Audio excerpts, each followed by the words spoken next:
13 by Edgar Wallace. Over the grim stone archway was carved the words, Passia subjectis in cold weather, and employing the argot of his companions Johnny Gray, translated this as Pocky subjects. It certainly had no significance as spare the vanquished, for he had been neither vanquished nor spared.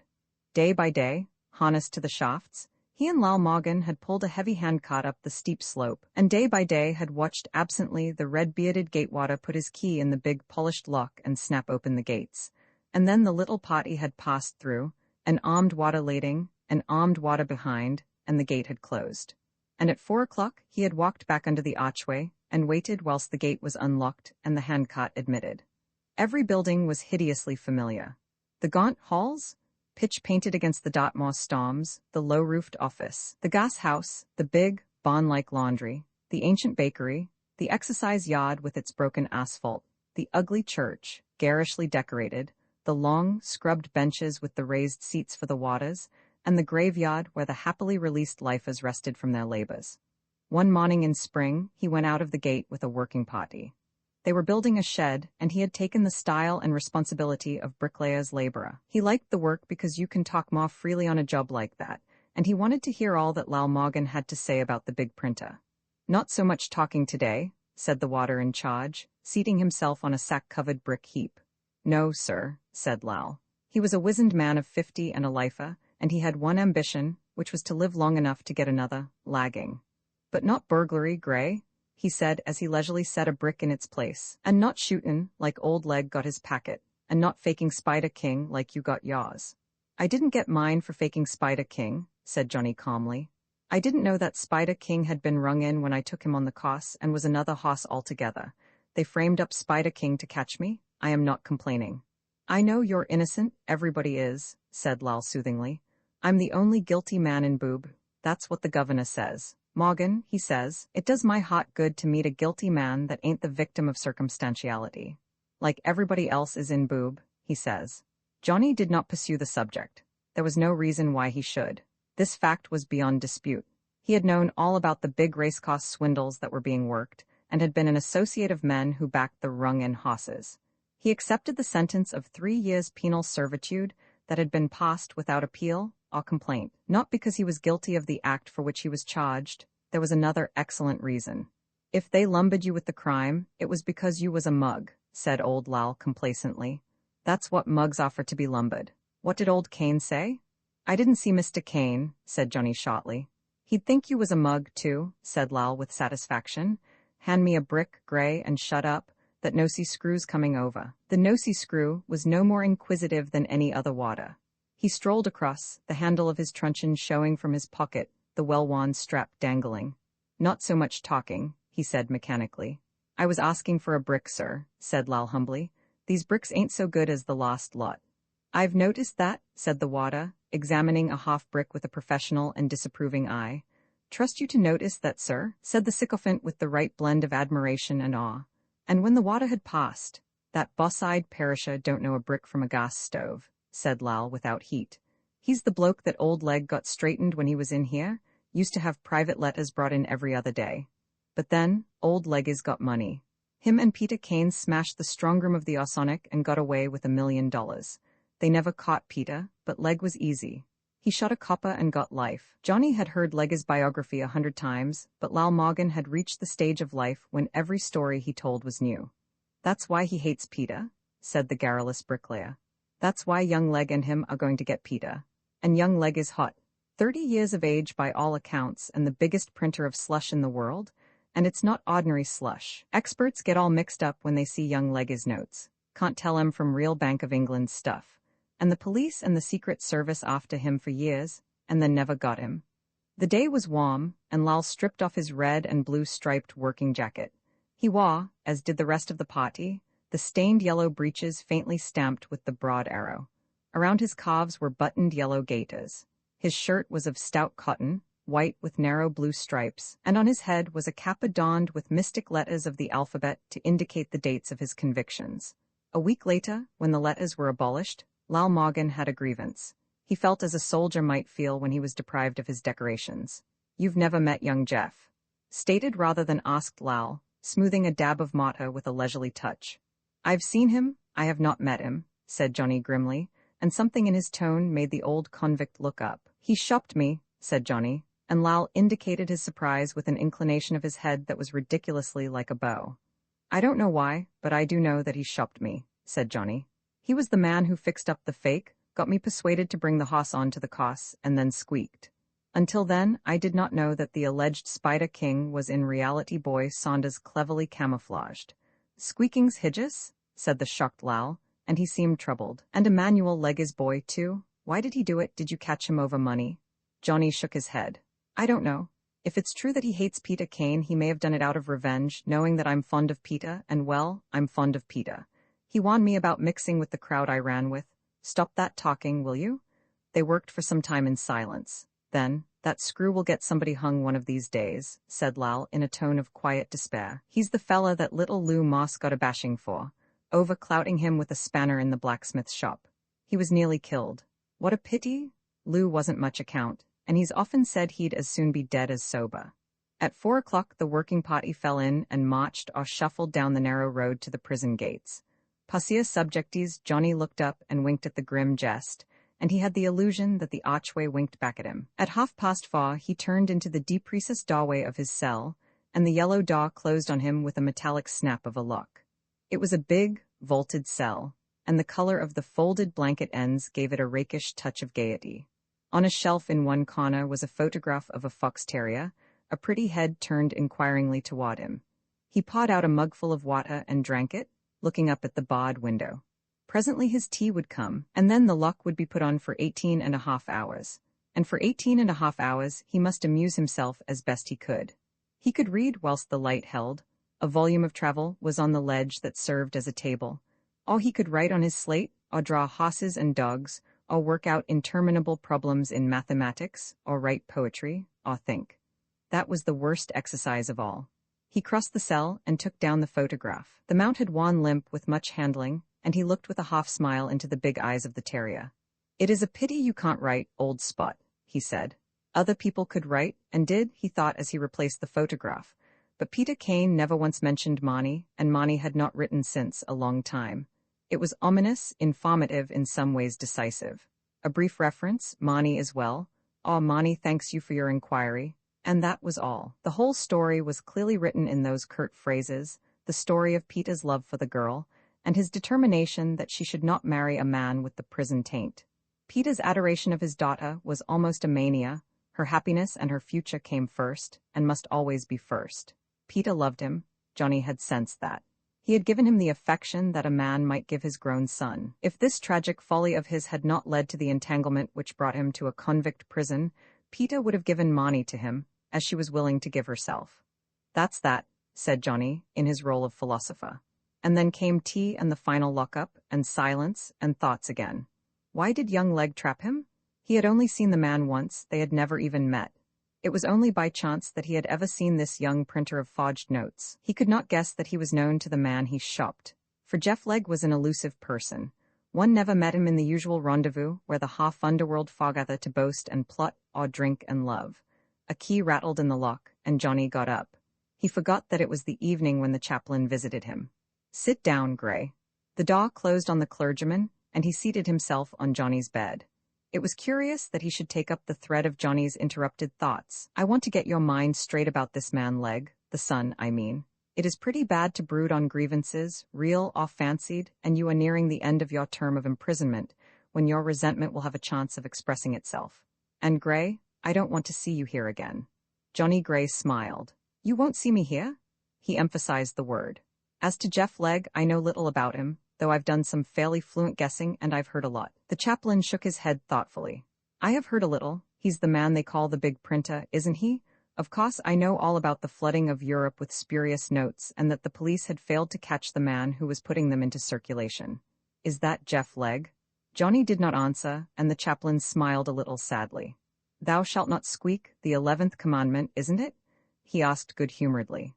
"I am afraid I have been indiscreet. When does your sentence end?" "In 6 months," replied Johnny, "and I'll not be sorry." "What are you going to do? Have you any money?" The convict's lips twitched. "Yes, I have 3,000 a year," he said quietly.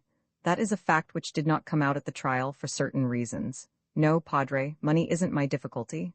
I suppose I shall travel. I certainly shall not attempt to live down my grisly past. That means you're not going to change your name, said the chaplain with a twinkle in his eye. Well, with 3,000 a year, I can't see you coming here again. Suddenly he remembered. Putting his hand in his pocket, he took out a letter. The deputy gave me this, and I'd nearly forgotten. It arrived this morning. The letter was opened, as were all letters that came to convicts, and Johnny glanced carelessly at the envelope. It was not, as he had expected, a letter from his lawyer. The bold handwriting was Peter Kane's. The first letter he had written for 6 months. He waited until the door had closed upon the visitor, and then he took the letter from the envelope. There were only a few lines of writing. Dear Johnny, I hope you are not going to be very much upset by the news I am telling you. Monty is marrying Major Floyd, of Toronto, and I know that you're big enough and fine enough to wish her luck. The man she is marrying is a real good fellow who will make her happy. Johnny put down the letter onto the ledge, and for 10 minutes paced the narrow length of his cell, his hands clasped behind him. Monty to be married. His face was white, tense, his eyes dark with gloom. He stopped and poured out a mugful of water with a hand that shook, then raised the glass to the barred window that looked eastward. Good luck to you, Monty, he said huskily, and drank the mug empty. For a moment Jeff Legg stood, helpless with rage. Then he flung all his weight against the door, but it did not yield. He took up the telephone, but changed his mind. He did not want a scandal. Least of all did he wish to be advertised as Jeffrey Legg. Compromise was a blessed word. He knocked at the door. Monty, come out and be sensible, he said. I was only joking. The whole thing was just to try you. She offered no reply. There was probably a telephone in the bedroom, he thought. Would she dare call her father? He heard another door unlocked. The bedroom gave onto the corridor, and he went out to see the big chambermaid emerging. She was alone, and no sooner was she outside the door than it was locked upon her. I'll report you to the management, he said furiously. He could have murdered her without compunction, but his rage made no impression upon the phlegmatic Welsh woman. A good character I have, look you, from all my employers. To be in the bedroom, it was my business. You shall not use bad language to me, look you, or I will have the law on you. Geoffrey thought quickly. He waited in the corridor until the woman had disappeared, then he beckoned from the far end a man who was evidently the floor waiter. Go down to the office and ask the manager, with my compliments, if I can have a second set of keys to my rooms, he said suavely. My wife wishes to have her own. He slipped a bill into the man's hand of such magnitude that the waiter was overwhelmed. Certainly, sir, I think I can arrange, he said. And perhaps you would lend me your pass key, said Jeff carelessly. I haven't a pass key, sir. Only the management have that, replied the man. But I believe I can get you what you want. He came back in a few minutes to the sitting room with many apologies. There were no duplicate sets of keys. Jeff closed the sitting room door on the man and locked it. Then he went over to the bedroom door. Monty, he called, and this time she answered him. Are you going to be sensible? I think I'm being very sensible, was her reply. Come out and talk to me. Thank you, I would rather remain here. There was a pause. If you go to your father, I will follow and kill him. I've got to shoot first, you know, Monty, after what you've told me. There was a silence, and he knew that his words had impressed her. Think it over, he suggested. Take your time about it. Will you promise to leave me alone? She asked. Why, sure, I'll promise anything, he said, and meant it. Come out, Monty, he wheedled. You can't stay there all day, you've got to eat. The woman will bring me my dinner, was the instant reply, and Geoffrey cursed her softly. All right, have it your own way, he said. But I tell you this, that if you don't come out tonight, there will be trouble in your happy family. He was satisfied, even though she did not answer him, that Monty would make no attempt to communicate with her father, that night at least. After that night, nothing mattered. He got on to the telephone, but the man he sought had not arrived. A quarter of an hour later, as he was opening his second bottle of champagne, the telephone bell tinkled and Emmanuel Legg's voice answered him. She's giving me trouble, he said in a low voice, relating what had happened. He heard his father's click of annoyance and hastened to excuse his own precipitancy. She had to know sooner or later. You're a fool, snarled the old man. Why couldn't you leave it? You've got to cover me here, said Jeff urgently. If she phones to Peter, there is going to be trouble. And Johnny? Don't worry about Johnny, said Emmanuel Legg unpleasantly. There will be no kick coming from him. He did not offer any explanation, and Jeff was too relieved by the assurance in his father's voice to question him on the subject. Take a look at the keyhole, said Emmanuel, and tell me if the key's in the lock. Anyway, I'll send you a couple of tools, and you'll open that door in 2 jiffs. But you've got to wait until the middle of the night, when she's asleep. Half an hour later a small package arrived by district messenger, and Geoffrey, cutting the sealed card, opened the little box and picked out two curiously wrought instruments. For an hour, he practiced on the door of the second bedroom, leading from the saloon, and succeeded in turning the key from the reverse side. Toward dinner-time, he heard voices in Marnie's bedroom, and, creeping to the door, listened. It was the Welsh woman, and there came to his ears the clatter of plates and cutlery, and he smiled. He had hardly got back to his chair and his newspaper when the telephone bell rang. It was the reception clerk. "There's a lady to see you. She asked if you'd come down. She says it is very important." "Who is it?" asked Geoffrey, frowning. "Miss Layla." "Lila?" He hesitated. "Send her up, please," he said, and drew a heavy velvet curtain across the door of Marnie's room. At the first sight of Peter Kane's maid he knew that she had left Horsham in a hurry. Under the light coat she wore he saw the white collar of her uniform. "What's the trouble with you, Lila?" he asked. "Where is Marnie?" she asked. He nodded to the curtained room. "Have you locked her in?" "To be exact, she locked herself in," said Jeff with a twisted smile. The eyes of the woman narrowed. "Oh, it's like that, is it?" she asked harshly. "You haven't lost much time, Jeff. Don't get silly ideas in your nut," he said coolly. "I told her who I was and there was a row, that's all there is to it. Now, what's the trouble?" "Peter Kane's left Horsham with a gun in his pocket, that's all," she said, and Geoffrey paled. "Sit down and tell me just what you mean." "After you'd gone I went up to my room because I was feeling mighty bad," she said. "I've got my feelings, and there isn't a woman breathing that can see a man go away with another girl. Cut out all the sentiment and let's get right down to the facts," commanded Jeff. "I'll tell it in my own way if you don't mind, Geoffrey Legg," said Lila. "Well, get on with it," he said impatiently. "I wasn't there long before I heard Peter in his room. It is underneath mine, and he was talking to himself. I guess curiosity got the better of my worry, and I went down and listened. I couldn't hear what he was saying, and so I opened the door of his room a little bit. He had just changed. The moment I went in he was slipping the magazine in the butt of a Browning. I saw him put it in his coat pocket, and then I went downstairs. After a while he came down too, and Jeff. I didn't like the look of his face. It was all gray and pinched, and if ever I saw a devil in a man's eyes, I saw it in Peter Kane's. I heard him out of the car, and then I went down into the kitchen, thinking he was going at once. But he didn't leave for about half an hour. What was he doing? He was in his own room, writing. I don't know what he was writing, because he always uses a black blotting pad. He must have written a lot, because I know there were half a dozen sheets of stationery in the rack, and when I went in after he'd left they had all gone. There was nothing torn up in the waste paper basket, and he'd burnt nothing, so he must have taken all the stuff with him. I tried to get you on the phone, but you hadn't arrived, and I decided to come up. How did you come up? By train or car? By taxi. There wasn't a train for nearly 2 hours. You didn't overtake Peter by any chance? She shook her head. I wouldn't. He was driving himself. His machine is a Spance and it moves. Jeff bit his nails. That gun of Peter's worries me a little, he said after a while, because he isn't a gunman. Wait. He took up the telephone and again called his father, and in a few words conveyed the story which Lila had brought. "You'll have to cover me now," he said anxiously. "Peter knows." A long pause. "Johnny must have told him." "I didn't dream he would," said Emmanuel. "Keep to the hotel and don't go out. I'll have a couple of boys watching both entrances, and if Peter shows his nose in Pall Mall, he's going to be hurt." Jeff hung up the receiver slowly and turned to the girl. "Thank you, Lila. That's all you can do for me." "It is not all you can do for me," said Lila. "Jeff, what is going to happen now? I've tried to pin you down, but you're a little too shifty for me. You told me that this was going to be one of those high-class platonic marriages which figure in the divorce courts, and, Jeff, I'm beginning to doubt." "Then you're a wise woman," said Geoffrey calmly. For a moment she did not understand the significance of the words. "I'm a wise woman?" she repeated. "Jeff, you don't mean—" "I'm entitled to my adventures," said Geoffrey, settling himself comfortably in the big armchair and crossing his legs. "I have a dear little wife, and for the moment, Lila, our little romance is finished." "You don't mean that?" she asked unsteadily. "Jeff, you're kidding. You told me that all you wanted was to get a share of Peter's money, and Emmanuel told me the same. He said he was going to put the black on Peter and get away with 40,000. In the meantime I've got away with the girl," said Geoffrey comfortably, "and there's no sense in kicking up a fuss, Lila.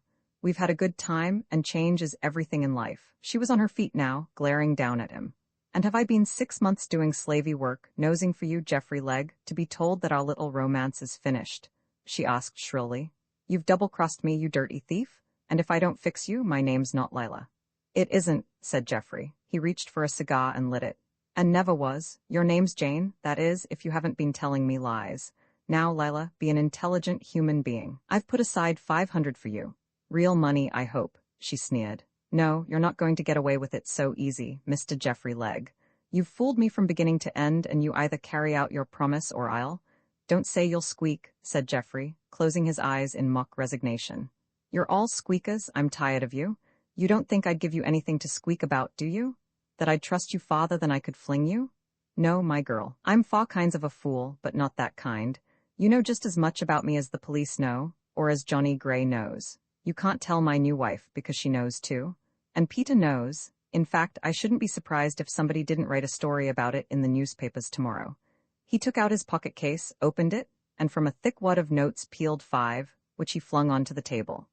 There's your monkey, and au revoir, beauteous maiden, he said. She took up the notes slowly, folded them, and slipped them into her bag. Her eyes were burning fires, her face colorless. If she had flown at him in a fury, he would have understood and was, in fact, prepared. But she said nothing until she stood, the knob of the door in her hand. There are 3 men after you, Geoffrey Legg, she said, and one will get you. Rada, or Johnny, or Peter, and if they fail, you look out for me. And on this threat she took her departure, slamming the door behind her, and Geoffrey settled down again to his newspaper, with the feeling of satisfaction which comes to a man who has got through a very unpleasant task. Roman 11. In a long sedate road in suburban Brockley lived a man who had apparently no fixed occupation. He was tall, thin, somewhat cadaverous, and he was known locally as a furtive night bird.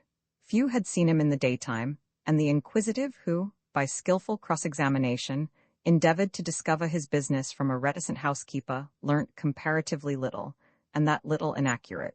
Policemen on night duty, morning wayfarers had seen him walking up Brockley Road in the early hours, coming apparently from the direction of London. He was known as Mr. J.G. Rada. Letters in that name came addressed to him, large blue letters, officially stamped and sealed, and in consequence it was understood in postal circles that he held a government position. The local police force never troubled him. He was one of the subjects which it was not permissible to discuss. Until the advent of Emmanuel Legg that afternoon, nobody ever remembered Mr. Rita having a caller. Emmanuel had come from prison to the affairs of the everyday world with a clearer perception of values than his son. He was too old a criminal to be under any illusions. Sooner or later, the net of the law would close upon Geoffrey, and the immunity which he at present enjoyed would be at an end. To every graft came its inevitable lagging. Emmanuel, wise in his generation, had decided upon taking the boldest step of his career, and that he did so was not flattering to the administration of justice, nor could it be regarded as a tribute to the integrity of the police. Emmanuel had straightened many a young detective, and not a few advanced in years. He knew the art of dropping to perfection. In all his life he had only met 3 or 4 men who were superior to the well-camouflaged bribe. 100 here and there makes things easier for the big crook. 1,000 will keep him out of the limelight. But once the light is on him, not 1,000,000 can disturb the inevitable march of justice. Emmanuel was working in the pre-limelight stage and hoped for success. If his many inquiries were truthfully answered, the police had not greatly changed since his young days. Secret Service men were new to him. He had thought, in spite of the enormous sums allocated to that purpose in every year's budget, that Secret Service was an invention of the sensational novelist, and even now, he imagined Mr. Rita to be one who was subsidized from the comparatively private resources of the banks rather than from the Treasury. It was Emmanuel's action to grasp the nettle firmly. "Infighting is not much worse than hugging," was a favorite saying of his, and once he had located Mr. J.G.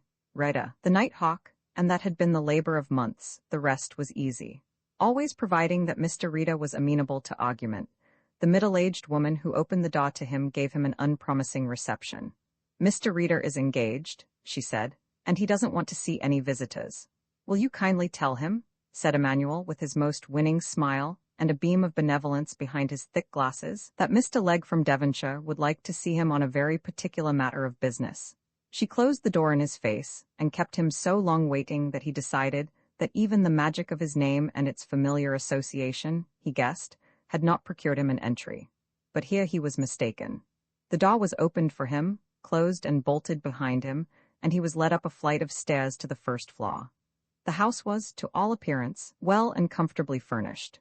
The room into which he was ushered, if somewhat bare and official-looking, had an austerity of its own. Sitting behind a large writing table, his back to the fireplace, was a man whom he judged to be between 50 and 60. His face was thin, his expression sad. Almost on the end of his nose was clipped a pair of large, circular pince-nez. His hair was of that peculiar tint, red turning to gray, and his ears were large and prominent, seeming to go away from his head at right angles. All this Emmanuel noted in a glance. "Good morning, or good afternoon, Mr. Legg," said the man at the desk. He half rose and offered a cold and lifeless hand. "Sit down, will you?" he said wearily. "I don't as a rule receive visitors, but I seem to remember your name. Now where have I heard it?" He dropped his chin to his breast and looked over his spectacles dolefully. Emmanuel's expansive smile struck against the polished surface of his indifference and rebounded. He felt for the first time the waste of expansiveness. "I had a little piece of information I thought I'd bring to you, Mr. Rita," he said. "I suppose you know that I'm one of those unfortunate people who, through the treachery of others, have suffered imprisonment." Yes, of course," said Mr. Reeder in his weak voice, his chin still bent, his pale blue eyes fixed unwaveringly on the other. "Of course I remember. You were the man who robbed the strongroom. Of course you were. Legg, I seem to remember the name too. Haven't you a son?" "I have a son, the best boy in the world," said Emmanuel fervently. There was a telephone receiver at Mr. Rita's right hand, and throughout the interview he was polishing the black stem with the cuff of his alpaca coat, a nervous little trick which first amused and then irritated the caller. "He has never been in trouble, Mr. Legg." "Ah, that's a blessing," he sighed. "So many young people get into trouble nowadays." If there was one person whom Legg did not want to discuss, it was his son. He got off the subject as well as he could. "I understand, Mr. Rita, that you're doing special work for the government in the police department?" "Not in the police department," murmured the other. No, certainly not in the police department. I scarcely know a policeman. I see them often in the streets, and very picturesque figures they are. Mostly young men in the vigor and prime of youth. What a wonderful thing is youth, Mr. Legg. I suppose you're very proud of your son?" "He's a good boy," said Emmanuel shortly, and Mr. Rita sighed again. "Children are a great expense," he said. "I often wonder whether I ought to be glad that I never married." "What is your son by occupation, Mr. Legg?" "An export agent," said Emmanuel promptly. Dear, said the other, and shook his head. Emmanuel did not know whether he was impressed or only sympathizing. "Being in Dartmoor, naturally I met a number of bad characters," said the virtuous Emmanuel. "Men who did not appeal to me, since I was perfectly innocent and only got my stretch. Lagging, imprisonment through a conspiracy on the part of a man I've done many a good turn to, ingratitude," interrupted Mr. Rita, drawing in his breath.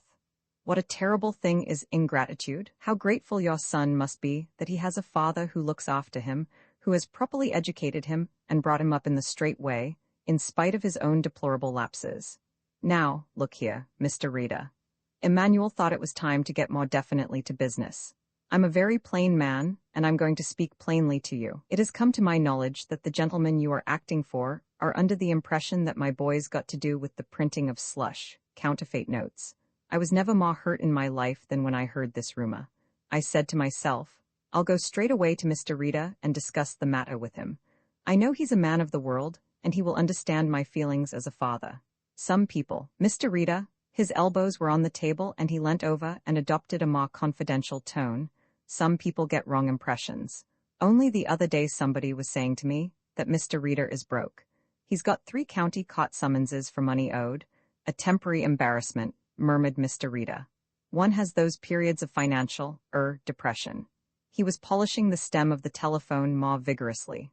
"I don't suppose you're very well paid. I'm taking a liberty in making that personal statement, but as a man of the world you'll understand. I know what it is to be poor. I've had some of the best society people in my office." Emmanuel invented the office on the spur of the moment. "The highest people in the land, and if they've said, 'Mr. Legg, can you oblige me with 1,000 or a couple of thousand?' why, I've pulled it out, as it were, like this." He put his hand in his pocket and withdrew it, holding a large roll of money fastened with a rubber band. For a second Mr. J.G. Reader allowed his attention to be distracted, and surveyed the pile of wealth with the same detached interest which he had given to Emmanuel. Then, reaching out his hand cautiously, he took the note from the top, felt it, fingered it, rustled it, and looked quickly at the watermark. "Genuine money," he said in a hushed voice, and handed the note back with apparent reluctance. If a man is broke, said Leg emphatically, I don't care who he is or what he is, I say. Is 1,000 or 2,000 any good to you? And is it? Asked Mr. Rita. Is what? Said Emmanuel, taken off his guard. Is it any good to him? Well, of course it is, said Leg. My point is this, a gentleman may be very hard-pressed and yet be the most solvent person in the world.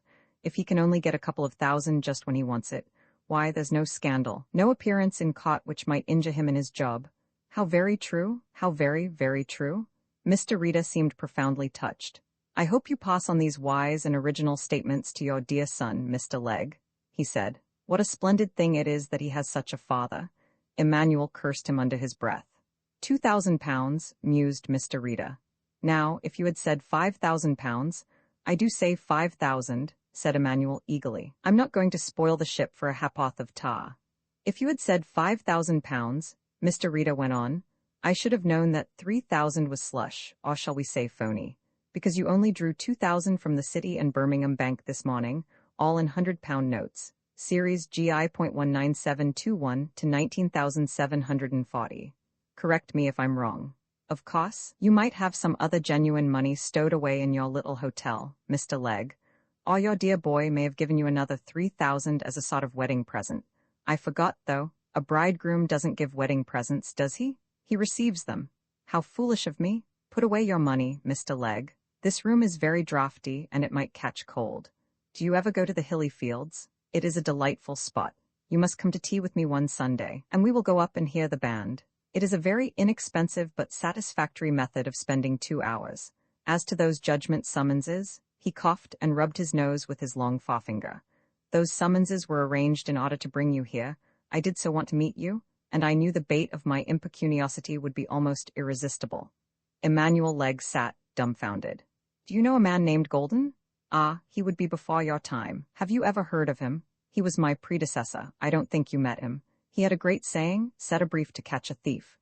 We called a note a brief in those days. Good afternoon, Mr. Leg. You will find your way down. Leg rose, and with that the sad-faced man dropped his eyes and resumed the work he had been at when the visitor had interrupted him. I only want to say this, Mr. Rita, began Leg. Tell my housekeeper, pleaded Rita weakly, and he did not look up. She's frightfully interested in fairy stories. I think she must be getting towards her second childhood. Good afternoon, Mr. Leg. Roman 12 Emmanuel Leg was halfway home before he could sort out his impressions. He went back to the Bloomsbury Hotel where he was staying. There was no message for him, and there had been no callers. It was now 7 o'clock. He wondered whether Jeff had restrained his impatience. Jeff must be told and warned. Johnny Gray, dead or maimed in a hospital, had ceased to be a factor. Peter Kane, for all his cunning and his vengefulness, might be dismissed as a source of danger. It was Mr. J.G. Rita who filled his thoughts, the bod civil servant with a weak voice, who had such a surprising knowledge of things, and whose continuous pointed references to Geoffrey filled him with unquiet. Geoffrey must clear out of the country, and must go while the going was good. If he hadn't been such a fool, he would have moved that night. Now, that was impossible.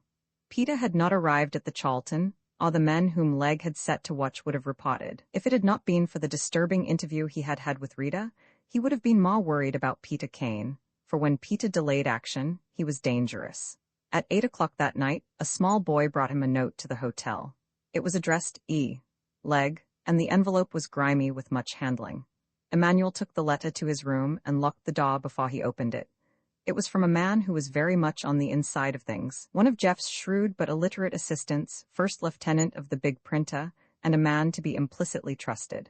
There were 6 closely written pages, ill-spelt and blotted. Emmanuel read the letter a dozen times, and when he finished, there was panic in his heart. Johnny Gray got out of the tunnel all right, and he's going to squeak to Rita. Was the dramatic beginning, and there was a great deal more. Emmanuel knew a club in the West End of London, and his name was numbered amongst the members, even in the days when he had little opportunity of exercising his membership. It was a club rather unlike any other, and occupied the 3rd and 4th floor of a building, the lower floors being in the possession of an Italian restaurateur.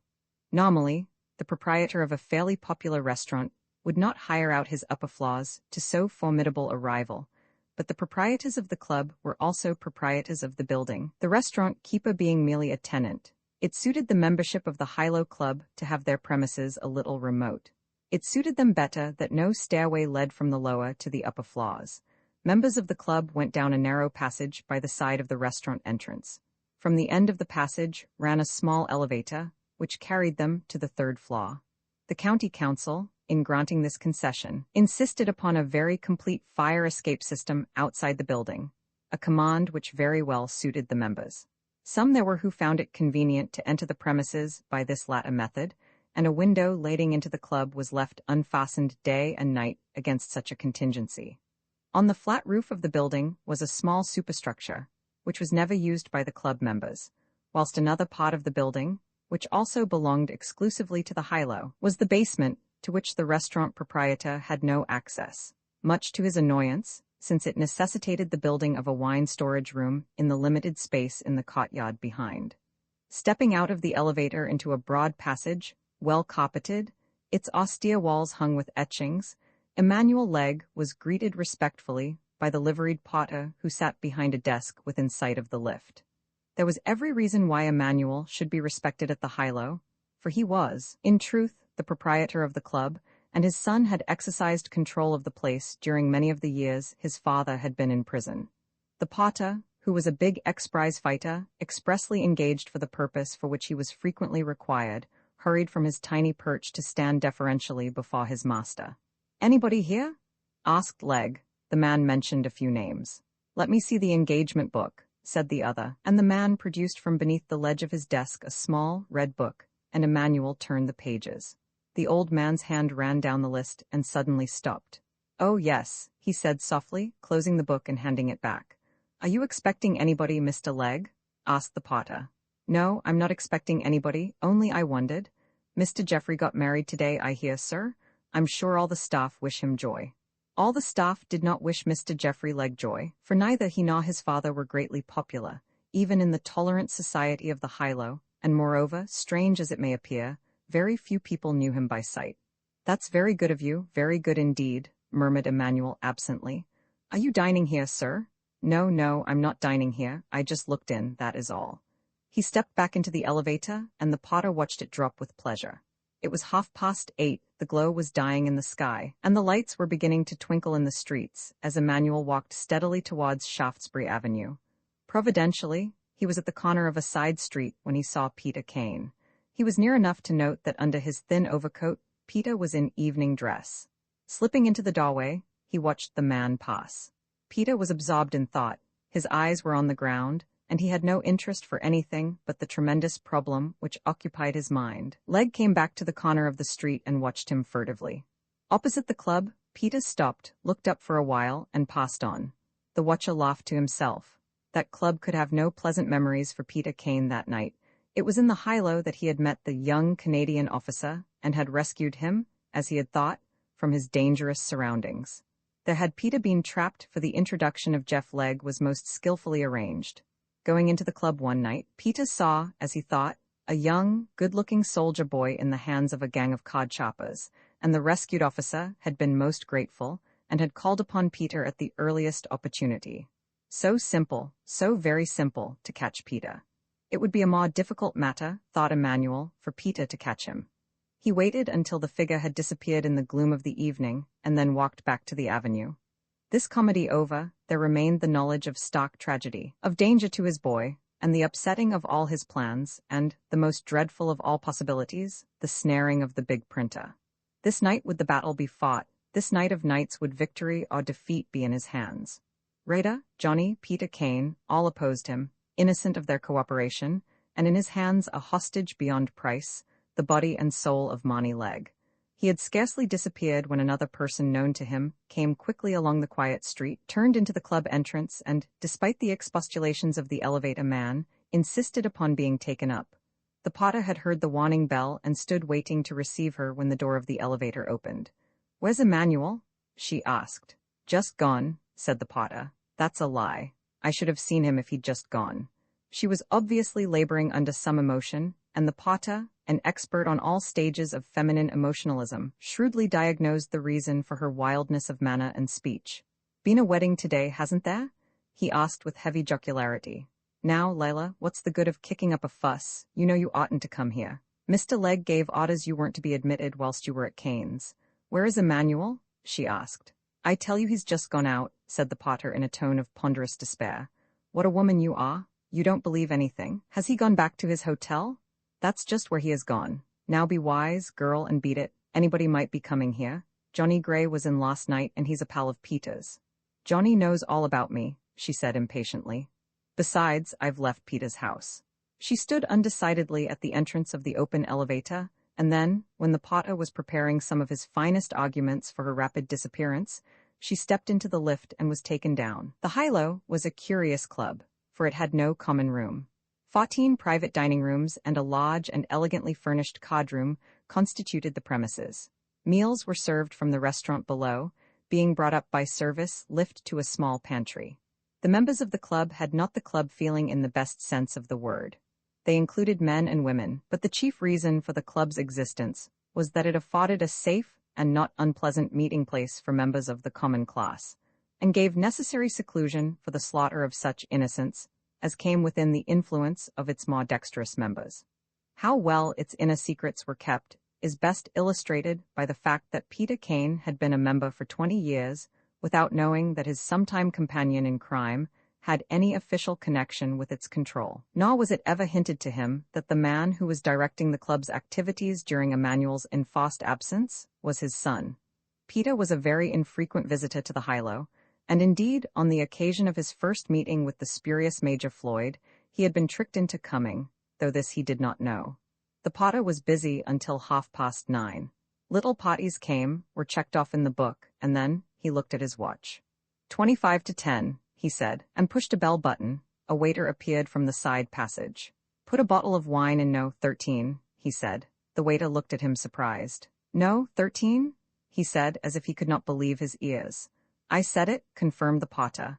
Geoffrey ate a solitary dinner. The humor of the situation did not appeal to him. On his honeymoon, he and his wife were dining, a locked door between them, but he could wait. Again he tried the queer-shaped pliers upon the key of the second bedroom. The key turned readily. He put the tool into his pocket with a sense of power. The clatter of a table being cleared came to him from the other room, and presently he heard the outer door close and a click of the key turning. He lit his fourth cigar and stepped out onto the balcony, surveying the crowded street with a dispassionate interest. It was theatre time. Cars were rolling up to the Haymarket. The long queue that he had seen waiting at the doors of the cheaper parts of the house had disappeared. A restaurant immediately opposite was blazing with lights, and on a corner of the street, a band of ex-soldiers were playing the overture of Lohengrin. Glancing down into the street, he distinguished one of the minders his father had put there for his protection, and grinned. Peter could not know. He would have been here before. As to Johnny, Emmanuel had been very confident that Johnny presented no danger, and it rather looked as though Emmanuel's view was right. But if Peter knew, why hadn't he come? He strolled back to the room, looked at the girl's door, and walked toward it. "Marnie," he called softly. There was no answer. He knocked on the panel. "Marnie, come along. I want to talk to you. You needn't open the door. I just wanted to ask you something." Still there was no answer. He tried the door. It was locked. "Are you there?" he called sharply, but she did not reply. He pulled the pliers from his pocket and, pushing the narrow nose into the keyhole, gripped the end of the key and turned it. Then, flinging open the door, he rushed in. The room was empty, and the big bathroom that led out of the suite was empty also. He ran to the passage door. It was locked from the outside. In a sweat of fear, he flew through the saloon into the corridor, and the first person he saw was the floor waiter. "Madam, sir, yes, she went out a little time ago." "Went out, you fool? Where?" stormed Jeff. "I don't know, sir. She just went out. I saw her going along the corridor." Jeff seized his hat and went down the stairs 3 at a time. The reception clock had not seen the girl, nor had any of the pages or the Potter on the door. Oblivious to any immediate danger, he dashed out into the street and, looking up and down, saw the minder and called him. "She hasn't come out this entrance. There's another in Pall Mall," he explained. "Jimmy Lowe's there." But the second man on the Pall Mall entrance had not seen her either. Jeff went back to interview the manager.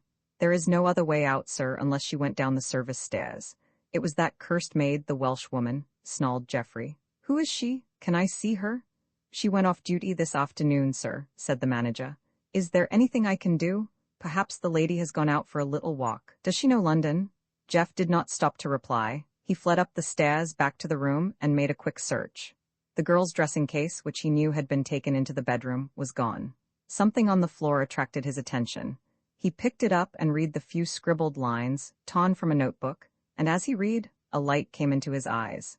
Very carefully, he folded the crumpled sheet and put it into his pocket. Then he went back to his sitting room and sat for a long time in the big armchair, his legs thrust out before him, his hands deep in his trousers pockets, and his thoughts were not wholly unpleasant. The light was now nearly gone, and he got up. "Room 13, he said. "Room 13 is going to hold a few surprises tonight." Roman 13 to Parker, the valet. As he laid out Johnny's dress clothes, there was a misfortune and a tragedy deeper than any to which Johnny had been a spectator. Johnny, loafing into his bedroom, a long, black, ebonite cigarette holder between his teeth, found his man profoundly agitated. "The buckle of your white dress waistcoat has in some unaccountable way disappeared," he said in a hushed voice. "I'm extremely sorry, sir, because this is the only white dress waistcoat you have." "Be cheerful," said Johnny. "Take a happier view of life. You can tie the tapes behind, you could even sew me together, Parker. Are you an expert needle worker, or do you crochet?" "My needlework has been admired, sir," said Parker complacently. "I think yours is an excellent suggestion. Otherwise, the waistcoat will not sit as it should, especially in the case of a gentleman with your figure." "Parker," said Johnny as he began to dress leisurely, "have you ever killed a man?" "No, sir, I have never killed a man," said Parker gravely. "When I was a young man, I once ran over a cat. I was a great cyclist in my youth." "But you never killed a man? And what is more, you've never even wanted to kill a man." "No, sir, I can't say that I ever have," said Parker after a few moments' consideration, as though it were possible that some experience had been his which had been overlooked in the hurry of his answering. "It is quite a nice feeling, Parker. Is there a hip pocket to these?" "Yes, there is," he said, patting his trousers. "I'm sorry there is," said Parker. "Very sorry indeed. Gentlemen get into the habit of carrying their cigarette cases in the hip pocket, with the result that the coat tail is thrown out of shape. That is where the dinner jacket has its advantages. The tuxedo, as an American gentleman once called it, though I've never understood why a dinner jacket should be named after a Scottish town." "Tuxedo is in Dixie," said Johnny humorously, "and Dixie is America's lost Atlantis. Don't worry about the set of my coat tail. I am not carrying my cigarette case there." "Anything more bulky would have cost me worse, sir," said Parker, and Johnny did not carry the discussion any farther. "Get me a cab," he ordered. When Parker returned, he found his master was fully dressed. "You will want your canes, sir. Gentlemen are carrying them now in evening dress. There is one matter I would like to speak to you about before you go. It is something that has been rather worrying me for the past few days." Johnny was leaving the room and turned. "Anything serious?" he asked, for a moment deceived. "I don't like telling you, sir, but I have discussed the matter with very knowledgeable people, and they are agreed that French shapes are no longer worn in silk hats. You occasionally see them in theatrical circles." Johnny put up a solemn hand. "Parker, do not let us discuss my general shabbiness. I didn't even know I had a hat of French shape." He took off his hat and looked at it critically. "It is a much better shape than the hat I was wearing a week ago, Parker, believe me." "Of course I believe you, sir," agreed Parker, and turned to the door. Johnny dismissed his cab in Shaftesbury Avenue and walked down toward the club. It was dark now. 9:30 had chimed as he came along Piccadilly. It was a point of honor with all members of the high-low that nobody drove up to the club, and its very existence was unknown to the taximen. That was a rule that had been made, and most faithfully adhered to, and the members of the high-low observed their rules, for, if a breach did not involve a demand for their resignation, it occasionally brought about a broken head. Just before he reached the club, he saw somebody cross the road. It was not difficult to recognize Jeff Legg. Just at that moment, it would have been rather embarrassing for Johnny to have met the man. He turned and walked back the way he had come, to avoid the chance of their both going up in the elevator together. Jeff Legg was in a hurry. The elevator did not move fast enough for him, and he stepped out onto the third floor and asked a question.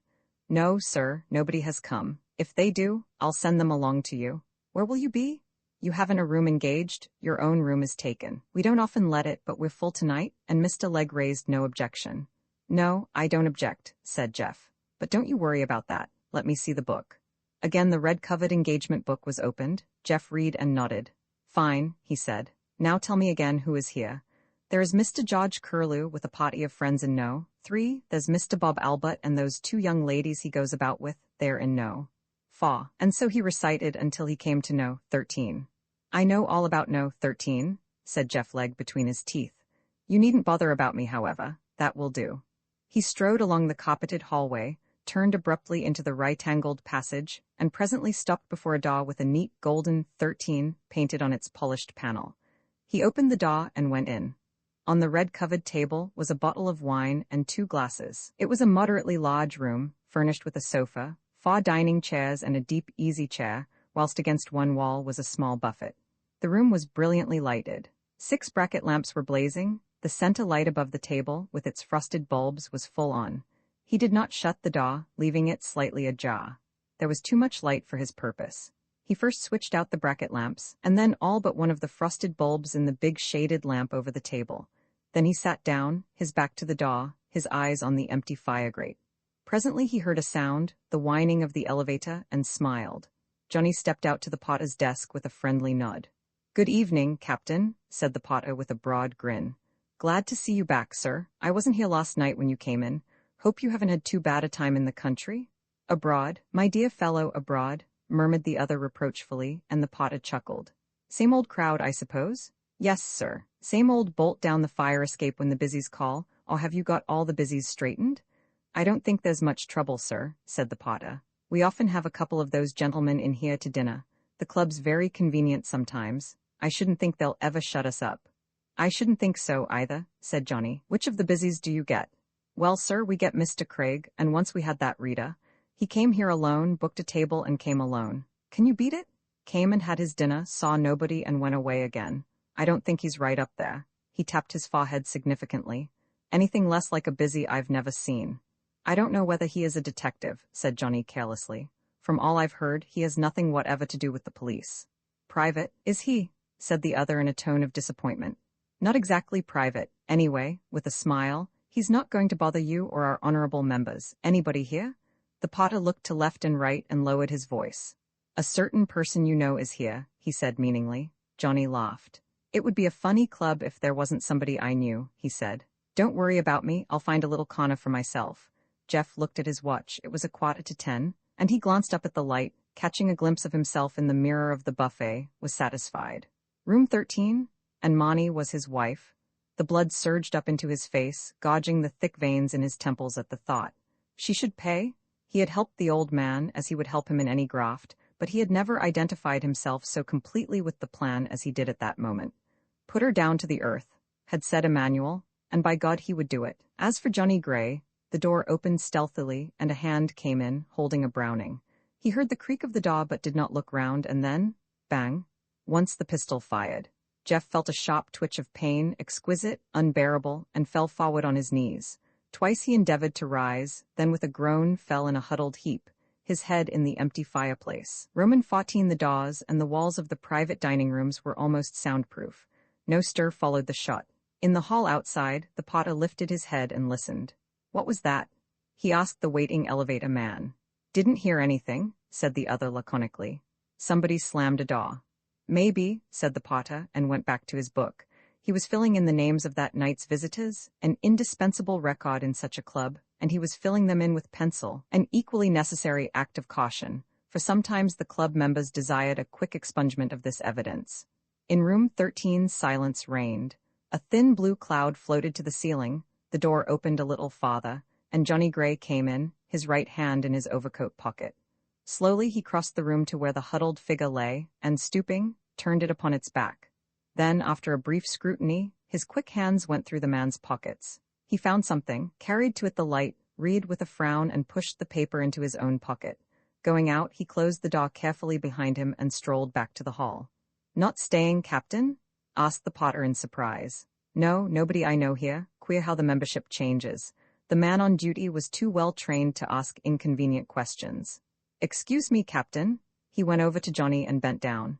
"You've got some blood on your cuff." He took out his handkerchief and wiped the stain clean. Then his frowning eyes met the young man's. "Anything wrong, Captain?" "Nothing that I can tell you about," said Johnny. "Good night." "Good night, sir," said the potter. He stood by his desk, looking hard at the glass doors of the elevator, heard the rattle of the gate as it opened, and the whine of the lift as it rose again. "Just stay here, and don't answer any rings till I come back," he said. He hurried along the corridor into the side passage, and coming to No. 13, knocked. There was no answer. He turned the handle. One glance told him all he wanted to know. Gently he closed the door and hurried back to the telephone on his desk, Before he raised the receiver, he called the gaping lift boy. Go to all the rooms and say a murder has been committed.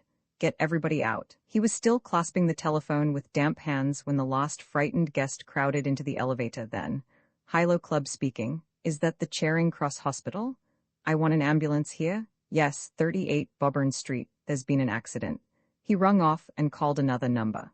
Hilo Club, is that the police station? It's the Potter at the Hilo Club speaking, sir. One of our members has shot himself. He put down the instrument and turned his face to the scared elevator man who had returned to the high level. At the end of the passage stood a crowd of worried waiters. Benny, he said, Captain Gray hasn't been here tonight, you understand? Captain Gray has not been here tonight. The guest book was open on the desk. He took his pencil and wrote, on the line where Johnny Gray's name should have been, Mr. William Brown of Toronto. Roman 15. The last of the guests had escaped when the police came, and simultaneously with the ambulance, Divisional Inspector Craig, who had happened to be making a call in the neighborhood.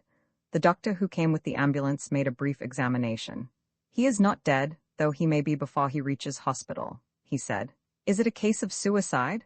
The doctor shook his head. Suicides do not, as a rule, shoot themselves under the right shoulder blade. It would be a difficult operation. Try it yourself. I should say he'd been shot from the open doorway. He applied a rough first dressing, and Geoffrey was carried into the elevator. In the bottom passage a stretcher was prepared, and upon this he was laid and, covered with a blanket, carried through the crowd which had assembled at the entrance. Murder, or attempted murder as the case may be, said Craig. Someone has tipped off the guests. You, I suppose, Stevens? Let me see your book. The inspector ran his finger down the list and stopped at room 13. Mr. William Brown of Toronto. Who is Mr. Brown of Toronto? I don't know, sir. He engaged a room by telephone. I didn't see him go. That old fire escape of yours still working? Asked Craig sardonically. Anybody else been here? Who is the wounded man? His face seemed familiar to me. Major Floyd, sir. Who? Asked Craig sharply. Impossible. Major Floyd is. It was Floyd. He remembered now. Floyd with whom he had sat that day, that happily married man. What was he doing here? He asked. Now, spill it, Stevens, unless you want to get yourself into pretty bad trouble. I've spilled all I know, sir, said Stevens doggedly. It was Major Floyd.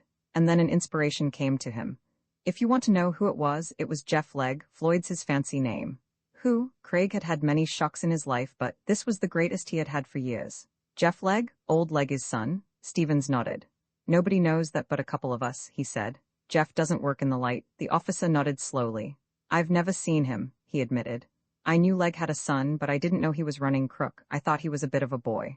He's some boy, let me tell you, said Stevens. Craig sat down, his chin in his hands. Mrs. Floyd will have to be told. Good God. Peter Kane's daughter? Peter didn't know that he'd married her to Legge's son. I don't know whether he knew or not, said Stevens, but if I know old Peter, he'd as soon know that she'd gone to the devil as marry her to a son of Emmanuel Legge's. I'm squeaking in a way, he said apologetically, but you've got to know. Emmanuel will tell you as soon as he gets the news. Come here, said Craig. He took the man's arm and led him to the passage where the detectives were listening, opened the door of a private room, the table giving evidence of the hasty flight of the diners. Now, he said, closing the door, what's the strength of this story? I don't know it all, Mr. Craig, but I know they were putting a point on Peter Kane a long time ago. Then one night they brought Peter along and kidded him into thinking that Jeff was a sucker in the hands of the boys. Peter had never seen Jeff before. As a matter of fact, I didn't know he was Jeff at the time. I'd heard a lot about him, but like a lot of other people, I hadn't seen him. Well, they fooled Peter all right. He took the lad away with him. Jeff was wearing a Canadian officer's uniform, and of course Jeff told the tale. He wouldn't be the son of his father if he didn't.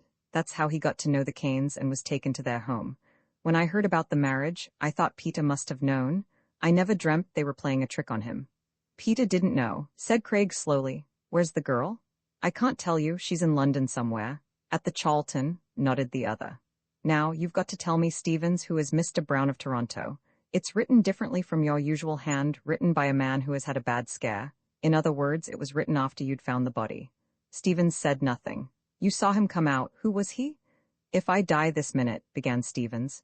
You might in a few months as accessory after, said the other ominously, and that's what you'll do if you conceal a murderer. Who is Mr. Brown? Stevens was struggling with himself, and after a while it came out. Johnny was here tonight, he said huskily. Johnny Gray.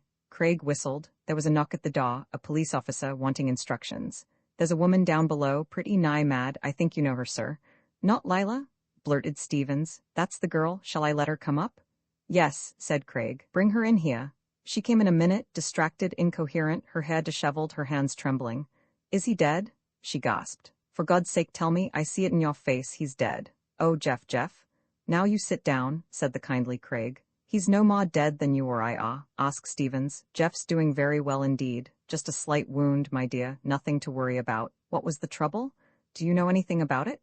She could not answer him. He's dead, she moaned. My God, I killed him. I saw him and followed him here. Give her a glass of wine, Stevens. The potter poured out a glass of white wine from one of the many deserted bottles on the table and put it to her chattering teeth. Now, Lila, let's get some sense out of you. I tell you, Jeff's not dead. What is he to you anyway? Everything, she muttered. She was shivering from head to foot.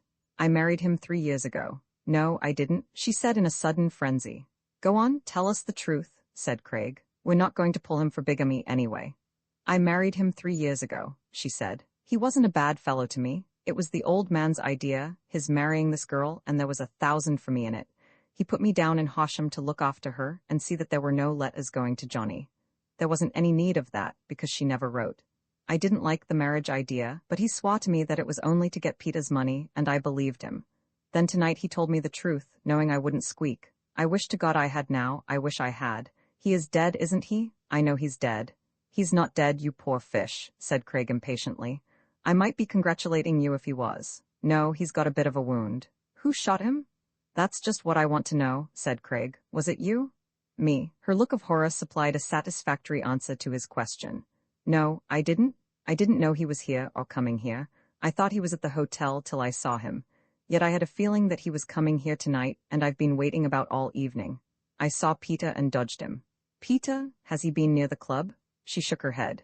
I don't know, he was on his way. I thought he was going to the high-low. There's nowhere else he'd go in this street. I saw him twice.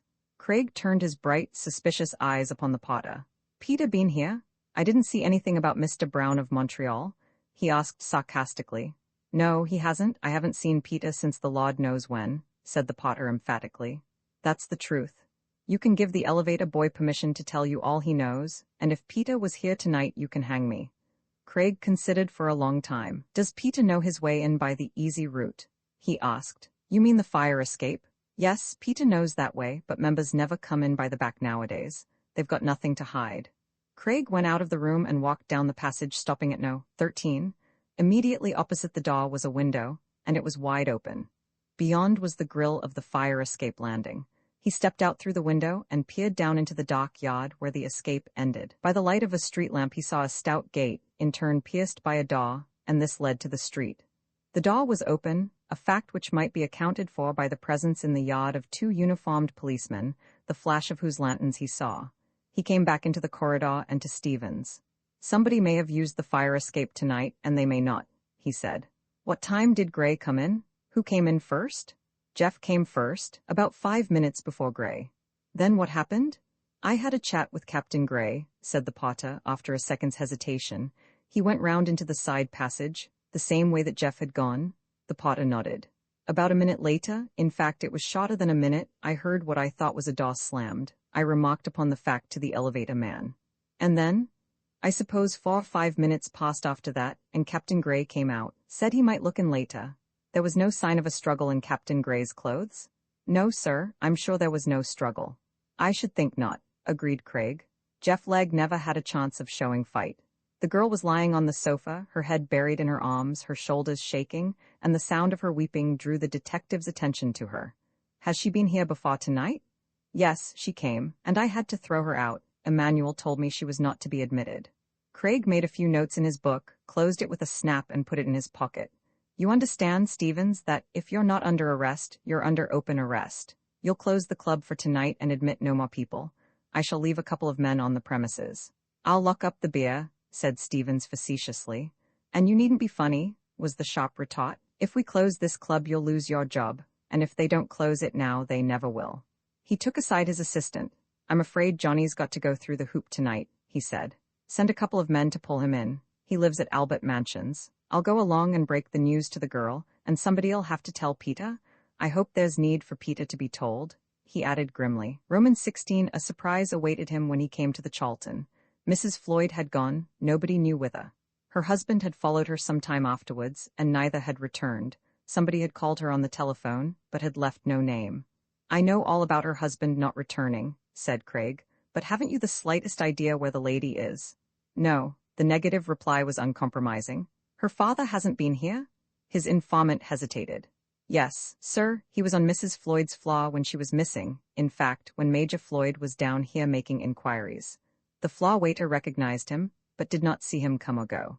Calling up the house at Horsham, he learnt, what he already knew, that Peter was away from home. Bonnie, who answered him, had heard nothing of the girl. Indeed, this was the first intimation he had had that all was not well. And a further disappointment lay in store for him. The detective he had sent to find Johnny returned with the news that the quarry had gone. According to the valet, his master had returned and changed in a hurry, and, taking a small suitcase, had gone off to an unknown destination. An inquiry late that night elicited the fact that Jeff was still living, but unconscious. The bullet had been extracted, and a hopeful view was taken of the future. His father had arrived early in the evening, and was half mad with anxiety and rage. And if he isn't quite mad by the morning, I shall be surprised, said the surgeon. I'm going to keep him here and give him a little bromide to ease him down. Poison him, suggested Craig. When the old detective was on the point of going home, there arrived a telephone message from the Horsham police, whom he had enlisted to watch Peter's house. Mr. Kane and his daughter arrived in separate motorcars at 12:15, was the report. They came within a few minutes of one another. Craig was on the point of getting through to the house, but thought better of it. A fast police car got him to Horsham under the hour, the road being clear and the night a bright one. Lights were burning in Peter's snuggery, and it was he himself who, at the sound of the motor wheels, came to the door. "Who's that?" he asked, as Craig came up the dock drive, and at the sound of the detective's voice, he came halfway down the drive to meet him. "What's wrong, Craig? Anything special?" "Jeff's shot. I suppose you know who Jeff is." "I know, to my sorrow," said Peter Kane promptly. "Shot? How? Where?" "He was shot this evening between 10:15 and 10 o'clock at the Hilo Club. Come in. You'd better not tell my girl. She's had as much as she can bear tonight. Not that I'm worrying a damn about Jeff Legg. He'd better die, and die quick, for if I get him—" He did not finish his sentence, and the detective drew the man's arm through his. "Now, listen, Peter, you've got to go very slow on this case and not talk such a darned lot. You're under suspicion too, old man. You were seen in the vicinity of the club." "Yes, I was seen in the vicinity of the club," repeated Peter, nodding. "I was waiting there. Well, I was waiting there for a purpose. I went to the Charlton, but my girl had gone, I suppose they told you, and then I went on to the Hilo, and saw that infernal Lila. By the way, she's one of Jeff's women, isn't she?" "To be exact," said the other quietly, "she's his wife." Peter Kane stopped dead. "His wife?" he whispered. "Thank God for that, thank God for that. I forgive her everything, though she is a brute how a woman could allow, but I can't judge her. That graft has always been dirty to me. It is hateful and loathsome. But thank God she's his wife, Craig. Then, who shot this fellow?" "I don't know. I'm going to pull Johnny for it." They were in the hall, and Peter Kane spun round, open-mouthed, terror in his eyes. "You're going to pull Johnny?" he said. "Do you know what you're saying, Craig? You're mad. Johnny didn't do it. Johnny was nowhere near. Johnny was there. And what is more, Johnny was in the room, either at the moment of the shooting or immediately after. The elevator boy has spoken what's in his mind, which isn't much, but enough to convict Johnny if this fellow dies." "Johnny there?" Peter's voice did not rise above a whisper. "I tell you frankly, Peter, I thought it was you." Craig was facing him squarely, his keen eyes searching the man's pallid face. "When I heard you were around and that you had got to know that this fellow was a fake. Why were you waiting?" "I can't tell you that, not now," said the other, after turning the matter over in his mind. "I should have seen Johnny if he was there. I saw this girl Lila, and I was afraid she'd recognize me. I think she did too. I went straight on into Shaftesbury Avenue to a bar I know. I was feeling queer over this discovery of mine. I can prove I was there from 10:15 till 10 if you want any proof." "Oh, Johnny, Johnny." All this went on in the hall. Then came a quick patter of footsteps and Monty appeared in the doorway. "Who is it, Johnny?" "Oh, it is you, Mr. Craig. Has anything happened?" She looked in alarm from face to face. "Nothing has happened to Johnny." "No, nothing has happened to Johnny," said Craig soothingly. He glanced at Peter. "You ought to know this, Monty," he said. "I can call you Monty. I've known you since you were 5. Jeff Legg has been shot." He thought she was going to faint and sprang to catch her, but with an effort of will she recovered. "Jeff shot?" she asked shakily. Who shot him? I don't know, that's just what we are trying to discover. Perhaps you can help us. Why did you leave the hotel? Was Johnny with you? She shook her head. I haven't seen Johnny, she said, but I owe him everything. There was a woman in the hotel. She glanced timidly at her father. I think she was an hotel thief or something of the sort. She was there to steal. A big Welsh woman. A Welsh woman? Said Craig quickly. What is her name? Mrs. Gwenda Jones. Johnny knew about her and telephoned her to tell her to take care of me until he could get to me. She got me out of the hotel, and then we walked down the Duke of York steps into the Mall, and then a curious thing happened. I was just telling Daddy when you came. Mrs. Jones, she's such a big woman. I know the lady, said Craig. Well, she disappeared. She wasn't exactly swallowed up by the earth, she said with a faint smile, and she didn't go without warning. Suddenly she said to me, I must leave you now, my dear. I don't want that man to see me. I looked round to find who it was that she was so terribly afraid of, and there seemed to be the most harmless lot of people about. When I turned, Mrs. Jones was running up the steps. I didn't wish to call her back, I felt so ridiculous. And then a man came up to me, a middle-aged man with the saddest face you could imagine. I told you that, Daddy? He nodded. He took his hat off, his hair was almost white, and asked me if my name was Kane. I didn't tell him the other name, she said with a shiver. May I take you to a place of safety, Miss Kane? He said. I don't think you ought to be seen with that robined female. I didn't know what to do, I was so frightened, and I was glad of the company and protection of any man, and when he called a cab, I got in without the slightest hesitation. He was such a gentle soul, Mr. Craig. He talked of nothing but the weather and chickens. I think we talked about chickens all the way to Lewisham. Are you sure it was Lewisham? It was somewhere in that neighborhood. What other places are there? New Cross, Brockley, began Craig. That's the place, Brockley. It was the Brockley Road. I saw it printed on the corner of the street. He took me into his house. There was a nice, motherly old woman whom he introduced to me as his housekeeper. And what did he talk about? Asked the fascinated Craig. Chickens, she said solemnly. Do you know what chickens lay the best eggs? I'm sure you don't. Do you know the best breed for England and the best for America? Do you know the most economical chickens to keep? I do. I wondered what he was going to do with me. I tried to ask him, but he invariably turned me back to the question of incubators and patent feeds, and the cubic space that a sitting hen requires as compared with an ordinary hen. It was the quaintest, most fantastic experience. It seems now almost like one of Alice's dreams. Then at 10 o'clock I found a motor car had come for me. I'm sending you home, young lady, he said. Were you with him all the time, by the way? Asked Craig. She shook her head. No, some part of the time I was with his housekeeper, who didn't even talk about chickens, but knitted large and shapeless jumpers and sniffed. That was when he was telephoning. I knew he was telephoning because I could hear the drone of his voice. He didn't bring you back? No, he just put me into the car and told me that I should be perfectly safe. I arrived just a few minutes ahead of Daddy. The detective scratched his chin, irritated and baffled. That's certainly got me, he said. The robined lady I know, but the chicken gentleman is mysterious. You didn't hear his name, by any chance? She shook her head. Do you know the number of the house? Yes, she said frankly, but he particularly asked me to forget it, and I've forgotten it. Then, in a more serious tone, Is my? You're nothing, interrupted Peter. The blackguard was married to Lila. I think I must have gone daft, but I didn't realize this woman was planted in my house for a purpose.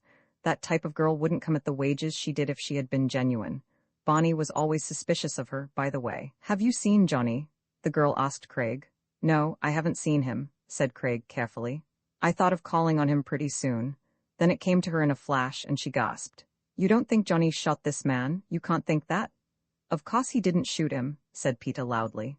It is a ridiculous idea, but you'll understand that Mr. Craig has to make inquiries in all sorts of unlikely quarters. You haven't been able to get hold of Johnny tonight? A glance passed between them, and Peter groaned. What a fool, he said. Oh my God, what a fool. Father, Johnny hasn't done this. It isn't true, Mr. Craig. Johnny wouldn't shoot a man. Did anybody see him? How was he shot? He was shot in the back. Then it wasn't Johnny, she said. He couldn't shoot a man in the back.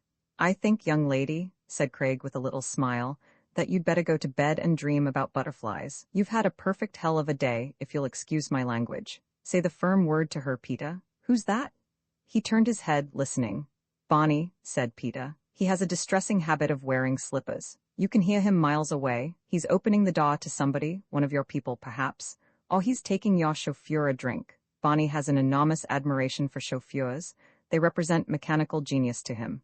The The girl was calmer now. I have too much to thank God for today, for this terrible thing to be true, she said in a low voice. Mr. Craig, there is a mistake, I'm sure. Johnny couldn't have committed such a crime. It was somebody else, one of Jeffrey Legg's associates, somebody who hated him. He told me once that lots of people hated him, and I thought he was joking. He seemed so nice, so considerate. Daddy, I was mad to go through that, even to make you happy. Peter Kane nodded. If you were mad, I was criminal, girlie, he said. There was only one man in the world for you. The door opened slowly, and Bonnie sidled in. Johnny to see you folks, he said, and pulled the door wider. John Gray was standing in the passage, and his eyes fell upon Craig with a look of quiet amusement. Romans 17. In another second the girl was in his arms, clinging to him, weeping convulsively on his shoulder, her face against his, her clasped hands about his neck. Craig could only look, wondering and fearing. Johnny would not have walked into the net unwarned. Bonnie would have told him that he was there. What amazed Craig, as the fact slowly dawned upon him, was that Johnny was still in evening dress. He took a step toward him, and gently, Johnny disengaged the girl from his arms.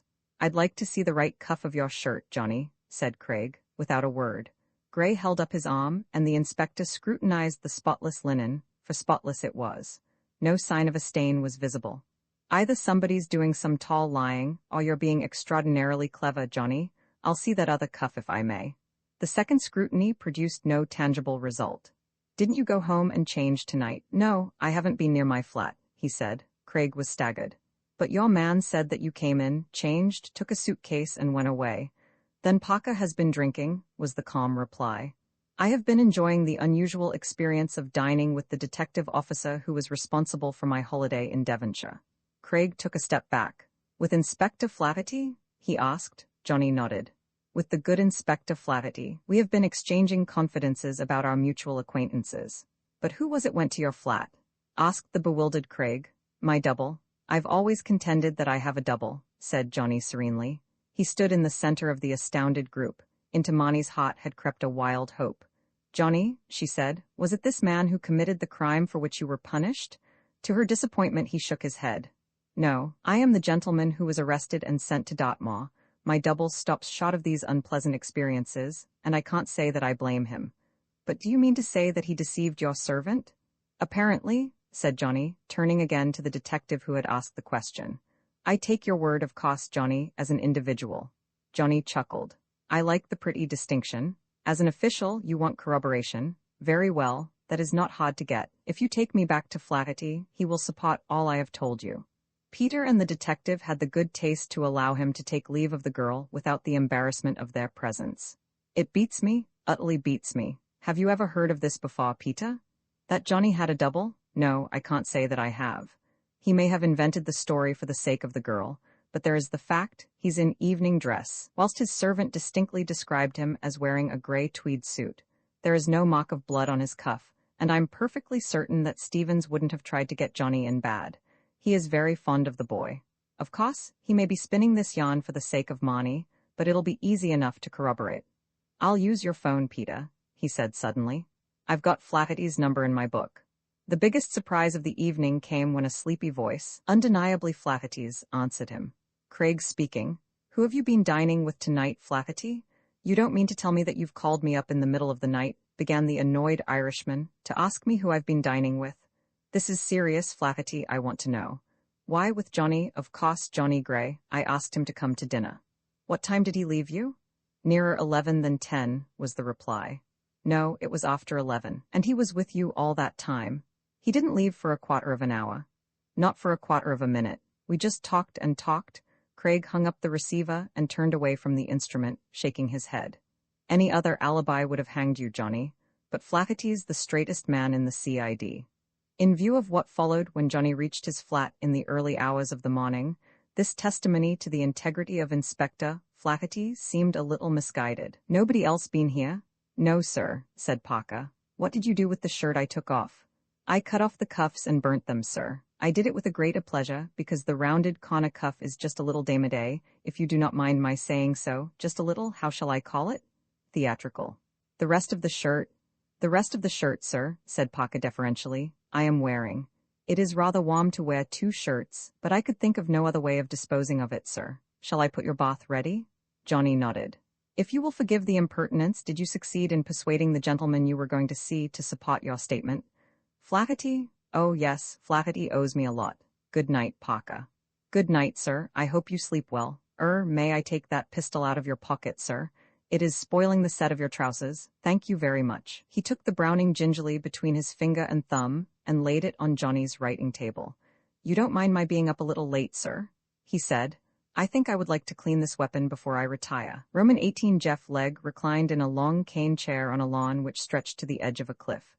Before him were the blue waters of the channel and the more gorgeous blue of an unflecked sky. He reached out his hand and took a glass that stood on the table by his side, sipped it with a wry face, and called a name pettishly. It was Lila who came running to his side. Take this stuff away and bring me a whiskey and soda, he said. The doctor said you weren't to have anything but lime juice. Oh, Jeff, you must do as he tells you, she pleaded. I'll break your head for you when I get up, he snarled. Do as you're told. Where's the governor? He's gone into the village to post some letters. He ruminated on this and then, if that busy comes, you can tell him I'm too ill to be seen. Who, Craig? Yes, he growled, the dirty, twisting thief. Johnny would have been in boob for this if he hadn't straightened Craig. If he didn't drop 1,000 to keep off the moor, I'm a dead man. She pulled up a low chair to his side. I don't think Johnny did it, she said. The old man thinks it was Peter. The window was found open after. He could have come in by the fire escape. He knows the way. He grumbled something under his breath, and very discreetly she did not press home her view. Was Monty back with her father? She nodded. Who told him I was married to you? I don't know, Jeff. She said. You liar, you told him. Nobody else could have known. If I get bird for this marriage, I'll kill you, Lila. That's twice you've squeaked on me. I didn't know what I was saying. I was half mad with worry. I wish you'd gone the whole journey, he said bitterly. It isn't the woman. I don't care a damn about that. It's the old man's quarrel, and he's got to get through with it. It's the other business being disorganized that's worrying me. Unless it's running like clockwork, you'll get a jam, and when you've got a jam, you collect a bigger crowd than I want to see looking at my operations. You didn't squeak about that, I suppose? No, Jeff, I didn't know. And that's the reason you didn't squeak, eh? He regarded her unfavorably, and now she turned on him. Listen, Jeff Legg, I'm a patient woman up to a point, and I'll stand for all your bad temper whilst you're ill. But you're living in a new age, Jeff, and you'd better wake up to the fact. All that Bill Sykes and Nancy's stuff never did impress me. I'm no clinger. If you got really rough with me, I'd bat you, and that's a fact. It may not be womanly, but it's wise. I never did believe in the equality of the sexes, but no girl is the weaker vessel if she gets first grip of the kitchen poker. Very wisely he changed the subject. I suppose they searched the club from top to bottom? He said. They did. Did they look in the loft? I believe they did. Stevens told me that they turned everything inside out. He grunted. They're clever, he said. It must be wonderful to be clever. Who's this? He scowled across the lawn at a strange figure that had appeared, apparently by way of the cliff gate. She rose and walked to meet the stooping stranger, who stood, hat in hand, waiting for her and smiling awkwardly. I'm so sorry to intrude, he said. This is a beautiful place, is it not?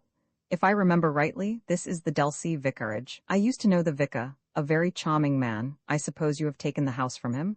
She was half amused, half annoyed. This is Delsey vicarage, she said curtly. Do you want to see anybody?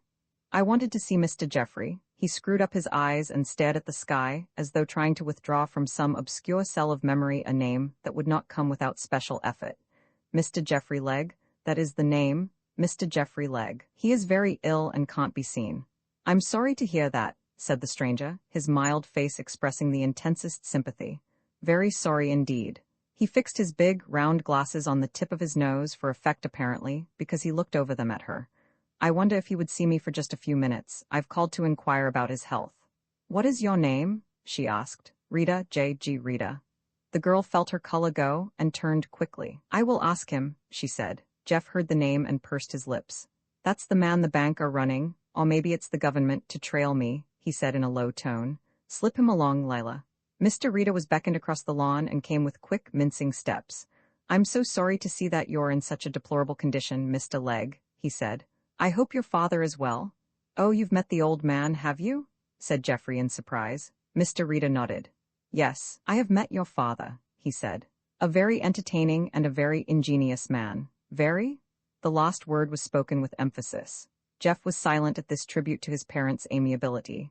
There has been a lot of talk in town lately about a certain nefarious business that is being carried on, surreptitiously, of course, said Mr. Rita, choosing his words with care. I who live out of the world and in the backwater of life, hear strange rumors about the distribution of illicit money. I think the cant term is slush or slush. Probably it is slush. It is slush, agreed Jeff, not knowing whether to be amused or alarmed, and watching the man all the time. Now, I feel sure that the persons who are engaged in this practice cannot be aware of the enormously serious nature of their offense, said Mr. Rita confidentially. He broke off his lecture to look around the lawn and well-stocked garden that flanked it on either side. How beautiful is the world, Mr. Jeff. I beg your pardon, Mr. Legg, he said. How lovely those flowers are. I confess that the sight of bluebells always brings a lump to my throat. I don't suppose they are bluebells, he added, for it is rather late in the year, but that peculiar shade of blue, and those wonderful roses, I can smell them from here. He closed his eyes, raised his nose and sniffed loudly, a ludicrous figure, but Jeff Legg did not laugh. I know very little, but I understand that in Dartmoor prison there are only a few potted flowers, and that those are never seen by the prisoners, except by one privileged man whose task it is to tend them. A lifer, generally. Life without flowers must be very drab, Mr. Legg. I'm not especially fond of flowers, said Geoffrey. What a pity, said the other regretfully. What 1,000 pities, but there is no sea view from that establishment, no painted ships upon a painted ocean, which is a quotation from a well-known poem, no delightful sense of freedom, nothing really that makes life durable for a man under sentence, let us say, of 15 or 20 years. Jeff did not reply. Do you love rabbits? Was the surprising question that was put to him. No, I can't say that I do. Lila sat erect, motionless, all her senses trained to hear and understand. Mr. Rita sighed. I am very fond of rabbits. Whenever I see a rabbit in a cage or in a hutch, I buy it, take it to the nearest wood and release it. It may be a foolish kindness because, born and reared in captivity, it may not have the necessary qualities to support itself amongst its wilder fellows. But I like letting rabbits loose. Other people like putting rabbits in cages. He shook his finger in Geoffrey's face. Never be a rabbit in a cage, Mr. Geoffrey, or is it Mr. Legg? Yes, Mr. Legg. I am neither a rabbit nor a chicken, nor a fox nor a skylark, said Geoffrey. The cage hasn't been built that could hold me. Again Mr. Rita sighed. I remember another gentleman saying that some years ago. I forget in what prison he was hanged. Possibly it was Wandsworth. Yes, I am sure it was Wandsworth. I saw his grave the other day. Just his initials. What a pity. What a sad end to a promising career. He is better off, I think, for 20 long years in a prison cell. That is a dreadful fate, Mr. Legg. And it is a fate that would never overtake a man who decided to reform. Suppose, let us say, he was forging Bank of England notes and decided that he would burn his paper and his watermarkers, dismiss all his agents. I don't think we should worry very much about that type of person. We should meet him generously and liberally, especially if his notes were of such excellent quality that they were difficult for the uninitiated to detect. What has happened to Golden? Asked Geoffrey boldly. The eyes of the elderly man twinkled. Golden was my predecessor, he said. A very charming fellow by some accounts. Again Geoffrey cut him short. He used to be the man who was looking after the slush for the police. Is he dead? He has gone abroad, said Mr. Rita gravely. Yes, Mr. Golden could not stand this climate. He suffered terribly from asthma, or it may have been sciatica. I know there was an at the end of it. Did you ever meet him? Ah, you missed a very great opportunity, said Mr. Rita. Golden was a nice fellow, not as smart, perhaps, as he might have been, or as he should have been, but a very nice fellow. He did not work, perhaps, so much in the open as I do, and there I think he was mistaken. It is always an error to shut yourself up in an office and envelop yourself in an atmosphere of mystery. I myself am prone to the same fault. Now, my dear Mr. Legg, I am sure you will take my parable kindly, and will give it every thought and consideration. I would, if I were a printer of slush, but, unfortunately, I'm not, said Geoffrey Legg with a smile. You're not, of course, the other hastened to say. I wouldn't dream of suggesting you were, but with your vast circle of acquaintances, and, I'm sure, admirers, you may perhaps be able to convey my simple little illustration. I don't like to see rabbits in cages, or birds in cages, or anything else behind bars, and I think that Dartmoor is so, what shall I say? Unesthetic, and it seems such a pity to spend all the years in Devonshire. In the spring, of course, it is delightful, in the summer it is hot, in the winter, unless you're at Torquay, it is deplorable. Good morning, Mr. Legg. He bowed low to the girl and, bowing, his spectacles fell off. Stooping, he picked them up with an apology and backed away, and they watched him in silence till he had disappeared from view. Roman 19, what do you think of him for a busy? Asked Geoffrey contemptuously. She did not answer. Contact with the man had frightened her. It was not like Lila to shiver in the presence of detectives. I don't know what he is, she said a little breathlessly. He's something like a good-natured snake. Didn't you feel that, Geoffrey? Good-natured nothing, said the other with a curl of his lip. He's worse than Golden. These big corporations fall for that kind of man. They never give a chance to a real clever busy. Who was Golden? She asked. He was an old fellow too. They fired him. He chuckled to himself. And I was responsible for firing him. Then they brought in Mr. J.G. Rita with a flourish of trumpets. He's been on the game 3 years, and he's just about as near to making a pull as he ever was. Jeff, isn't there danger? Her voice was very serious. Isn't there always danger? No more danger than usual. He said, they can't touch me, don't worry. I've covered myself so that they can't see me for overcoats. Once the stuff's printed, they can never put it back on me. Once it's printed. She nodded slowly. Then you are the big printer, Jeff? Talk about something else, he said. When Emmanuel returned, as he did soon after, Lila met him at the gate and told him of Rita's visit. To her surprise, he took almost the same view as Jeff had taken. He's a fool, but straight, up to 5,000 anyway. No man is straight when you reach his figure. But why did he come to Jeff? She asked. Doesn't everybody in the business know that Jeff's the big printer? Haven't they been trying to put it on him for years? Of course he came. It was his last, despairing stroke. How's the boy? He asked. He's all right, but a little touchy. Of course he's a little touchy, said Emmanuel indignantly. You don't suppose he's going to get better in a day, do you? The club's running again. Has it been closed? It hasn't exactly been closed, but it has been unpopular, he said, showing his teeth in that smile of his. Listen. He caught her arm on the edge of the lawn. Get your mind off that shooting, will you? I'll fix the man responsible for that. Do you know? She asked. It was the first time he had ever discussed the matter calmly, for the very mention of the attack upon Jeff had hitherto been sufficient to drive him to an incoherent frenzy. Yes, I know, he said gratingly. It was Peter Kane, but you needn't say anything about that. I'll fix him, I tell you. Jeff thinks it was. Never mind what Jeff thinks, he said impatiently. Do as I tell you. He sent her into the house to brew him a cup of tea. Emmanuel was a great drinker of tea, and in her absence he had something to say to his son. Jeff, there's a big call for your stuff, he said. I've had a letter from Harvey. He says there's another man started in the north of England and he's turning out pretty good material, but they want yours. They can place $500,000 on the continent right away. Jeff, what Harvey says is right. If there's a slackening of supply while you're ill, the busy fellows are going to tumble to you. I've thought of that, said Geoffrey. You can tell anybody who's interested that there'll be a printing next week. Are you well enough to go up? Asked his father anxiously. Geoffrey nodded and shifted himself more erect, but winced in the process. Rita's been here, did she tell you? Emmanuel nodded. I'm not worried much about Rita. Down in Dartmoor he's a bogey, but then, they bogey any man they don't know, and they've got all sorts of stories about him. It's very encouraging to get near to the real thing. They laughed together, and for the rest of the day discussed ways and means. Geoffrey had said no more than was true when he had told the girl he was well covered. In various parts of the country, he had 12 banking accounts, each in a different name, and in one of the safe deposits, an enormous sum in currency, ready for emergency. You've got to stop sometime, I suppose, said his father, but it is mighty tempting to carry on with those profits. It's a bigger graft than I ever attempted, Jeff. And his son accepted this respectful tribute with a smirk. The old man sat, his clasped hands between his knees, staring out over the sea.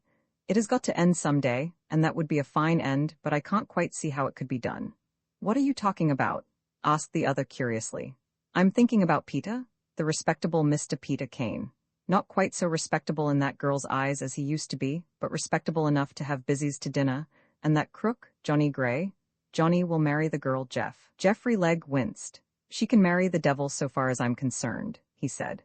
But she can't marry without divorcing you. Do you realize that, my son? That's the law. And she can't divorce you without shopping you for bigamy. That's the law too. And the question is, will she delay her action until Johnny's made a bit, or will she start right in? If she gives me just the time I want, Jeff, you'll have your girl and I'll have Peter Kane. She's your wife in the eyes of the law. There was a significance in his words that made the other man look at him quickly. What's the great idea? He asked. Suppose Peter was the big printer? Said Emmanuel, speaking in a tone that was little above a whisper.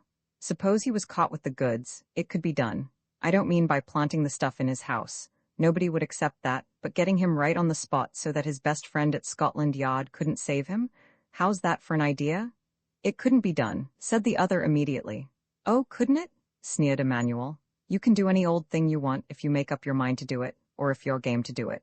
That wouldn't get me the girl. Emmanuel turned his head slowly toward his heir. If they found the big printer, they'll have to find the big printing, he said deliberately. That means we should all have to skip and skip lively.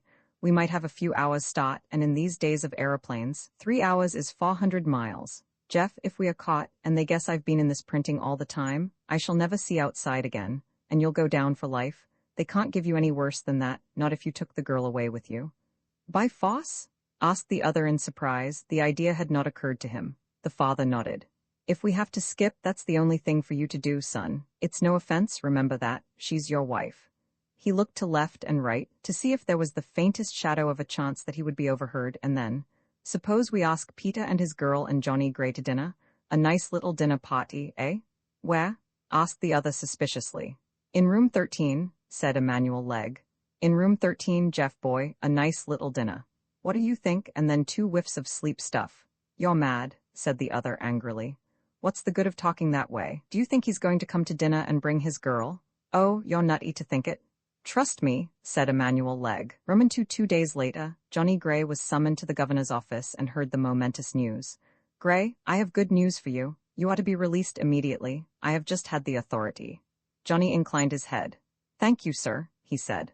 Awada took him to a bathroom where he stripped and, with a blanket about him, came out to a cubicle where his civilian clothes were waiting. He dressed with a queer air of unfamiliarity and went back to his cell. The water brought him a looking-glass and a safety razor, and he completed his toilet. The rest of the day was his own. He was a privileged man and could wander about the prison in his strangely feeling attire, the envy of men whom he had come to know and to loathe, the half-madmen who for a year had been whispering their futilities into his ear.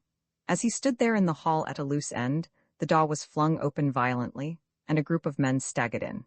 In the midst of them was a howling, shrieking thing that was neither man nor beast, his face bloody, his wild arms gripped by struggling waters. He watched the tragic group as it made its way to the punishment cells.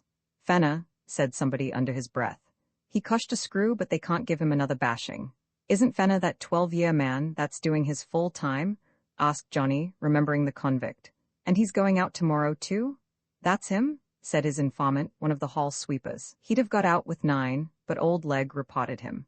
Game to the last, eh? They can't bash him off to tomorrow, and the visiting justices won't be here for a week. Johnny remembered the case. Legg had been witness to a brutal assault on the man by one of the warders, who had since been discharged from the service. In desperation, the unfortunate Fenner had hit back, and had been tried. Legg's evidence might have saved him from the flogging which followed, but Legg was too good a friend of the warders, or they were too good friends of his, to betray a screw. So Fenner had gone to the Triangle, as he would not go again. He could not sleep the last night in the cell. His mind was on Monty. He did not reproach her for a second, nor did he feel bitter toward her father. It was only right and proper that Peter Kane should do what was best for his girl. The old man's ever-present fear for his daughter's future was almost an obsession. Johnny guessed that when this presentable Canadian had come along, Peter had done all in his power to further the match. Johnny Gray walked up the steep slope for the last time. A key turned in the big lock, and he stood outside the gates, a free man. The red-bearded headwater put out his hand. "Good luck to you," he said gruffly. "Don't you come over the Alps again." "I've given up mountain climbing," said Johnny. He had taken his farewell of the governor, and now the only thing to remind him of his association with the grim prison he had left was the water who walked by his side to the station. He had some time to wait, and Johnny tried to get some information from another angle. "No, I don't know Jeff Legg," said the water, shaking his head. "I knew the old man. He was here until 12 months ago. You were here, too, weren't you, Gray?" Johnny nodded. "Mr. Jeff Legg has never been over the Alps, then?" he asked sardonically. "No, not in this prison, and he wasn't in Parkhurst or Portland, so far as I can remember. I've been at both places. I've heard the men talking about him. They say he's clever, which means that he'll be putting out his tins one morning. Goodbye, Gray, and be good." Johnny gripped the outstretched hand of the man, and when he was in the carriage, took out his silk handkerchief and wiped his hand of the lost prison contact. His servant was waiting for him at Paddington when he arrived that afternoon, and with him, straining at a leash, a small, lop-eared fox terrier, who howled his greeting long before Johnny had seen the group. In another second the dog was struggling in his arms, licking his face, his ears and his hair, and whining his joy at the reunion. There were tears in Johnny's eyes when he put the dog down on the platform. "There are a number of letters for you, sir. Will you dine at home?" The excellent Parker might have been welcoming his master from a short sojourn at Monte Carlo, so very unemotional was he. "Yes, I'll dine at home," said Johnny. He stepped into the taxicab that Parker had hired, and Spot leapt after him. "There is no baggage, sir?" asked Parker gravely through the open window. "There is no baggage," said Johnny as gravely. "You had better ride back with me, Parker." The man hesitated. "It would be a very great liberty, sir," he said. "Not so great a liberty as I have had taken with me during the past year and 9 months, said Johnny. As the cab came out into dismal Chapel Street, the greatly daring Parker asked, "I hope you have not had too bad a time, sir?" Johnny laughed. "It has not been pleasant, Parker. Prisons seldom are." "I suppose not, sir," agreed Parker, and added unnecessarily, "I have never been in prison, sir." Johnny's flat was in Queen's Gate, and at the sight of the peaceful luxury of his study he caught his breath. "You're a fool," he said aloud to himself. "Yes, sir," said the obliging Parker. That night many men came furtively to the flat in Queen's Gate, and Johnny, after admitting the first of these, called Parker into his small dining room. "Parker, I am told that during my absence in the country even staid men have acquired the habit of attending cinema performances." "Well, sir, I like the pictures myself," admitted Parker. "Then go and find one that lasts until 11 o'clock, said Johnny. "You mean, sir?" "I mean I don't want you here tonight." Parker's face fell, but he was a good servant. "Very good, sir," he said, and went out, wondering sorrowfully what desperate plans his master was hatching. At 10:30 the last of the visitors took his leave. "I'll see Peter tomorrow," said Johnny, tossing the end of his cigarette into the hall fireplace. "You know nothing of this wedding, when it is to take place?" "No, Captain, I only know Peter slightly." "Who is the bridegroom?" "A swell, by all accounts. Peter is a plausible chap and he'd pull in the right kind. A major in the Canadian Army, I've heard, and a very nice man. Peter can catch mugs easier than some people can catch flies." "Peter was never a mug catcher," said John Gray sharply. "I don't know," said the other. "There's one born every minute. But they take a long time to grow up, and the women get first pluck," said Johnny good-humoredly. Parker, returning at 11:15, found his master sitting before a fireplace which was choked with burnt paper. Johnny reached Horsham the next afternoon soon after lunch, and none who saw the athletic figure striding up the Horsham road would guess that less than 2 days before he had been the inmate of a convict cell. He had come to make his last desperate fight for happiness. How it would end, what argument to employ, he did not know. There was one, and one only, but that he could not use. As he turned into Down Road, he saw 2 big limousines standing one behind the other, and wondered what social event was in progress. Manor Hill stood aloof from its suburban neighbors, a sedate, red-brick house, its walls gay with clematis. Johnny avoided the front gates and passed down a side path which, as he knew, led to the big lawn behind, where Peter loved to sun himself at this hour. He paused as he emerged into the open. A pretty parlour-maid was talking to an elderly man, who wore without distinction the livery of a butler. His lined face was puckered uncomfortably, and his head was bent in a listening attitude, though it was next to impossible for a man totally deaf to miss hearing all that was said. "I don't know what sort of houses you've been in, and what sort of people you've been working for, but I can tell you that if I find you in my room again, looking in my boxes, I shall tell Mr. Kane. I won't have it, Mr. Ford." "No, miss," said the butler, huskily. It was not Johnny knew emotion which produced the huskiness. Barney Ford had been husky from his youth, probably squawked huskily in his cradle. "If you are a burglar and trying to keep your hand in, I understand it," the girl continued hotly, "but you're supposed to be a respectable man. I won't have this underhand prying and sneaking. Understand that? I won't have it." "No, miss," said the hoss Barney. John Gray surveyed the scene with amusement. Barney he knew very well. He had quitted the shadier walks of life when Peter Kane had found it expedient to retire from his hazardous calling. Ex-convict, ex-burglar, and ex-prize-fighter, his seamy past was in some degree redeemed by his affection for the man whose bread he ate and in whose service he pretended to be, though a worse butler had never put on uniform than Barney. The girl was pretty, with hair of dull gold and a figure that was both straight and supple. Now her face was flushed with annoyance, and the dark eyes were ablaze. Barney certainly had prying habits, the heritage of his unregenerate days. Other servants had left the house for the same reason, and Peter had cursed and threatened without wholly reforming his servitor. The girl did not see him as she turned and flounced into the house, leaving the old man to stare after her. "You've made her cross," said John, coming up behind him. Barney Fod spun round and stared, then his jaw dropped. "Good Lord, Johnny, when did you come down from college?" The visitor laughed softly. "Term ended yesterday," he said. "How is Peter?" Before he replied, the servant blew his nose violently, all the time keeping his eye upon the newcomer. "How long have you been here?" he asked at length. "I arrived at the tail end of your conversation," said Johnny, amused. "Barney, you haven't reformed." Barney Fod screwed up his face into an expression of scorn. "They think you're a hook even if you ain't one," he said. "What does she know about life? You ain't seen Peter? He's in the house, I'll tell him in a minute, he's all right. All beans and bacon about the girl.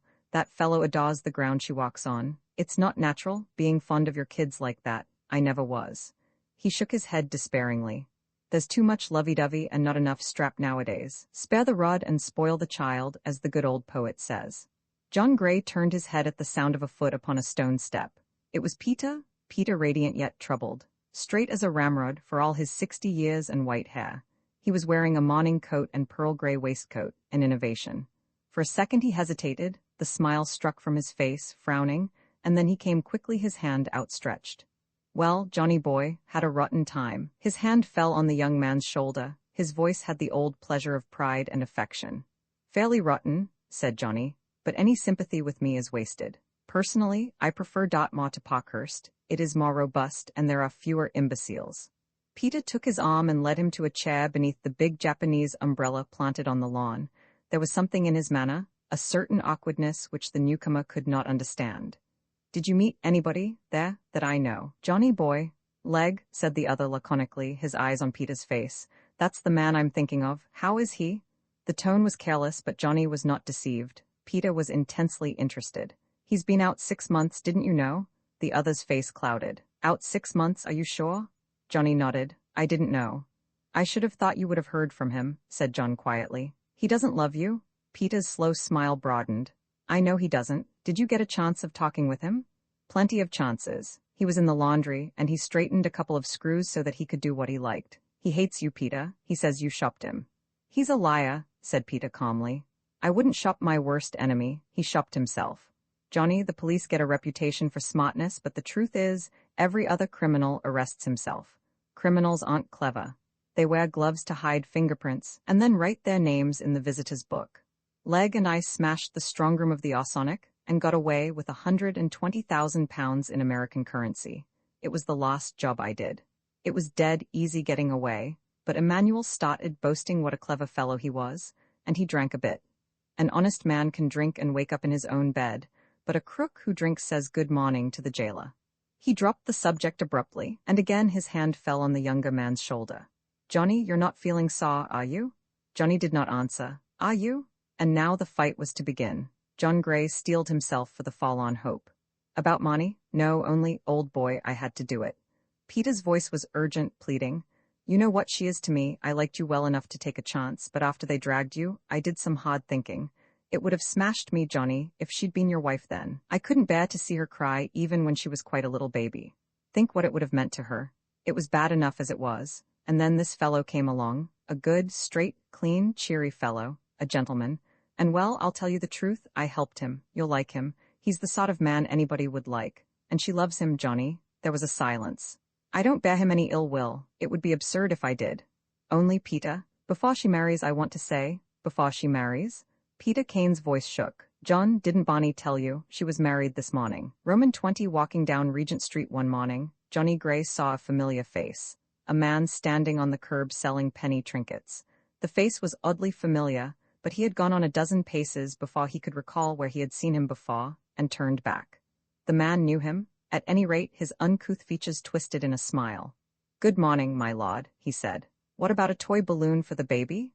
"Your name is Fenner, isn't it?" said Johnny with a good-humored gesture of refusal. "That's me, Captain. I didn't think you'd recognized me. How's business?" "Quiet," said Johnny conventionally. "What are you doing?" The man shrugged his enormous shoulders. "Selling these and filling in the time with a little sluicing." Johnny shook his head reprovingly. Sluicing in the Augat indicates a curious method of livelihood. in public wash places where men strip off their coats to wash their hands for luncheon, there are fine pickings to be had by a man with quick fingers and a knowledge of human nature. Did you ever get your toweling? One, no, said the other contemptuously and with a deep growl. I knew they couldn't, that's why I coshed the screw. I was too near my time. If I ever see old man leg, by God I'll— Johnny raised his fingers. A policeman was strolling past and was eyeing the two suspiciously. Apparently, if he regarded Fenner with disfavor, Johnny's respectability redeemed the association. Poor old Flatty, said Fenner as the officer passed. What a life. The man looked him up and down amusedly. You seem to have struck it, Gray, he said with no touch of envy. What's your graft? Johnny smiled faintly. It is one you'll find difficult to understand, Fenner. I am being honest. That's certainly a new one on me, said the other frankly. Have you seen old Emmanuel?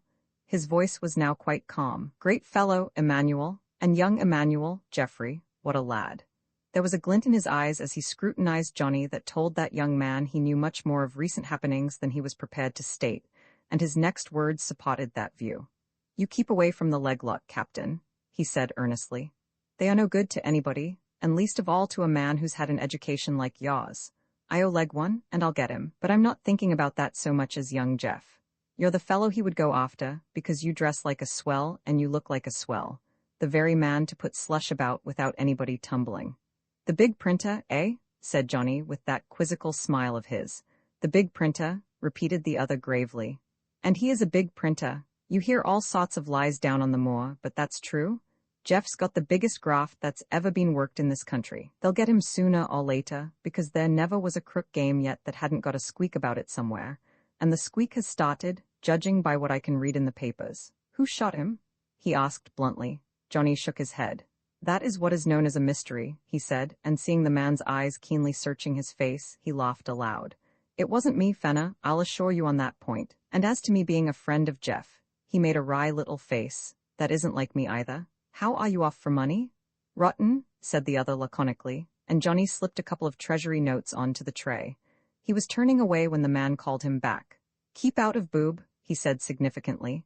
And don't think I'm handing round good advice. I'm not thinking of Dartmoor. There are other boobs that are worse, I can tell you that because I've seen most of them. He gathered up the money on the tray without so much as a word of thanks, and put it in his waistcoat pocket. Keytown Jail is the worst prison in England, he said, not looking at his benefactor but staring straight ahead.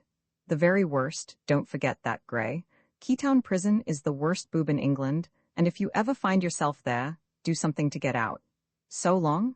The mentality of the criminal had been a subject for vicarious study during Johnny's stay in Dartmoor, and he mused on the man's words as he continued his walk along Regent Street.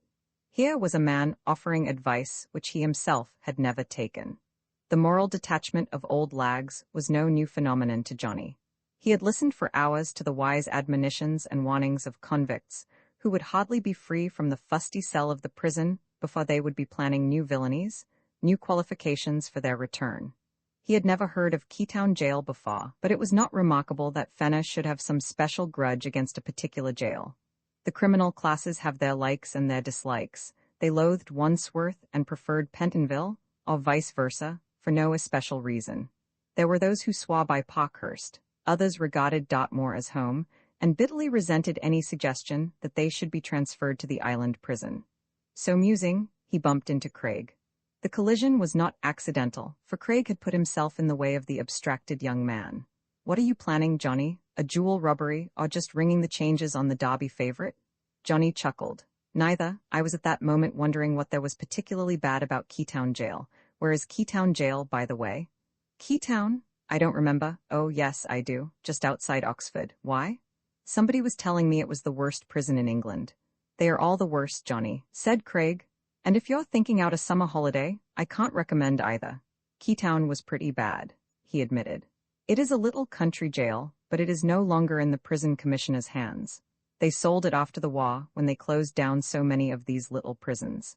The policy now is to enlarge the bigger places and cut out these expensive little boobs that cost money to staff. They closed Hereford Jail in the same way, and half a dozen others, I should think. So you needn't bother about Keytown, he smiled bleakly. One of your criminal acquaintances has been wanting you, I guess? You've guessed right, said Johnny, and advanced no information, knowing that, if Craig continued his walk, He would sooner or later see the toy peddler. Mr. Geoffrey Legg is making a good recovery, said the detective, changing the subject.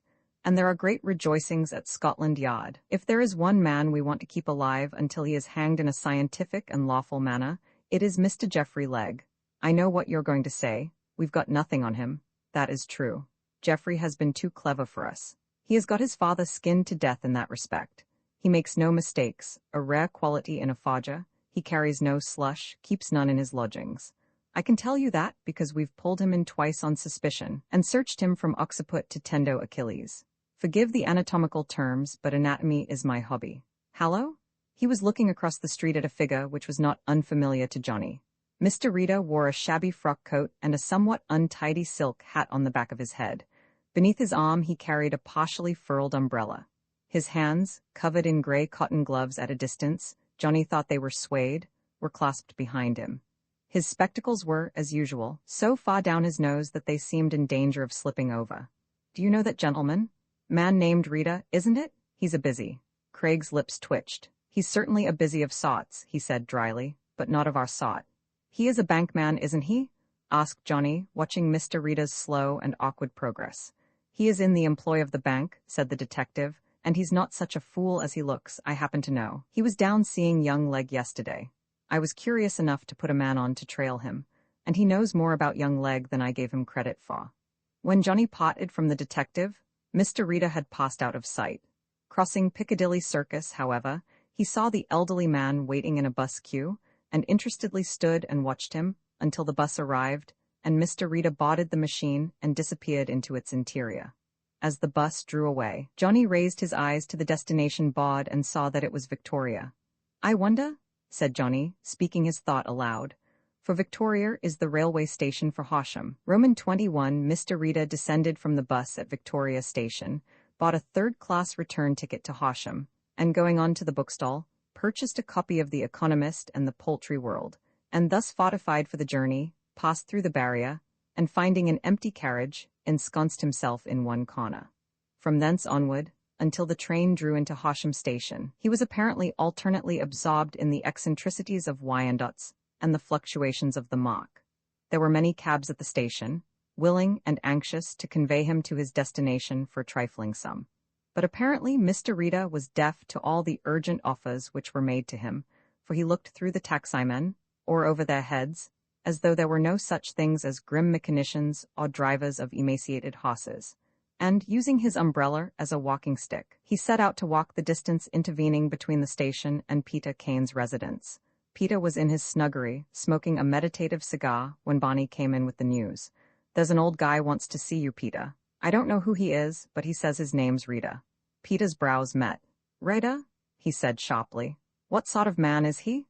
An old fellow, said Bonnie. Too shaky for a busy. He looks as if he's trying to raise subscriptions for the old chapel organ. It was not an unfair description, as Peter knew. Bring him here, Bonnie, and keep your mouth shut. And bear in mind that this is the busiest busy you are ever likely to meet. A copper? Said Bonnie incredulously. Peter nodded. Where's Monty? He asked quickly.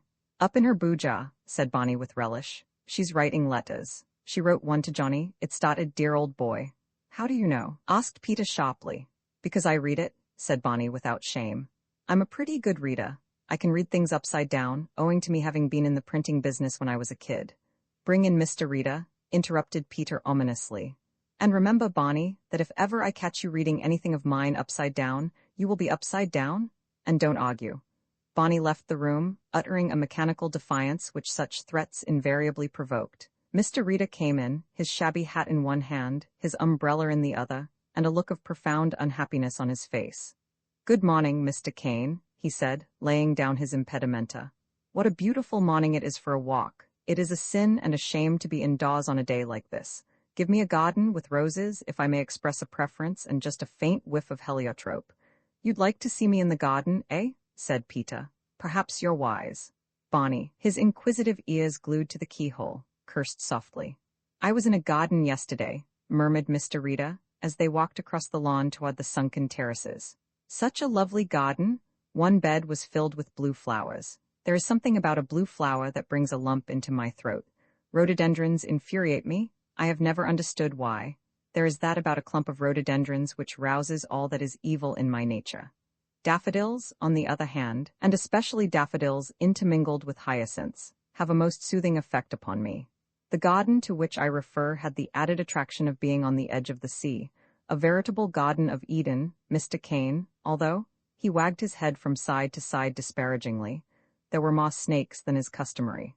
There was a snake in a chair, and a snake who was posting letters in the village, and another official snake who was hiding behind a clump of bushes, and had followed me all the way from London, sent, I think, by that misguided gentleman, Mr. Craig. Where were you, Mr. Reader? At a seaside villa, a beautiful spot. A truly earthly paradise, sighed Mr. Reader. The very place an intelligent man would go to if he were convalescent, and the gentleman on the chair was certainly convalescent.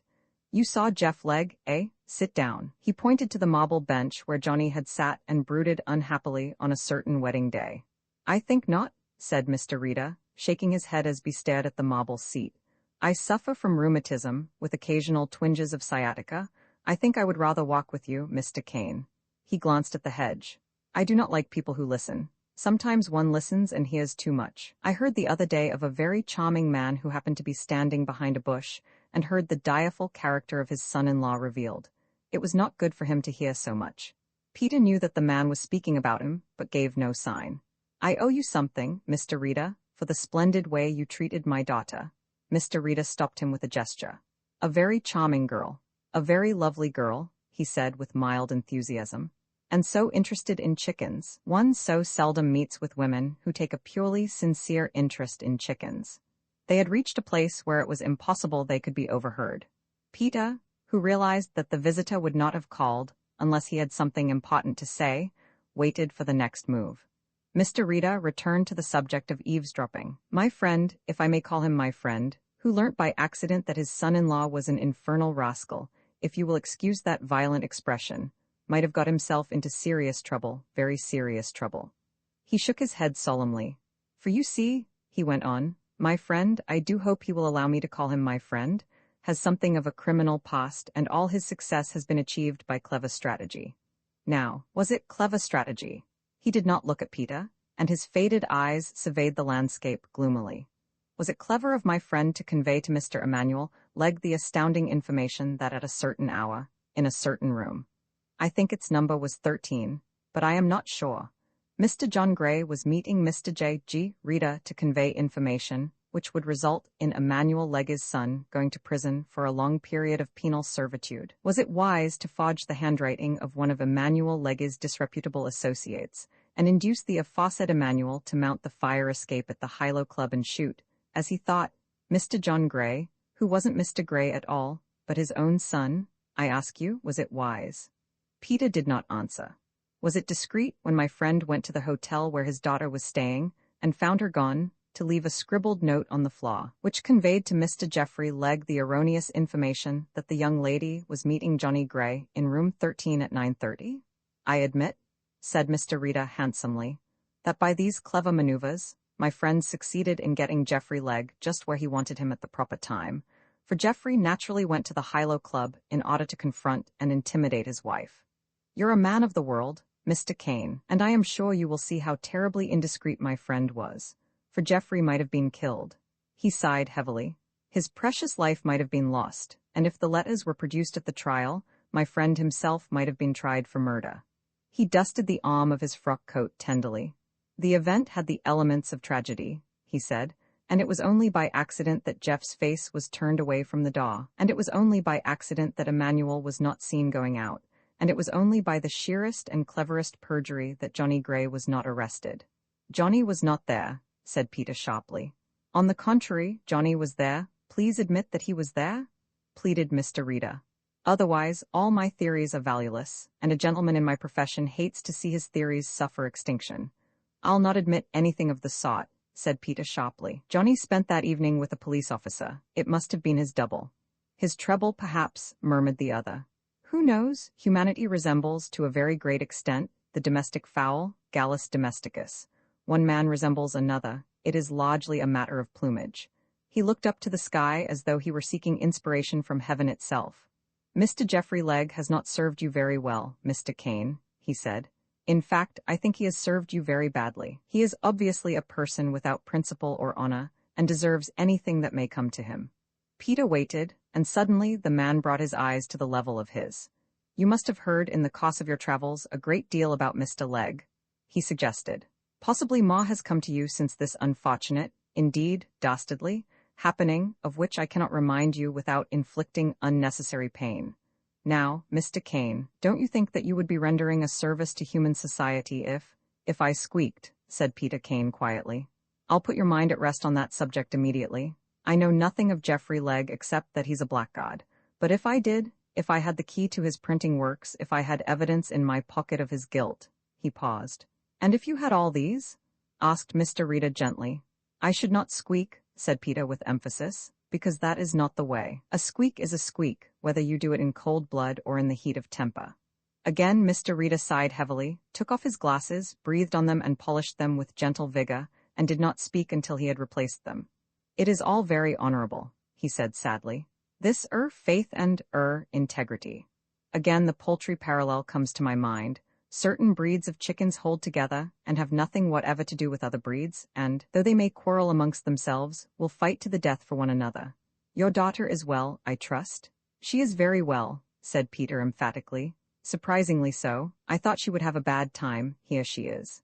He turned at that moment and waved his hand to the girl, who was coming down the steps of the terrace. You know Mr. Rita?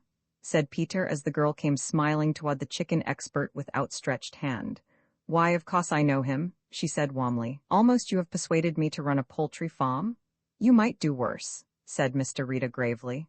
There are very few women who take an intelligent interest in such matters. Men are ever so much more interested in chickens. Peter looked at him sharply. There was something in his tone, a glint of unsuspected humor in his eyes, that lit and died in a second, and Peter Kane was nearer to understanding the man at that moment than he had ever been before. And here Peter took a bold step. Mr. Reeder is a detective, he said, employed by the banks to try and track down the people who have been putting so many forged notes on the market. A detective? Her eyes opened wide in surprise, and Mr. Reeder hastened to disclaim the appellation. Not a detective. I beg of you not to misunderstand, Miss Kane. I am merely an investigator, an inquiry agent, not a detective. Detective is a term which is wholly repugnant to me. I have never arrested a man in my life, nor have I authority to do so. At any rate, you do not look like a detective, Mr. Rita, smiled the girl. I thank you, said Mr. Rita gratefully. I should not wish to be mistaken for a detective. It is a profession which I admire, but do not envy. He took from his pocket a large note case and opened it. Inside, fastened by a rubber band in the center, was a thick wad of banknotes. Seeing them, Peter's eyebrows rose. You're a bold man to carry all that money about with you, Mr. Rita, he said. Not bold, disclaimed the investigator. I am indeed a very timid man. He slipped a note from under the elastic band and handed it to his wondering host. Peter took it. A $5, he said. Mr. Rita took another. Peter saw it was 100 before he held it in his hand. Would you cash that for me? Peter Kane frowned. What do you mean? Would you cash it for me? Asked Mr. Rita. Or perhaps you have no change? People do not keep such large sums in their houses. I'll change it for you with pleasure, said Peter, and was taking out his own note case when Mr. Rita stopped him with a gesture. Forged, he said briefly. Peter looked at the note in his hand. Forged? Impossible? That's a good note. He rustled it scientifically and held it up to the light. The watermark was perfect. The secret marks on the face of the note, which he knew very well, were there. He moistened the corner of the note with his thumb. You needn't trouble, said Rita. It answers all the tests. Do you mean to tell me this is slush, I mean a forgery? The other nodded, and Peter examined the note again with a new interest. He who had seen so much bad money had to admit that it was the most perfect forgery he had ever handled. I shouldn't have hesitated to change that for you. Is all the other money the same? Again the man nodded. But is that really bad money? Asked Monty, taking the note from her father. How is it made? Before the evasive answer came, she guessed. In a flash she pieced together the hints, the vague scraps of gossip she had heard about the big printer. Geoffrey Legg? She gasped, going white. Oh, Mr. Geoffrey Legg, nodded Rita. Of course we can prove nothing. Now perhaps we can sit down. It was he who suggested that they should go back to the garden seat, not until, in his furtive way, he had circumnavigated the clump of bushes that hid the lawn from view did he open his heart. I am going to tell you a lot, Mr. Kane, he said, because I feel you may be able to help me in spite of your principles. There are two men who could have engraved this note, one man who could manufacture the paper. Anybody could print it? Anybody, that is to say, with a knowledge of printing. The two men are Lacey and Burns. They have both been in prison for forgery. They were both released 10 years ago, and since then have not been seen. The third man is a paper maker, who was engaged in the banknote works at Wellington. He went to penal servitude for 7 years for stealing banknote paper. He also has been released a very considerable time, and he also has vanished. Lacey and Burns, I have heard of them. What is the other man's name? Asked Peter. Mr. Rita told him. Jennings, I never heard of him. You wouldn't because he is the most difficult type of criminal to track. In other words, he is not a criminal in the ordinary sense of the word. I am satisfied that he is on the continent because, to be making paper, it is necessary that one should have the most up-to-date machinery. The printing is done here. Where? Asked the girl innocently, and for the first time she saw Mr. Rita smile. I want this man very badly, and it is a matter of interest for you, young lady, because I could get him tomorrow for bigamy. He saw the girl flush. Which I shall not do. I want Jeff the big printer, not Jeff the bigamist, and oh, I want him badly. A sound of loud coughing came from the lawn, and Bonnie appeared at the head of the steps. Anybody want to see Emmanuel Legg? They looked at one another. I don't want to see him, said Mr. Rita decidedly. He nodded at the girl. And you don't want to see him? I fear that leaves only you. Mr. Kane. Roman 22. Peter was as cool as ice when he came into the drawing room and found Emmanuel examining the pictures on the wall with the air of a connoisseur. He turned and beamed a benevolent smile upon the man he hated. I didn't think you'd come here again, Legg, said Peter with dangerous calm. Didn't you now? Emmanuel seemed surprised. Well, why not? And me wanting to fix things up too? I'm surprised at you, Peter. You'll put nothing right, said the other. The sooner you recognize that fact and clear, the better it will be for everybody. If I'd known, Emmanuel went on, unabashed, if only I'd dreamt that the young woman Geoffrey had taken up with was your daughter, I would have stopped it at once, Peter. The boy had been brought up straight and never had met you. It is funny the number of straight people that never met Peter Kane. Of course, if he'd been on the crook, he'd have known at once. Do you think my boy would have married the daughter of a man who twisted his father? Is it likely, Peter? However, it's done now, and what's done can't be undone. The girl's fond of him and he's fond of the girl. When you've finished being comic, you can go, said Peter. I never laugh before lunch. Don't you, Peter, and not after? I've come at a very bad time, it seems to me. Now listen, Peter, let's talk business. I've no business with you. Peter opened the door. Haste was always your weakness, Peter, said Emmanuel, not budging from where he stood. Never lose your temper. I lost my temper once and shot a copper and did 15 years for it. 15 years, whilst you were sitting here in luxury, entertaining the lords and ladies of the neighborhood, and kidding 'em you were straight. I'm going to ask you a favor, Peter. It is granted before you ask, said the other sardonically. I'm going to ask you and Johnny Boy to come and have a bit of dinner with me and Geoffrey, and let us fix this thing up. You're not going to have this girl brought into the divorce court, are you? And you've got to get a divorce, whether he's married or whether he isn't. As a matter of fact, he isn't married at all. I never dreamt you'd be such a mug as to fall for the story that Lila was properly married to Jeff. All these girls tell you the same thing. It's vanity, Peter, a human weakness, if I may so describe it. Perhaps it was the vanity of the registrar who signed their marriage certificate and the vanity of the people who witnessed the marriage, said Peter. Your son was married to this girl at the Greenwich Registry Office. I've got a copy of the certificate. You can see it if you like. Still the smile on Emmanuel's face did not fade. Ain't you smart? He said admiringly. Ain't you the quickest grafter that ever grafted? Married or not, Peter, the girl's got to go into the cot for the marriage to be, what do you call it? Annulled, that's the word. And she can't marry till she does. And they'll never annul the marriage until you get my boy caught for bigamy, and that you won't do, Peter, because you don't want to advertise what a damned fool you are. Take my advice, come and talk it over. Bring Johnny with you? Why should I bring Johnny? I can look after myself. Johnny's an interested party, said the other. He's interested in anything to do with Monty, eh? He chuckled, and for a second Peter Kane had all his work to maintain his calm. I'm not going to discuss Monty with you. I'll meet you and the printer, and I don't suppose Johnny will mind either, though what you can do that the law can't do, I don't know. I can give you evidence that you can't get any other way, said the other. The fact is, Peter, my poor boy has realized he's made a mistake. He married a girl who was the daughter of a respectable gentleman, and when I broke it to him, Peter, that he'd married into a crook family, he was upset. He said I ought to have told him. I don't know what funny business you're going to try, said Peter Kane, but I'm not going to run away from it. You want me to meet you and your son, where? What about the old high-low? Suggested Emmanuel. What about room 13, where a sad accident nearly occurred, where you shot your son? Asked Peter coolly, and only for a second did the man's self-possession leave him. His face turned a dusky red and then a pale yellow. I shot my son there, did I? Peter, you're getting old and dopey. You've been dreaming again, Peter. Shot my son? I'll come to this fool dinner of yours. And Monty? Suggested the other. Monty doesn't put her foot inside the doors of the high-low, said Peter calmly.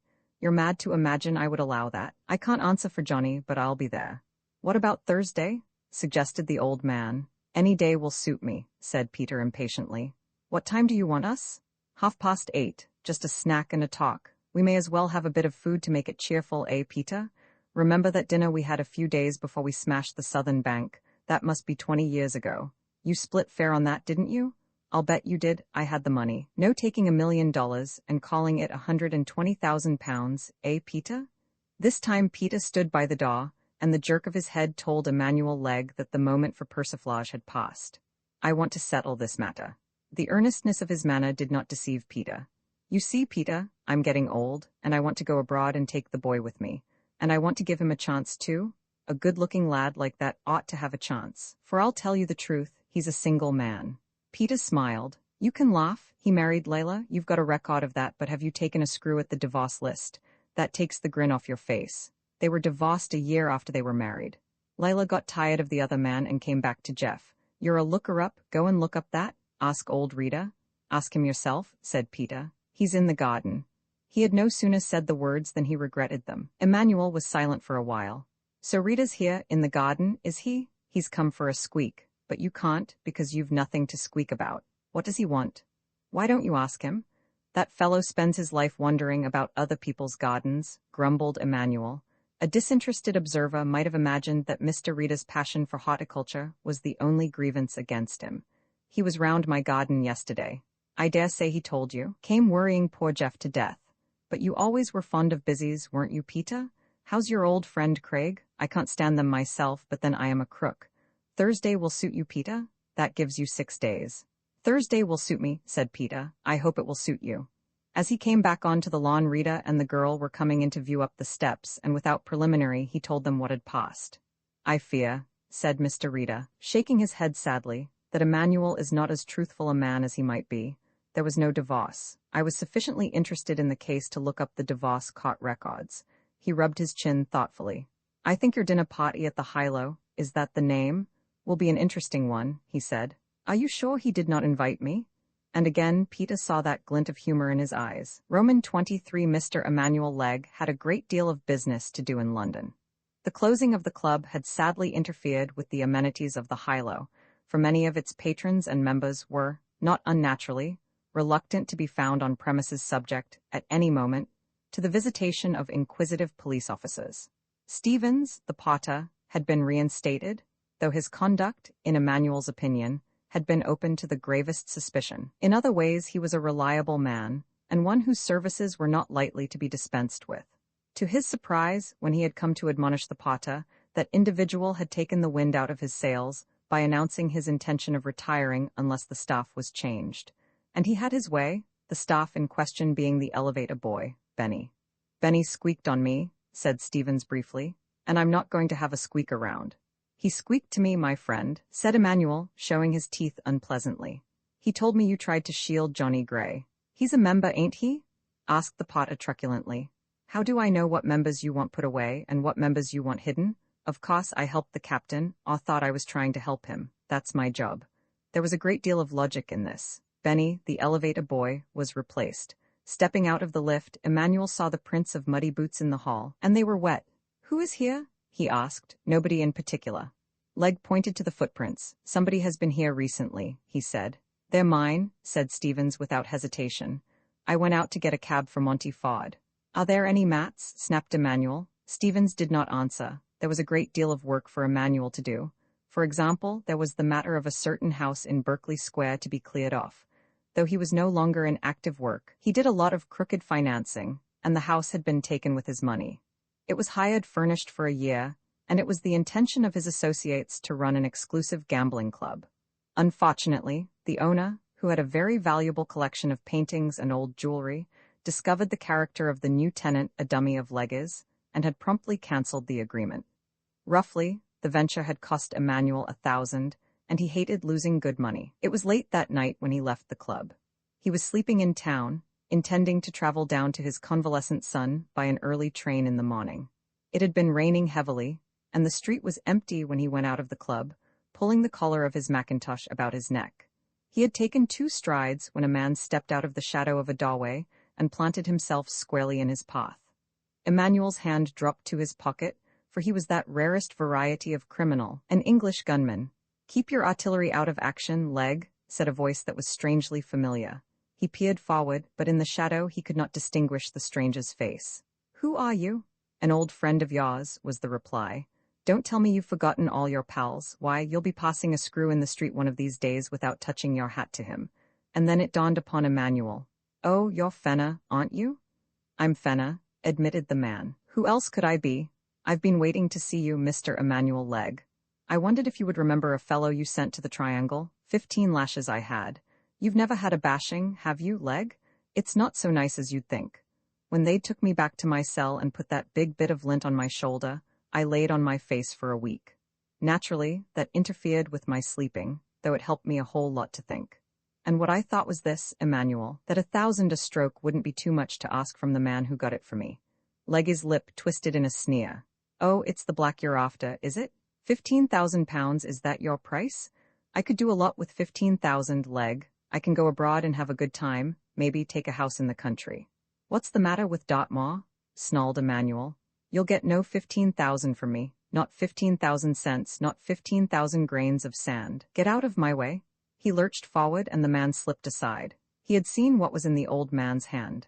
Legg turned as he passed, facing him and walking sideways, alert to meet any attempt which was launched.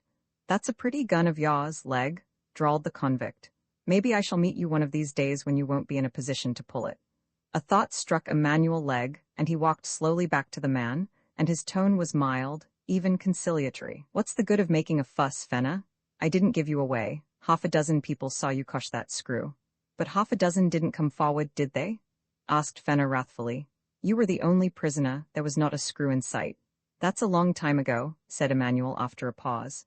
"You're not going to make any trouble now, are you? £15,000 is out of the question. It is ridiculous to ask me for that. But if a couple of hundred will do you any good, why, I'll send it to you." "I'll have it now," said Fenner. "You won't have it now because I haven't got it," replied Emmanuel. "Tell me where you're to be found and I'll send a boy along with it in the morning." Fenner hesitated. He was surprised even to touch for a couple of hundred. "I'm staying at Roten House, Wimbon Street, Pimlico." "In your own name?" "In the name of Fenner," the other evaded. "And that's good enough for you?" Emmanuel memorized the address. "It will be there at 10 o'clock, he said. "You're a mug to quarrel with me. I could put you on to a job where you could have made not 15, but 20,000. All the anger had died out of the burglar's tone when he asked, "Where?" "There's a house in Berkeley Square," said Emmanuel quickly, and gave the number. It was providential that he had remembered that white elephant of his. And he knew, too, that at that moment the house was empty but for a caretaker. "Just wait here," he said, and went back into the club and to his little office on the 3rd floor. Opening a drawer of his desk, he took out a small bunch of keys, the duplicates that had been made during the brief period that the original keys had been in his possession. He found Fenner waiting where he had left him. "Here are the keys. The house is empty. One of our people borrowed the keys and got cold feet at the last minute. There's about £8,000 worth of jewelry in a safe. You can't miss it. It is in the principal drawing room, in showcases. Go and take a look at it, and there's plate worth a fortune." The man jingled the keys in his hand. "Why haven't you gone after it, Emmanuel?" "Because it's not my graft," said Emmanuel. "I'm running straight now, but I want my cut, Fenner. Don't run away with any idea that you're getting this for nothing. You've got a couple of nights to do the job. After that, you haven't the ghost of a chance because the family will be coming back." "But why do you give it to me?" asked Fenner, still suspicious. "Because there's nobody else," was the almost convincing reply. "It may be that the jewelry is not there at all," went on Emmanuel frankly. "It may have been taken away, but there is plenty of plate. I wouldn't have given it to you if I'd got the right man. I doubt whether I'm going to get my cut from you." "You'll get your cut," said the other roughly. I'm a fool to go after this, knowing what a squeaker you are, but I'll take the risk. If you put a point on me over this, Emmanuel, I'll kill you, and I mean it. I'm sick of getting news about my murder, said Emmanuel calmly. If you don't want to do it, leave it. I'll send you up a couple of hundred in the morning, and that's all I'll do for you. Give me back those keys. I'll think about it, said the man, and turned away without another word. It was 1 o'clock, and Emmanuel went back to the club, working the automatic lift himself to the second floor. Everybody gone, Stevens? He asked. The potter stifled a yawn and shook his head. There's a lady and a gentleman, he emphasized the word, in no. 8, they've been quarreling since 9 o'clock, they ought to be finished by now. Put my office through to the exchange, said Emmanuel. Behind the potter's desk was a small switchboard, and he thrust in the 2 plugs. Presently the disc showed him that Emmanuel was through. Mr. Legg had many friends amongst the minor members of the Criminal Investigation Department. They were not inexpensive acquaintances, but they could on occasion be extremely useful. That night, in some respects, Emmanuel's luck was in, when he found Sergeant Shilto in his office. There had been a jewel theft at one of the theaters, which had kept the sergeant busy. "Is that you, Shilto?" asked Legg in a low voice. "It's Manilug." He gave his telegraphic address, which also served as a nom de plume when such delicate negotiations as these were going through. "Yes, Mr. Manilug," said the officer, alert, for Emmanuel did not call up police headquarters unless there was something unusual afoot. "Do you want a cop, a real one?" asked Legg in a voice little above a whisper. "There's a man named Fenner, the old lag?" asked Shilto. "Yes, I saw him today. What's he doing?" "He's knocking off a little silver from 973 Berkeley Square. Be at the front door. You'll probably see him go in. You want to be careful because he's got a gun. If you hurry, you'll get there in front of him. Good night." He hung up the receiver and smiled. The simplicity of the average criminal always amused Emmanuel Legg. Roman 24 Peter wrote to tell of the invitation which Legg had extended to him. Johnny Gray had the letter by the first post. He sat in his big armchair, his silk dressing gown wrapped around him, his chin on his fists. And seeing him thus, the discreet Parker did not intrude upon his thoughts until Johnny, reading the letter again, tore it in pieces and threw it into the waste-paper basket. He had a whimsical practice of submitting most of his problems, either in parable form or more directly, to his imperturbable manservant. "Parker, if you were asked to take dinner in a lion's den, what dress would you wear?" Parker looked down at him thoughtfully, biting his lip. "It would largely depend, sir, on whether there were ladies to be present," he said. "Under those extraordinary circumstances, one should wear full dress and a white tie." Johnny groaned. "There have been such dinners, sir," Parker hastened to assure him in all seriousness. "I recall that, when I was a boy, a visiting menagerie came to our town, and one of the novelties was a dinner which was served in a den of ferocious lions, and I distinctly remember that the lion tamer wore a white dress bow and a long tail coat. He also wore top boots," he said after a moment's consideration, "which, of course, no gentleman could possibly wear in evening dress. But then, he was an actor. But supposing the lion tamer had a working arrangement with the lions, wouldn't you suggest a suit of armor?" asked Johnny without smiling, and Parker considered the problem for a moment. "That would rather turn it into a fancy dress affair, sir," he said, "where, of course, any costume is permissible. Personally," he added, "I should never dream of dining in a den of lions under any circumstances." "That's the answer I've been waiting for. It is the most intelligent thing you've said this morning," said Johnny. "Nevertheless, I shall not follow your excellent advice. I will be dining at the Hilo Club on Thursday. Get me the morning newspaper. I haven't seen it." He turned the pages apathetically, for the events which were at the moment agitating political London meant nothing in his life. On an inner page he found a brief paragraph which, however, did interest him. It was in the latest news column, and related to the arrest of a burglar, who had been caught red-handed breaking into a house in Berkeley Square. The man had given his name as Fenner. Johnny shook his head sadly. He had no doubt as to the identity of the thief, for burglary was Fenner's graft. Since the news had come in the early hours of the morning, there were no details, and he put the paper aside and fell into a train of thought. Poor Fenner? He must go back to that hell, which was only better than Keytown jail. He would be spared the ordeal of Keytown, at any rate, if what Craig had said was true.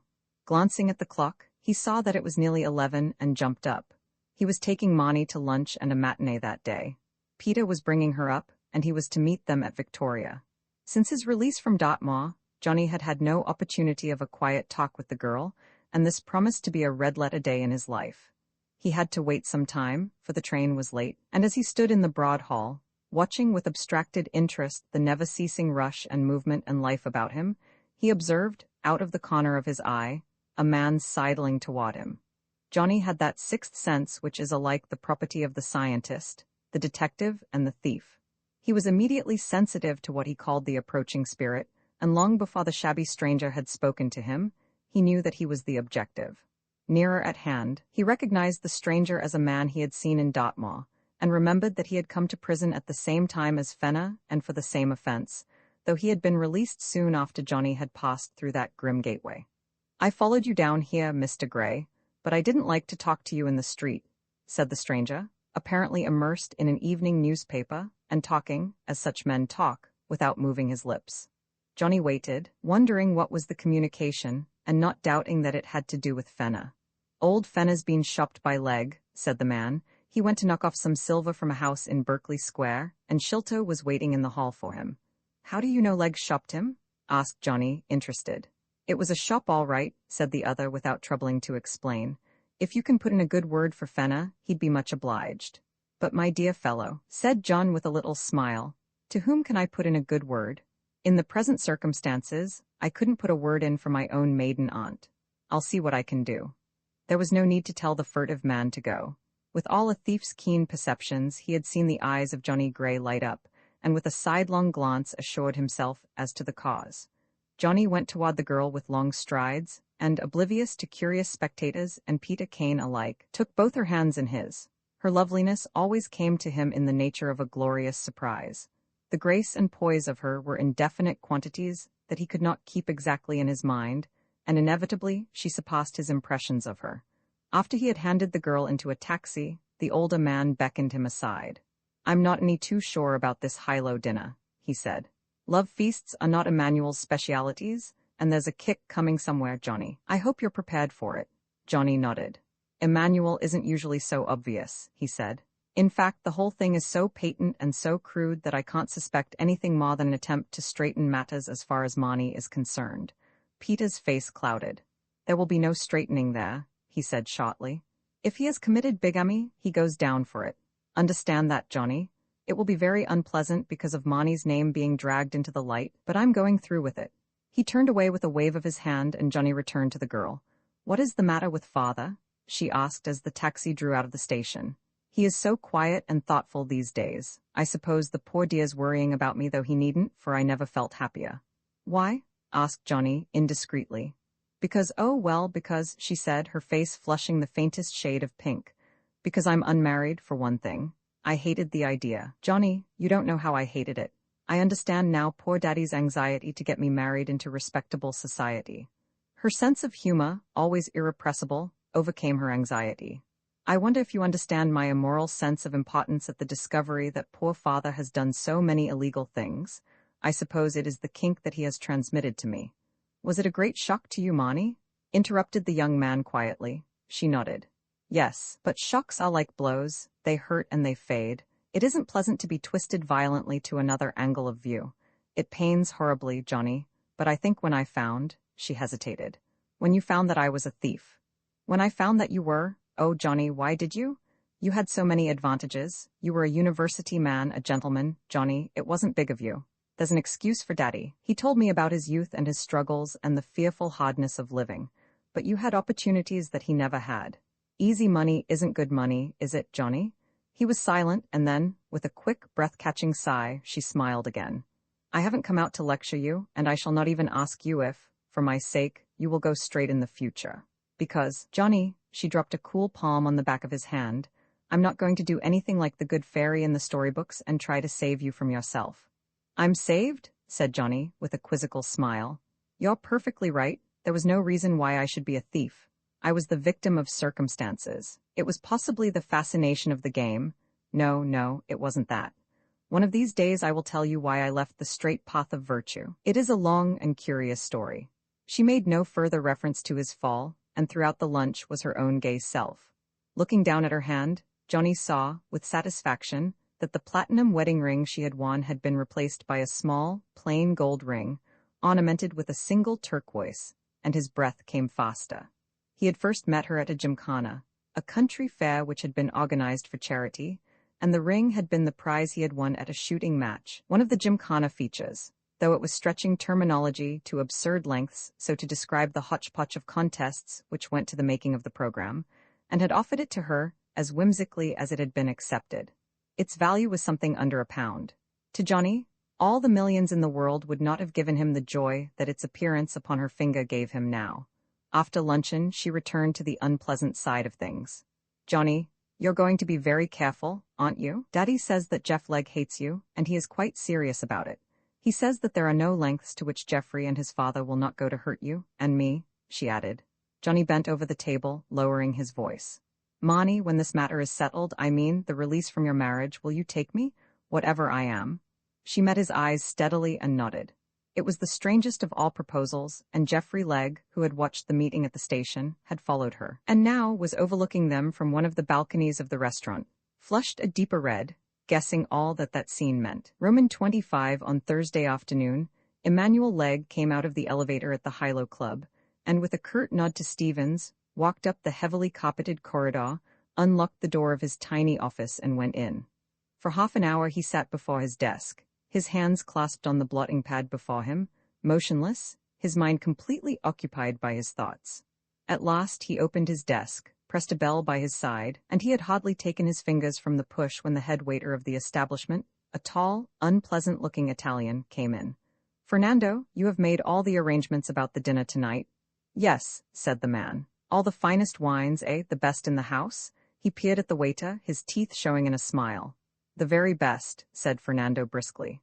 "There will be myself and Major Floyd, Mr. Johnny Gray and Peter Kane." "The lady is not coming?" asked Fernando. "No, I don't think she'll be dining with us tonight," said Emmanuel carefully. When the waiter had gone, he rose and bolted the door and returned to an idle examination of the desk. He found extraordinary pleasure in opening the drawers and looking through the little works of reference which filled a niche beneath the pigeonholes. This was Jeffrey's desk, and Jeff was the apple of his eye. Presently he rose and walked to a nest of pigeonholes which stood against the wall, and putting his hand into one, he turned a knob and pulled. The nest opened like a door, exposing a narrow, spiral staircase which led upward and downward. He left the secret door open and pulled down a switch, which gave him light above and below. For a second he hesitated whether he should go up or down, and decided upon the latter course. At the foot of the stairs was another door, which he opened, passing into the cellar basement of the house. As the door moved, there came to him a wave of air so superheated that for a moment he found difficulty in breathing. The cellar in which he found himself was innocent of furnishing, except for a table placed under a strong light, and a great, enclosed furnace which was responsible for the atmosphere of the room. It was like a Turkish bath, and he had not gone 2 or 3 paces before the perspiration was rolling down his cheeks. A broad-shouldered, undersized man was sitting at the table, a big book open before him. He had turned at the sound of the key in the door, and now he came toward the intruder. He was a half-caste, and beyond the pair of blue dungaree trousers, he wore no clothing. His yellow skin and his curiously animal face gave him a particularly repulsive appearance. "Got the furnace going, eh, Pietro?" said Emmanuel mildly, taking off his spectacles to wipe the moisture which had condensed upon the lenses. Pietro grunted something and, picking up an iron bar, lifted open the big door of the furnace. Emmanuel put up his hands to guard his face from the blast of heat that came forth. Shut it," he said testily, and when this was done, he went nearer to the furnace. 2 feet away there ran a box-like projection, extending from 2 feet above the floor to the ceiling. A stranger might have imagined that this was an air shaft, introduced to regulate the ventilation. Emmanuel was not a stranger. He knew that the shaft ran to the roof, and that it had a very simple explanation. "That's a good fire you've got, eh, Pietro? You could burn up a man there." "Burn anything," growled the other, "but not man." Emmanuel chuckled. "Scared I'm going to put a murder point on you, are you?" "Well, you needn't be," he said, "but it's hot enough to melt copper, eh, Pietro? Melt it down to nothing." "Burnt any lately?" The man nodded, rubbing his enormous arms caressingly. "They came last Monday week, after the boss had been shot," said the other. He had a curious impediment in his speech which made his tone harsh and guttural. "The fellows upstairs knew they were coming, so there was nothing to see. The furnace was nearly out." Emmanuel nodded. "The boss said the furnace was to be kept going for a week," said Pietro complainingly. "That's pretty tough on me, Mr. Legg. I feel sometimes I'd nearly die, the heat's so terrible. You get the nights off, said Emmanuel, and there are weeks when you do no work. Tonight I shall want you, Mr. Jeff has told you? The dwarf nodded. Emmanuel passed through the door, closing it behind him, and, contrasted with the heat of the room, it seemed that he had walked into an ice wall. His collar was limp, his clothes were sticking to him, as he made his way up the stairs and, passing the open door of his office, continued until he reached the tiny landing which scarcely gave him foothold. He knocked twice on the door, for of this he had no key. After a pause came an answering knock, a small spy-hole opened, and an inquiring and suspicious eye examined him. When at last the door was opened, he found he was in a small room with a large skylight, heavily barred. At one end of the skylight was a rolled blind, which could be drawn across at night and effectively veiled the glare of light which on occasions rose from this room. The man who grinned a welcome was little and bald. His age was in the region of 60, and the grotesqueness of his appearance was due less to his shabby attire and diminutive stature than to the gold-rimmed monocle fixed in his right eye. In the center of the room was a big table littered with paraphernalia, ranging from a small microscope to a case filled with little black bottles.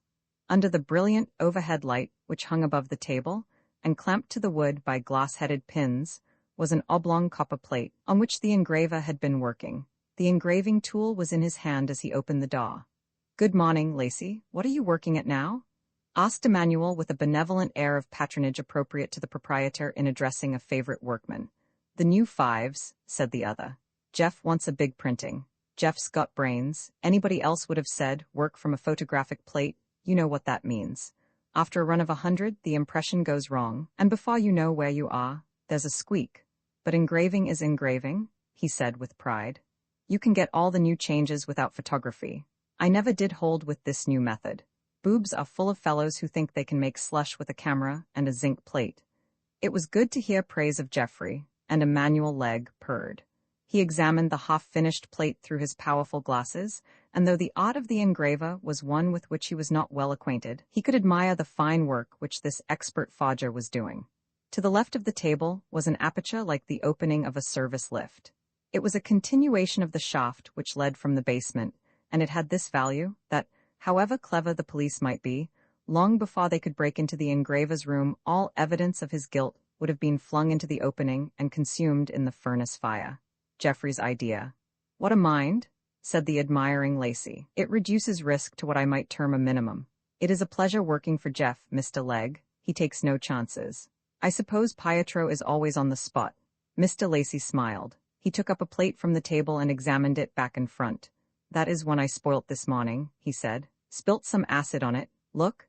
He went to the opening, put in his hand, and evidently pressed a bell, for a faint tinkle came from the mouth of the shaft. When he withdrew his hand, the plate that it held had disappeared. There came the buzz of a bell from beneath the table. "That plate's running like water by now," he said. "There's no chance of a squeak if Pietro's all right. Wide, that's Geoffrey. As wide as Broad Street. Why, Mr. Legge, would you believe that I don't know to this day where the stuff's printed? And I'll bet the printer hasn't got the slightest idea where the plates are made.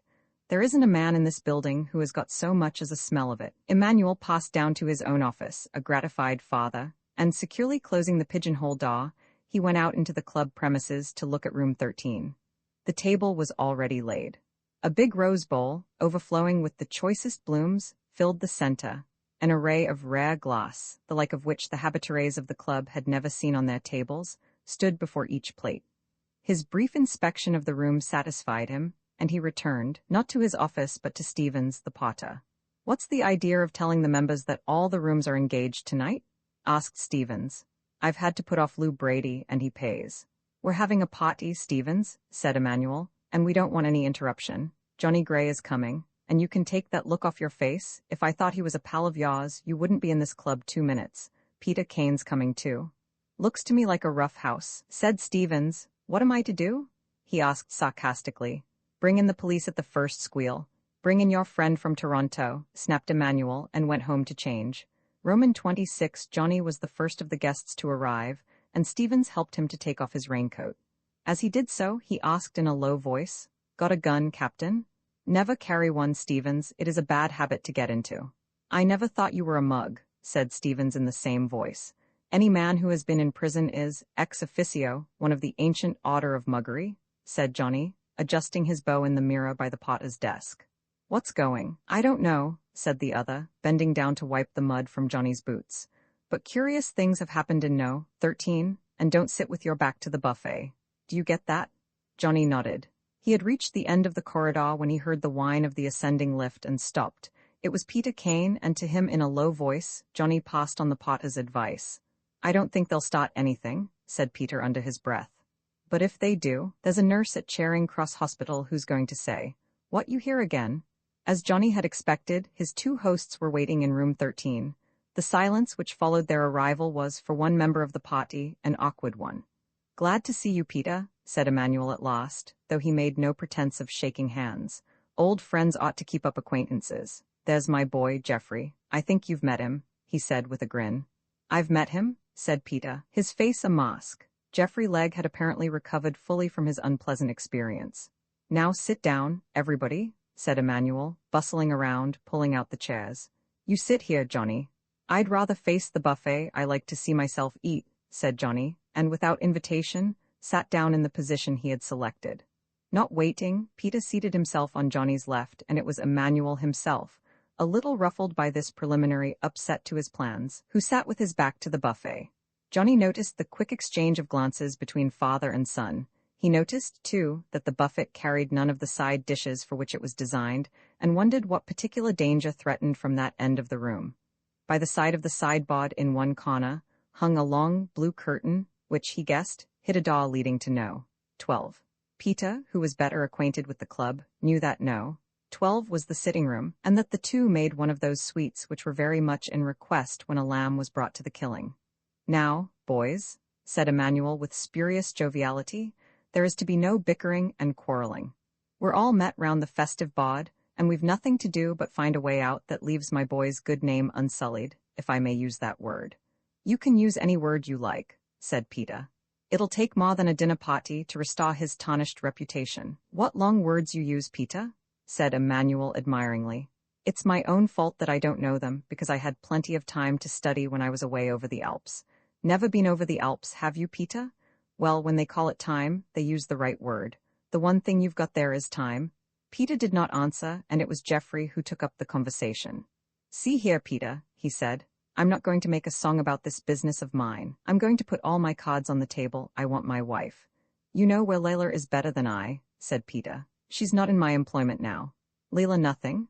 retorted Geoffrey. "If you fall for that stuff, you're getting soft. I certainly married Layla, but she was married already, and I can give you proof of it." The conversation flagged here, for the waiter came in to serve the soup. "What wine will you have, sir?"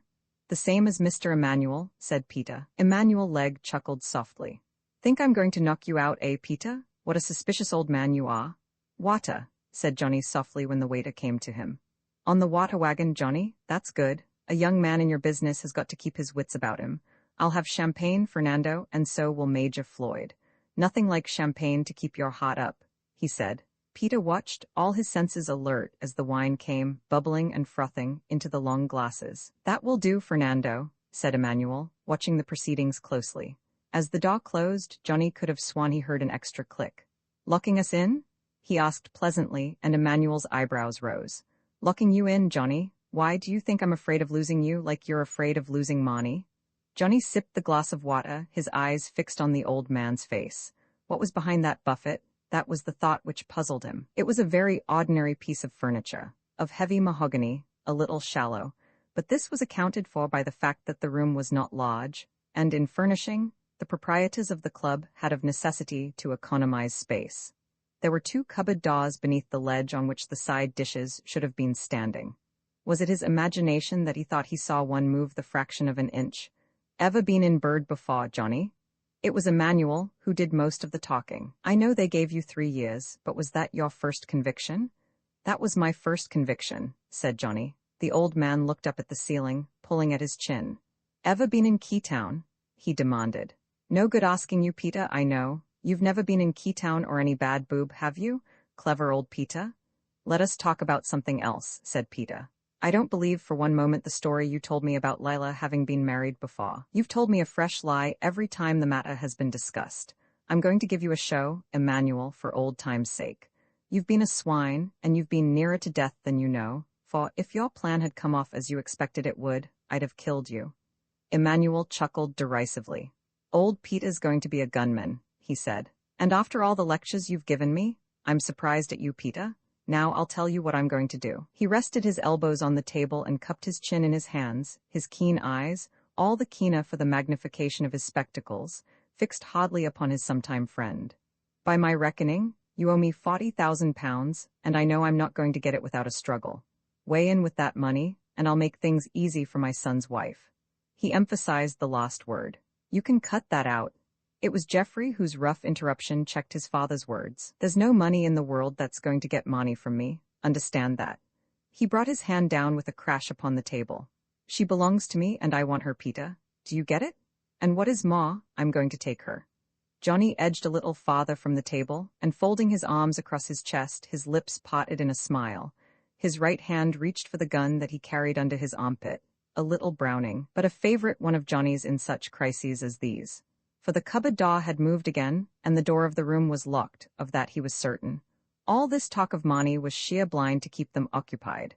It had long passed the time when the plates should have been cleared and the second course make its appearance, but there was to be no second course at that dinner. Emmanuel was speaking chidingly, reproachfully. "Geoffrey, my boy, you mustn't spoil a good deal," he said. "The truth is," and then all the lights of the room went out. Instantly Johnny was on his feet, his back to the wall, his gun fanning the dark. "What's the game?" asked Peter's voice sharply. "There'll be a real dead man here if you start fooling." "I don't know," said Emmanuel, speaking from the place where he had been. "Ring the bell, Jeff. I expect the switch has gone." There was somebody else in the room. Johnny felt the presence instinctively, a stealthy somebody who was moving toward him. Holding out one hand, ready to pounce the moment it touched, he waited. A second passed, 5 seconds, 10 seconds, and then the lights went on again. Peter was also standing with his back to the wall, and in his hand a murderous-looking Webley. Geoffrey and his father were side by side in the places they had been when the lights went out. There was no fifth man in the room. "What's the game?" asked Peter suspiciously. "The game, my dear Peter? What a question to ask. You don't make me responsible for the fuses, do you? I'm not an electrician. I'm a poor old crook who has done time that other people should have done. That's all," said Emmanuel pleasantly. "And look at the hardware. Bad idea carrying guns. Let an old crook give you a word of advice, Peter," he bantered. "I'm not surprised at Johnny because he might be anything." "Sit down, you damned fools," he said jocularly. "Let's talk." "I'll talk when you open that door," said Johnny quietly, "and I'll put away my gun on the same condition." In 3 strides, Emmanuel was at the door. There was a jerk of his wrist, and it flew open. "Have the door open if you're frightened," he said contemptuously. "I guess it's being in boob that makes you scared of the dark. I got that way myself." As he had turned the handle, Johnny had heard a second click. He was confident that somebody stood outside the door, and that the words Legg had uttered were intended for the unknown sentry. What was the idea? Peter Kane was sipping his champagne with an eye on his host. Had he heard the noise too? Johnny judged that he had. The extinguishing of the lights had not been an accident. Some secret signal had been given, and the lights cut off from the controlling switchboard. The doors of the buffet cupboard were still. Turning his head, Johnny saw that Geoffrey's eyes were fixed on his with a hard concentration which was significant. What was he expecting? The climax, whatever it might be, was at hand. "It's a wonder to me, Gray, that you've never gone in for slush." Geoffrey was speaking slowly and deliberately.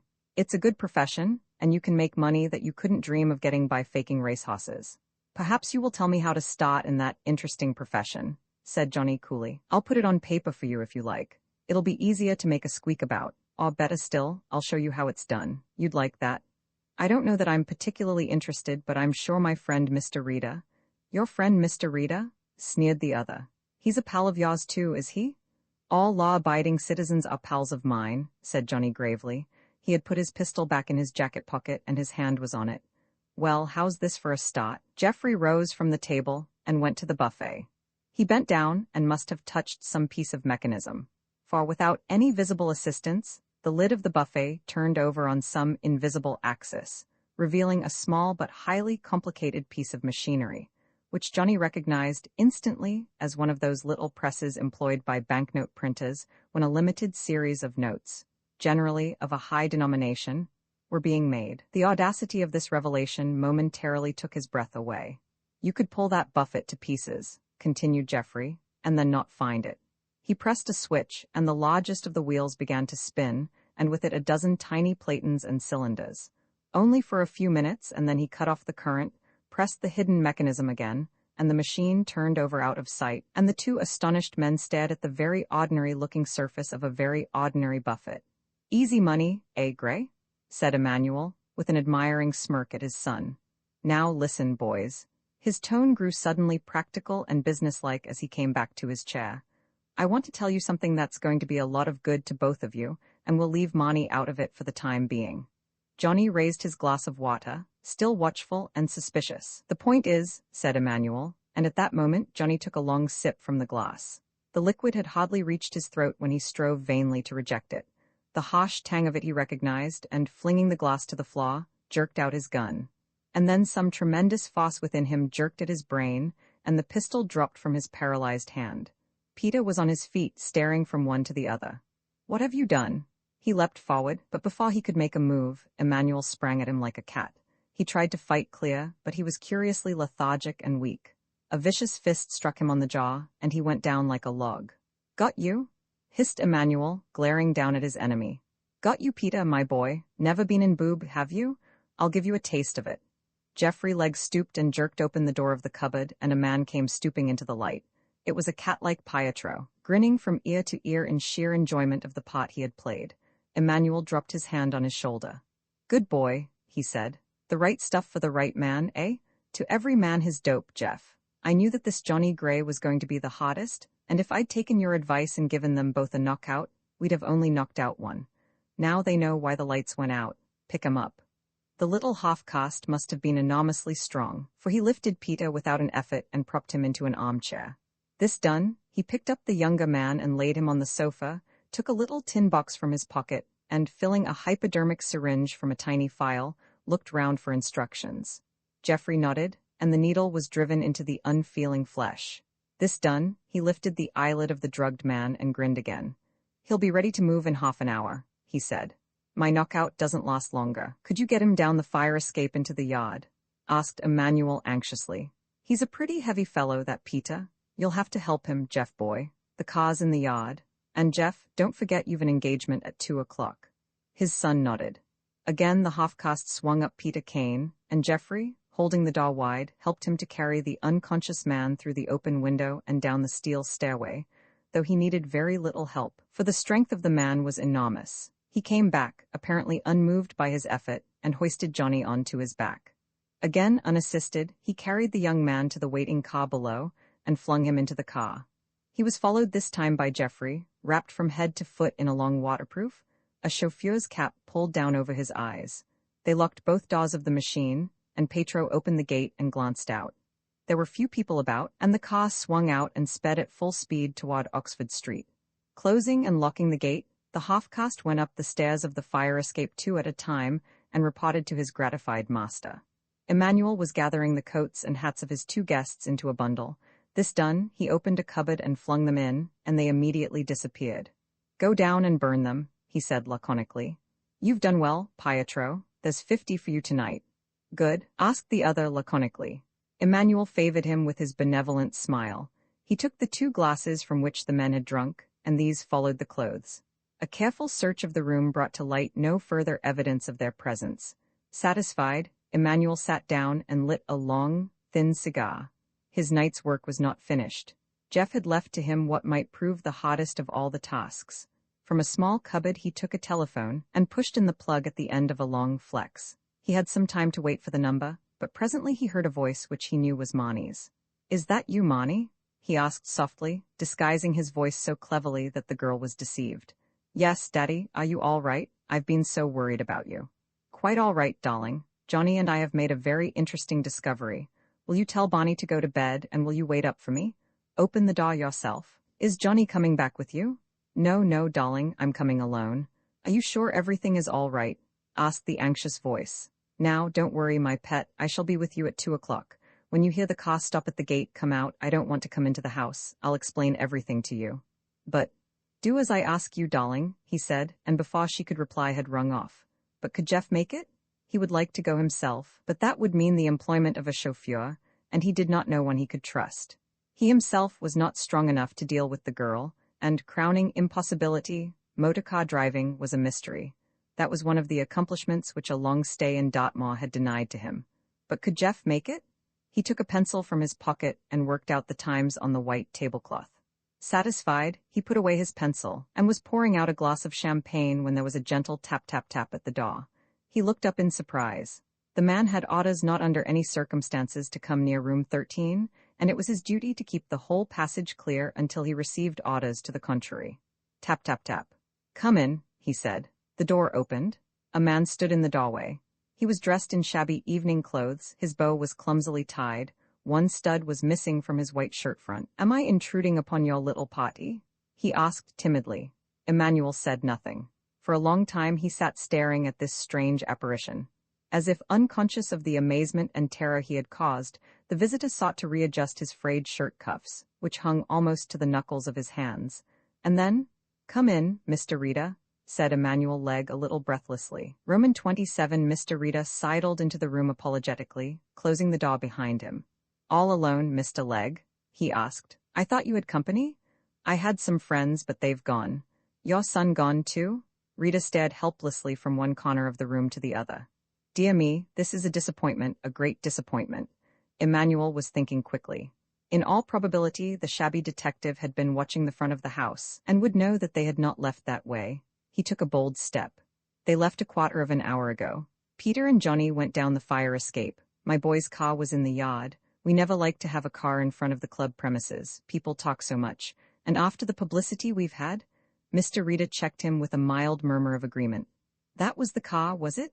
I saw it go and wondered what it was all about. Number XC, 9712, blue-painted limousine, Daimler. I may be wrong, but it seemed like a Daimler to me. I know so little about motorcars that I could be very easily mistaken, and my eyesight is not as good as it used to be." Emmanuel cursed him under his breath. "Yes, it was a Daimler," he said, "one we bought cheap at the sales." The absent-minded visitor's eyes were fixed on the table. "Took their wine-glasses with them?" he asked gently. "I think it is a pretty custom, taking souvenirs of a great occasion. I'm sure they were very happy." How had he got in, wondered Emmanuel. Stevens had strict orders to stop him, and Fernando was at the end of the L-shaped passage. As if he divined the thought that was passing through Legge's mind, Mr. Reeder answered the unspoken question. "I took the liberty of coming up the fire escape, too," he said. "It was an interesting experience. One is a little old to begin experiments, and I am not the sort of man that cares very much for climbing, particularly at night." Following the direction of his eyes, Emmanuel saw that a small square of the rusty trousers had been worn, and through the opening a bony white knee. "Yes, I came up the fire escape, and fortunately the window was open. I thought I would give you a pleasant surprise. By the way, the escape doesn't go any higher than this floor. That is curious because, you know, my dear Mr. Legg, it might well happen, in the event of fire, that people would be driven to the roof. If I remember rightly, there is nothing on the roof but a square superstructure, storeroom, isn't it? Let me think. Yes, it's a storeroom, I'm sure."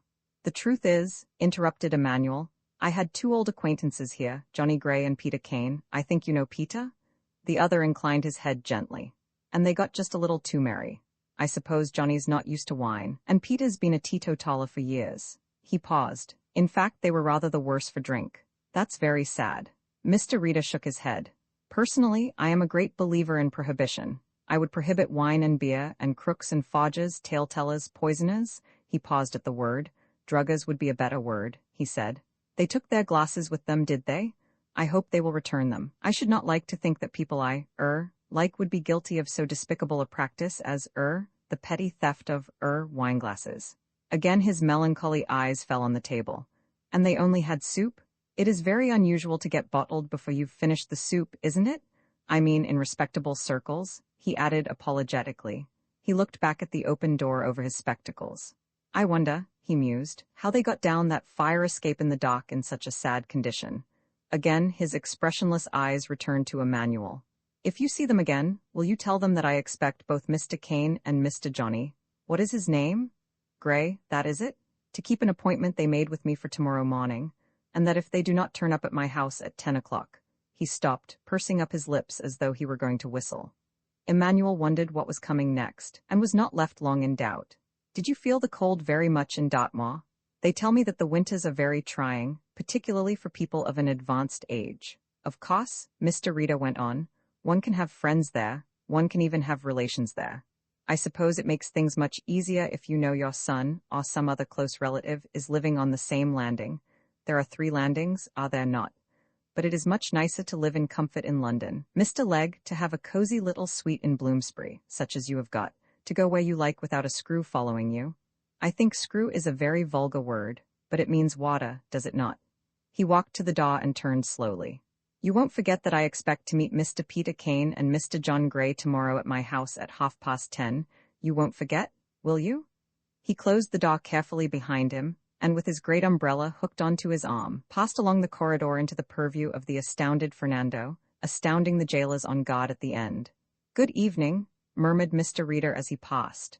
Fernando was too overcome to make a courteous reply. Stevens saw him as he came into the main corridor, and gasped. When did you come in, Mr. Rita? Nobody has ever seen you come in, but lots of people see you go out, said Rita good-humoredly. On the other land, there are people who are seen coming into this club whom nobody sees go out. Mr. Gray didn't pass this way, or Mr. Kane? No, sir, said Stevens in surprise. Have they gone? Rita sighed heavily. Yes, they've gone, he said. I hope not for long, but they've certainly gone. Good night, Stevens. By the way, your name isn't Stevens, is it? I seem to remember you. He screwed up his eyes as though he had difficulty in recalling the memory. I seem to remember your name wasn't Stevens, let us say, 8 years ago. Stevens flushed. It is the name I'm known as now, sir. A very good name, too, an excellent name, murmured Mr. Reader as he stepped into the elevator.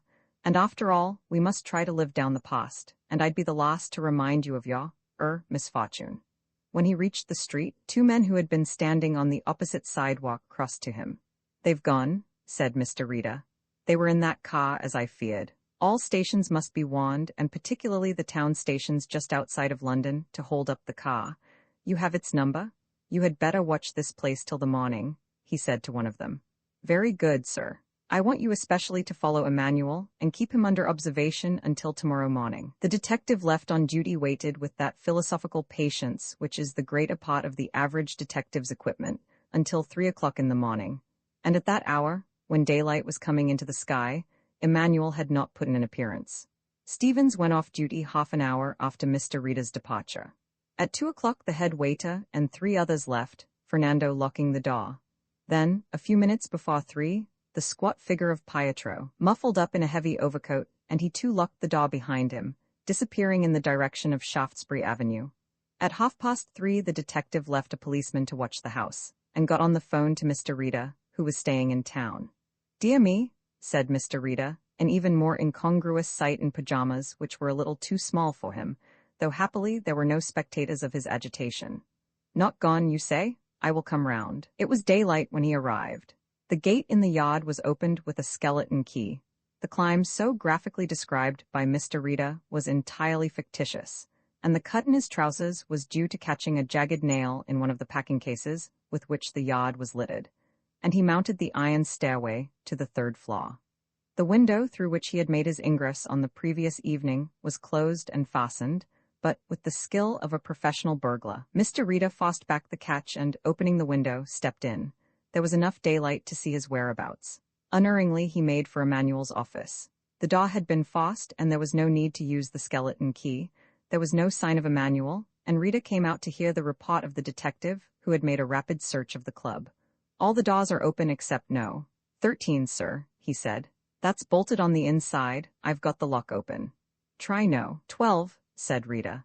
There are 2 ways in, one by way of a door, which you'll find behind a curtain in the corner of the room, and the other way through the buffet, which communicates with the buffet in No. 13. Break nothing if you can help it, because I don't want my visit here advertised. He followed the detective into No. 12, and found that there was no necessity to use the buffet entrance, for the communicating door was unlocked. He stepped into No. 13. It was in complete darkness. Humph, said Mr. Rita, and sniffed. One of you go along this wall and find the switch. Be careful you don't step on something. What is there? I think you'll find, however, turn on the light. The detective felt his way along the wall, and presently his finger touched a switch and he turned it down, and then they saw all that Mr. Rita suspected. Sprawled across the table was a still figure, a horrible sight, for the man who had killed Emmanuel Legg had used the poker which, twisted and blood-stained, lay amidst the wreckage of rare glass and once snowy napery. Roman 28, it was unnecessary to call a doctor to satisfy the police. Emmanuel Legge had passed beyond the sphere of his evil activities. The poker came from where? Mused Mr. Rita, examining the weapon thoughtfully. He glanced down at the little fireplace. The poker and tongs and shovel were intact, and this was of a heavier type than was used in the sitting rooms.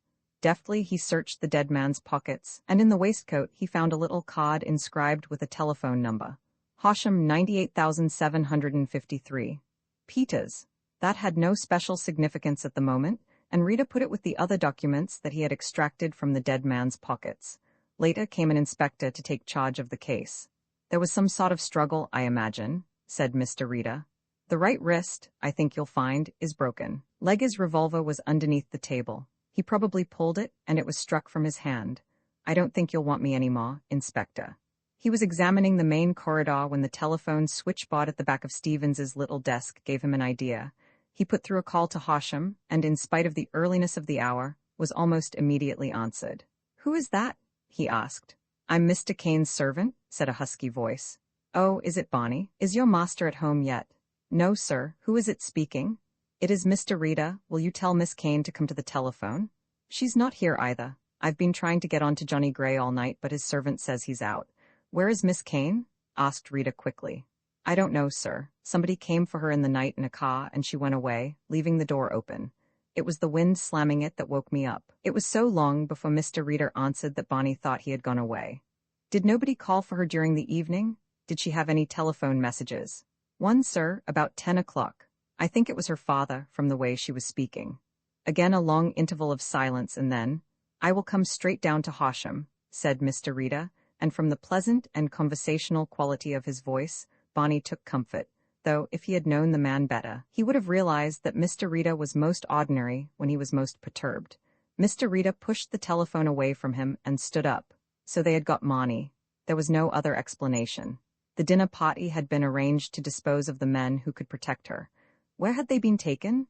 He went back to the old man's office, which was undergoing a search at the hands of a police officer. I particularly want to see immediately any document referring to Mr. Peter Kane, he said. Any road maps which you may find here, and especially letters addressed to Emmanuel Legge by his son. You know, of course, that this office was broken into? There should be something in the shape of clues. The officer shook his head. I'm afraid, Mr. Rita, we won't find much here, he said. So far, I've only come across old bills and business letters which you might find in any office. The detective looked round. There is no safe? He asked. All the timidity and deference in his manner had gone. He was patently a man of affairs.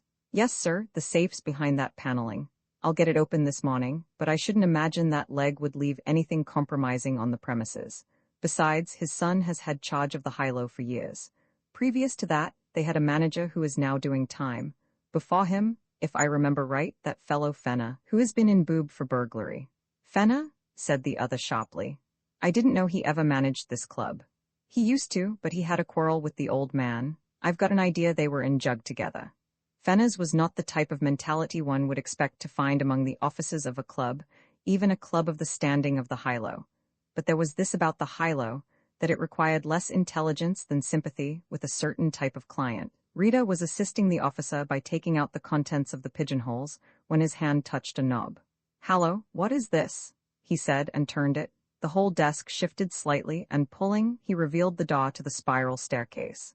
This is very interesting, he said. He ascended as far as the top landing. There was evidently a door here, but every effort he made to force it ended in failure. He came down again, continuing to the basement, and this time he was joined by the inspector in charge of the case. Rather hot, said Mr. Rita, as he opened the door. I should say there is a fire burning here. It took him some time to discover the light connections, and when he did, he whistled. For lying by the side of the red-hot stove, he saw a piece of shining metal and recognized it. It was an engraver's plate, and one glance told him that it was the finished plate from which 5-pound notes could be printed. The basement was empty, and for a second the mystery of the copper plate baffled him. We may not have found the big printer, but we've certainly found the big engraver, he said. This plate was engraved somewhere upstairs. He pointed to the shaft. What is it doing down here? Of course? He slapped his thigh exultantly. I never dreamt he was right, but he always is right. Who? Asked the officer. an old friend of mine, whose theory was that the plates from which the slush was printed were engraved within easy reach of a furnace, into which, in case of a police visitation, they could be pushed and destroyed. And of course, the engraving plant is somewhere upstairs. But why they should throw down a perfectly new piece of work, and at a time when the attendant was absent, is beyond me. Unless, get me an axe, I want to see the room on the roof. The space was too limited for the full swing of an axe, and it was nearly an hour before at last the door leading to the engraver's room was smashed in. The room was flooded with sunshine, for the skylight had not been covered. Rita's sharp eyes took in the table with a glance, and then he looked beyond and took a step backward. Lying by the wall, disheveled, mud-stained, his white dress shirt crumpled to a pulp, was Peter Kane, and he was asleep? They dragged him to a chair, bathed his face with cold water, but even then he took a long time to recover. "He has been drugged, that's obvious," said Mr. Rita, and scrutinized the hands of the unconscious man for a sign of blood. But though they were covered with rust and grime, Rita found not so much as one spot of blood, and the first words that Peter uttered, on recovering consciousness, confirmed the view that he was ignorant of the murder. "Where is Emmanuel?" he asked drowsily. "Have you got him?" "No, but somebody has got him," said Rita gently, and the shock of the news brought Peter Kane wide awake. "Murdered?" he said unbelievingly. "Are you sure? Of course I'm mad to ask you that." He passed his hand wearily across his forehead. "No, I know nothing about it. I suppose you suspect me, and I don't mind telling you that I was willing to murder him if I could have found him." Briefly he related what had happened at the dinner. "I knew that I was doped, but dope works slowly on me, and the only chance I had was to sham dead. Emmanuel gave me a thump in the jaw, and that was my excuse for going out. They got me downstairs into the yard and put me into the car first. I slipped out the other side as soon as the nigger went up to get Johnny. There were a lot of old cement sacks lying about, and I threw a couple onto the floor, hoping that in the darkness they would mistake the bundle for me. Then I lay down amongst the packing cases and waited. I guess they'd brought down Johnny, but I was powerless to help him. When the car had gone and Pietro had gone up again, I followed. I suppose the dope was getting busy, and if I'd had any sense, I should have got over the gate. My first thought was that they might have taken my gun away and left it in the room. I tried to open the door, but it was locked." "Are you sure of that, Peter?" "Absolutely sure." "How long after was this?" "About half an hour. It took me all that time to get up the stairs, because I had to fight the dope all the way. I heard somebody moving about and slipped into one of the other rooms, and then I heard the window pulled down and locked. I didn't want to go to sleep, for fear they discovered me, but I must have dozed, for when I woke up, it was dark and cold, and I heard no sound at all. I tried the door of 13 again, but could make no impression on it, so I went to Emmanuel's office. I know the place very well. I used to go in there in the old days, before Emmanuel went to jail, and I knew all about the spiral staircase to the roof. All along, I suspected that the hut they'd put on the roof was the place where the slush was printed. But here I was mistaken, for I had no sooner got into the room than I saw that it was where the engraver worked. There was a plate on the edge of a shaft. I suppose I was still dizzy, because I fumbled at it. It slipped through my hand, and I heard a clang come up from somewhere below. "How did you get into this room?" "The door was open," was the surprising reply. "I have an idea that it is one of those doors that can only be opened and closed from the inside. The real door of the room is in the room in Emmanuel's office. It is the only way in, and the only way out, both from the basement and the room on the roof. I don't know what happened after that. I must have lain down, for by now the dope was working powerfully. I ought to let Monty know I'm all right. She'll be worried." He saw something in the detective's face, something that made his heart sink. "Monty, is anything wrong with Monty?" he asked quickly. "I don't know. She went out last night, or rather, early this morning, and has not been seen since." Peter listened, stricken dumb by the news. It seemed to Mr. Rita that he aged 10 years in as few minutes. "Now, Kane, you've got to tell me all you know about Leg," said Rita kindly. "I haven't any doubt that Jeffrey's taken her to the big printing place. Where is it?" Peter shook his head. "I haven't the least idea," he said. "The earliest slush was printed in this building. In fact, it was printed in room 13. I've known that for a long time, but as the business grew, young Leg had to find another works. Where he has found it is a mystery to me and to most other people." "But you must have heard rumors?" persisted Rita. Again Peter shook his head. "Remember that I mix very little with people of my own profession, or my late profession," he said. "Johnny and old Barney are about the only crooks I know, outside of the Leg family. And Stevens, of course, he was in jail 10 years ago. I've lost touch with all the others, and my news has come through Barney, though most of Bonnie's gossip is unreliable. They reached Bonnie by telephone, but he was unable to give any information that was of the slightest use. All that he knew was that the printing works were supposed to be somewhere in the west. Johnny knows more about it than I do, or than anybody. All the boys agree as to that, said Bonnie. They told him a lot in Boob. Leaving Peter to return home, Mr. Rita made a call at Johnny's flat. Parker was up. He had been notified earlier in the morning of his master's disappearance, but he had no explanation to offer. He was preparing to give a list of the clothes that Johnny had been wearing, but Rita cut him short impatiently. Try to think of Mr. Gray as a human being, and not as a tailor's dummy, he said wrathfully. You realize that he is in very grave danger? I am not at all worried, sir, said the precise Parker. Mr. Gray was wearing his new sock suspenders. For once Mr. Rita forgot himself. You're a damned fool, Parker, he said. I hope not, sir, said Parker as he bowed him out. Roman 29, it was 5 minutes past 2 in the morning when Marnie, sitting in the drawing room at the front of the house, heard the sound of a motor car stop before the house.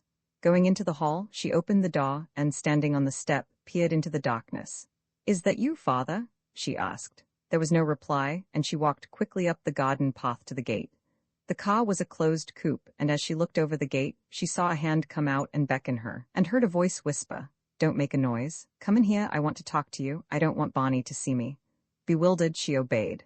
Jerking open the door, she jumped into the dark interior by the side of the man at the wheel. What is it? She asked. Then, to her amazement, the car began to move toward the main road.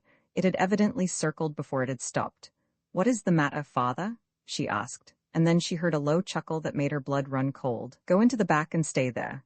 If you make a row, I'll spoil that complexion of yours, Monty Leg. Jeffrey? She gasped. She gripped the inside handle of the door and had half turned it when he caught her with his disengaged hand and flung her into the back of the car. I'll kill you if you make me do that again. There was a queer little sob of pain in his voice, and she remembered his wound. Where are you taking me? She asked. I'm taking you to your father, was the unexpected reply.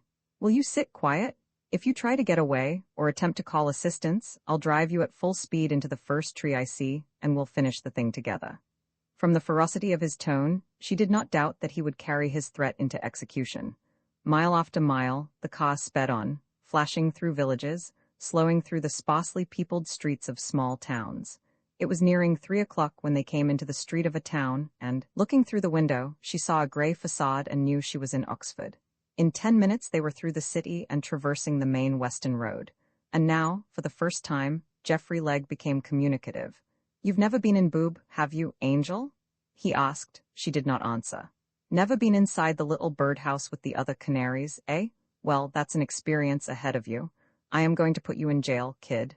Peter's never been in jail either, but he nearly had the experience tonight. I don't believe you, she said. My father has not broken the law.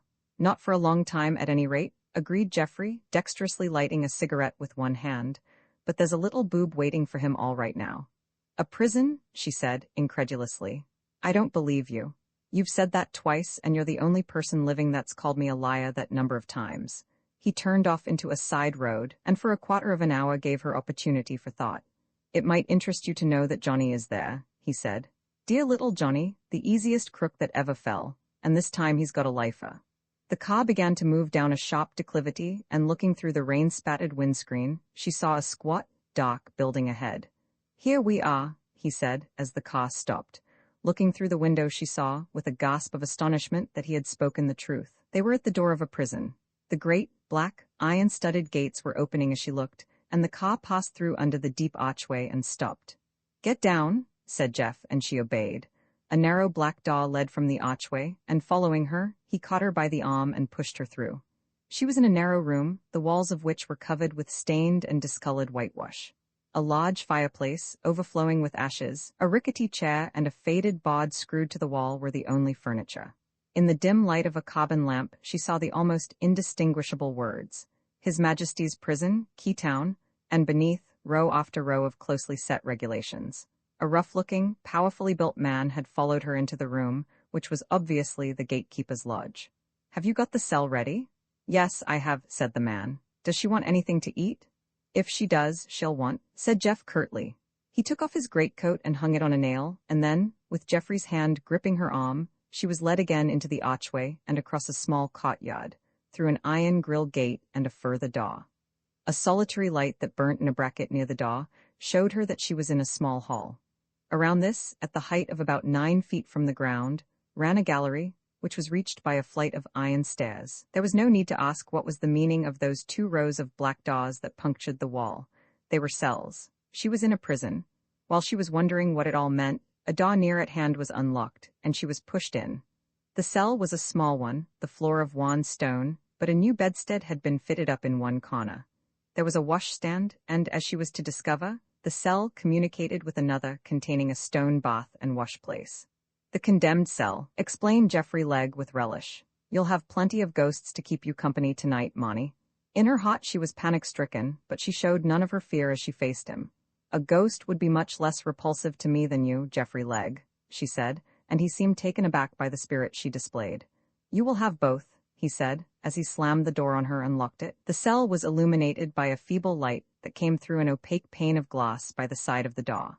Presently, when her eyes grew accustomed to the semi-darkness, she was able to take stock of her surroundings. The prison must have been a very old one, for the walls were at one place worn smooth, probably by the back of some condemned unfortunate who had waited day after day for the hour of doom. She shuddered, as her imagination called to her the agony of soul which these far walls had held.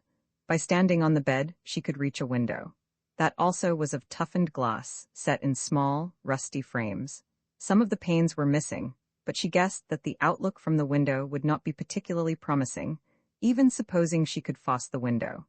The night had been unusually cold and raw for the time of year, and pulling a blanket from the bed, she wrapped it about her and sat down on the stool, waiting for the light to grow. And so, sitting, her weary eyes closing involuntarily, she heard a stealthy tapping. It came from above, and her heart fluttered at the thought that possibly, in the cell above her, her father was held, or Johnny. Climbing onto the bed, she rapped with her knuckles on the stone ceiling. Somebody answered. They were tapping a message in Moss which she could not understand. Presently the tapping ceased. She heard footsteps above, and then, looking by chance at the broken pane of the window, she saw something come slowly downward and out of view. She leapt up, gripping the window pane, and saw a piece of black silk. With difficulty, 2 fingers touched it at last and drew it gently in through the window pane. She pulled it up and, as she suspected, found a piece of paper tied to the end. It was a banknote. Bewildered, she gazed at it until it occurred to her that there might be a message written on the other side. The pencil marks were faint, and she carried the note as near to the light as she could get. "Who is there? Is it you, Peter? I am up above. Johnny." She suppressed the cry that rose to her lips. Both Johnny and her father were there. Then Geoffrey had not lied. How could she answer? She had no pencil. Then she saw that the end of the cotton was weighted by a small piece of pencil, the kind that is found attached to a dance program. With this unsatisfactory medium, she wrote a reply and pushed it through the window, and after a while she saw it drawn up. Johnny was there, and Johnny knew. She felt strangely comforted by his presence, impotent though he was. For half an hour she waited at the window, but now the daylight had come, and evidently Johnny thought it was too dangerous to make any further communications. Exhausted, she lay down on the bed, intending to remain awake, but within 5 minutes she was sleeping heavily. The sound of a key in the lock made her spring to her feet. It was the man she had seen in the early morning. He was carrying a big tray, set with a clumsy cup and saucer, 6 slices of bread and butter, and an enormous teapot. He put it down on the bed, for want of a table, and without a word went out. She looked at the little platinum watch on her wrist. It was 10 o'clock. Half an hour later, the man came and took away the tray. "Where am I?" she asked. "You're in, boob," he said with quiet amusement. "But it is better than any other boob you've ever been in, young lady. And don't try to ask me questions, because you'll not get a civil answer if you do." At 2 o'clock came another meal, a little more tastily served this time. It seemed, from the appearance of the plate, that Geoffrey had sent into Oxford for a new service specially for her benefit. Again she attempted to discover what had happened to her father, but with no more satisfactory result. The weary day dragged through. Every minute seemed an hour, every hour interminable. Darkness had fallen again when the last of the visits was made, and this time it was Geoffrey Legge. At the sight of his face, all her terror turned to wonder. He was ghastly pale, his eyes burnt strangely, and the hand that came up to his lips was trembling as though he were suffering from a fever. "What do you want?" she asked. "I want you," he said brokenly. "I want you for the life of my father." "What do you mean?" she gasped. "Peter Kane killed my father last night," he said. "You're mad," she gasped. "My father is here, you told me." "I told you a lie." What does it matter what I told you anyway? Peter Kane escaped on the way to Keytown, and he went back to the club and killed my father. Roman 3 married. Johnny repeated the word dully. Monty married me. It was incredible, impossible to comprehend. For a moment, the stays and supports of existence dissolved into dust, and the fabric of life fell into chaos. Married this morning, Johnny, you'll like him. He isn't one of us, old boy. He's as straight as, well, you understand, Johnny boy. I've worked for her and planned for her all these years. I'd have been rotten if I took a chance with her future. Peter Kane was pleading, his big hand on the other's shoulder, his fine face clouded with anxiety and the fear that he had hurt this man beyond remedy. I should have wired. It would have made no difference, said Peter Kane, almost doggedly. Nothing could have been changed, Johnny, nothing. It had to be. If you had been convicted innocently, I don't say you weren't. I couldn't have the memory of your imprisonment hanging over her. I couldn't have endured the uncertainty myself. Johnny, I've been crook all my life, up to 15 years ago. I take a broader view than most men because I am what I am. But she doesn't know that. Craig's here today? Craig, the Scotland Yard man? Peter nodded, a look of faint amusement in his eyes. We're good friends, we have been for years. And do you know what he said this morning? He said, Peter, you've done well to marry that girl into the straight way, and I know he's right. Johnny stretched back in the deep cane chair, his hand shading his eyes as though he found the light too strong for him. I'm not going to be sorry for myself, he said with a smile, and stretching out his hand, gripped Kane's arm. You'll not have another vendetta on your hands, Peter. I have an idea that Emmanuel Legg will keep you busy. He stopped suddenly. The ill-fitted butler had made a stealthy appearance. Peter, he began in his husky whisper, he's come. Do you want to see him? Who? Emmanuel Legg, uglier than ever. Peter Kane's face set, mask-like. Where is Miss Marnie, Mrs. Floyd? She's gettin' into her weddin' things and faldrels for the photographer, said Bonnie. She had him off once, but the photographer's just come, and he's puttin' up his things in the front garden. I says to Marnie, You're a talkative old gentleman, said Peter grimly. Send Emmanuel through. Do you want to see him, Johnny? John Gray rose. No, he said. I'll wander through your alleged rosary. I want nothing to remind me of the awful place, thank you. Johnny had disappeared through an opening of the box hedge at the lower end of the lawn when Bonnie returned with the visitor. Mr. Emmanuel Legg was a man below middle height, thin of body and face, gray and a little bald. On his nose perched a pair of horn-rimmed spectacles. He stood for a second or two surveying the scene, his chin lifted, his thin lips drawn in between his teeth. His attire was shabby, a steel chain served as a watchguard, and as if to emphasize the rustiness of his wrinkled suit, he wore boots that were patently new and vividly yellow. Hat in hand, he waited, his eyes slowly sweeping the domain of his enemy, until at last they came to rest upon his host. It was Peter Kane who broke the deadly silence. Well, Emmanuel, come over and sit down. Legg moved slowly toward his host. Quite a swell place, Peter. Everything of the best, eh? Trust you? Still got old Bonnie, I see. Has he reformed too? That's the word, ain't it, reformed? His voice was thin and complaining. His pale blue eyes blinked coldly at the other. He doesn't go thieving any more, if that is what you mean, said Peter shortly, and a look of pain distorted the visitor's face. Don't use that word, it's low. Let me take your hat. Peter held out his hand, but the man drew his away. No, thanks. I promised a young friend of mine that I wouldn't lose anything while I was here. How long have you been at this place, Peter? About 14 years. Peter sat down, and the unwelcome guest followed his example, pulling his chair round so that he faced the other squarely. Ah, he said thoughtfully. Living very comfortable, plenty to eat, go out and come in when you like. Good way of spending 14 years. Better than having the key on you 4 o'clock in the afternoon. Princetown's the same old place. Oh, I forgot you'd never been there. I've motored through, said Peter coolly, deliberately, and knew that he had touched a raw place before the lips of the man curled back in a snarl. Oh, you've motored through? He sneered. I wish I'd known. I'd have hung my flags out. They ought to have decorated Princetown that day. Peter, you drove through? He almost spat the words. Have a cigar? Emmanuel Legg waved aside the invitation. No, thanks. I've got out of the habit. You do in 15 years. You can get into some, too. 15 years is a long time out of a life. So Emmanuel had come to make trouble, and had chosen his day well. Peter took up the challenge. The man you shot would have been glad of a few. He died 2 years after, he said curtly, and all the pent fury of his sometime comrade flamed in his eyes. I hope he's in hell, he hissed. The dirty flatty? With an effort he mastered himself. You've had a real good time, Peter. Nice house that wasn't bought for nothing. Servants and whatnot and motoring through the moor. You're clever. I admit it. The little man's hands were trembling, his thin lips twitched convulsively. Leave your pal in the lurch and get away yourself, eh? Every man for himself. Well, that's the law of nature, ain't it? And if you think he's going to squeak, send a line to the busies in charge of the case and drop a few hundred to 'em and there you are. He paused, but no reply came. That's how it's done, ain't it, Peter? Kane shrugged his shoulders indifferently. I don't know, I'm never too old to learn. But that's the way it's done, insisted the man, showing his teeth again. That's the way you keep out of boob, ain't it? Peter looked at his tormentor, outwardly untroubled. I won't argue with you, he said. You can't, said the other. I'm logical. He gazed around. This house cost a bit of money. What's half of 200,000? I'm a bad counter. Peter did not accept the opening. It's 100,000, ain't it? I got 60,000, you owe me 40. We got less than 120,000 pounds if you're talking about the ship job. You got 60,000, which was more than your share. I paid it into your bank the day you went down. Legg smiled skeptically. The newspapers said $1 million, he murmured. You don't believe what you read in the newspapers, do you? Emmanuel, you're getting childish. Then suddenly, are you trying to put the black on me? Blackmail?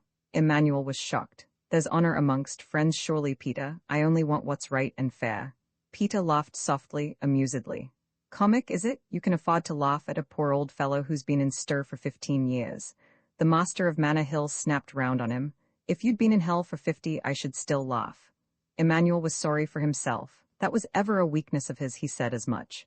You wouldn't, would you? You've got a daughter, haven't you? Young, married today, wasn't she? Yes, married money a swell. Yes, she married a good man.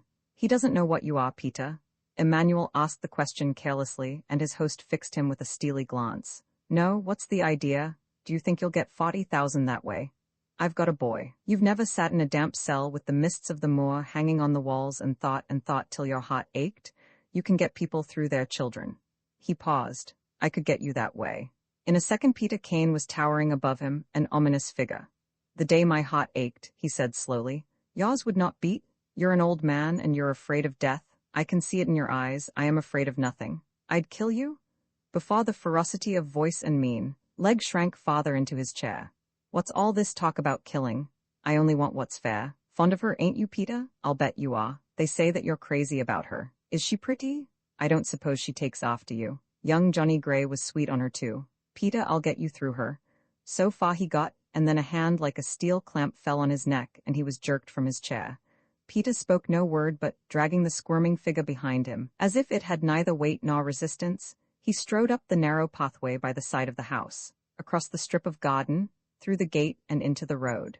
A jerk of his arm, and Emmanuel Legg was floundering in the dusty road. Don't come back, Emmanuel, he said, and did not stop to listen to the reply. John Gray passed out of sight and hearing of the two men, being neither curious to know Legg's business nor anxious to renew a prison acquaintance. Below the box hedge were 3 broad terraces, blazing with color, blanketed with the subtle fragrance of flowers. Beyond that, a sloping meadow leading to a little river. Peter had bought his property wisely. A great cedar of Lebanon stood at the garden's edge. To the right, mossed bushes were patched with purple and heliotrope blooms. He sat down on a marble seat, glad of the solitude which he shared only with a noisy thrush and a lark invisible in the blue above him. Monty was married. That was the beginning and the end of him, but happy. He recognized his very human vanity in the instant doubt that she could be happy with anybody but him. How dear she was. And then a voice came to him, a shrill, hateful voice. It was Legg's. He was threatening the girl, and Johnny's blood went cold. Here was the vulnerable point in Peter Kane's armor, the crevice through which he could be hurt. He started to his feet and went up the broad steps of the terrace, 3 at a time. The garden was empty, save for Bonnie setting a table. Kane and his guest had disappeared. He was crossing the lawn when he saw something white shining in the gloom beyond the open French windows of a room, something that took glorious shape. A girl in bridal white, and her hands were outstretched to him. So ethereal, so unearthly was her beauty, that at first he did not recognize her. Johnny? A soldierly figure was at her side. Peter Kane was behind her, but he had no eyes for any but Monty. She came flying toward him. Both his hands were clasped in her warm palm. Oh, Johnny, Johnny. Then he looked up into the smiling face of the bridegroom, that fine, straight man to whom Peter had entrusted his beloved girl. For a second their eyes met, the debonair Major Floyd and his. Not by a flicker of eyelash did Johnny Gray betray himself. The husband of the woman he loved was Jeff Legg, forger and traitor. The man sworn with his father to break the heart of Peter Kane. XXX. The girl looked at him, speechless. It isn't true, she cried. It's not true, isn't it? Jeffrey almost howled the words. He was mad with hate, with grief, with desire for cruel vengeance. I'll show you whether it's not true, my lady. You're my wife, do you understand that? If you don't, you're going to. He flung out of the cell, turning to voice his foul mind, and then the door clanged on her, and he strode out of the hall into the little house that was once the governor's residence, and which was now the general headquarters of the big printer.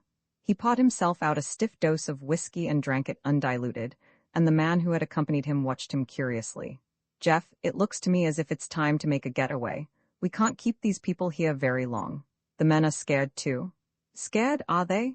Sneered Jeffrey Legg. I guess they'd be more scared if they were in front of a judge and jury. That's the kind of scare they're anxious to avoid, said his lieutenant calmly. Anyway, Jeff, we're getting near the end, and it seems to me that it's the time for all sensible men to find a little home on the other side of the water.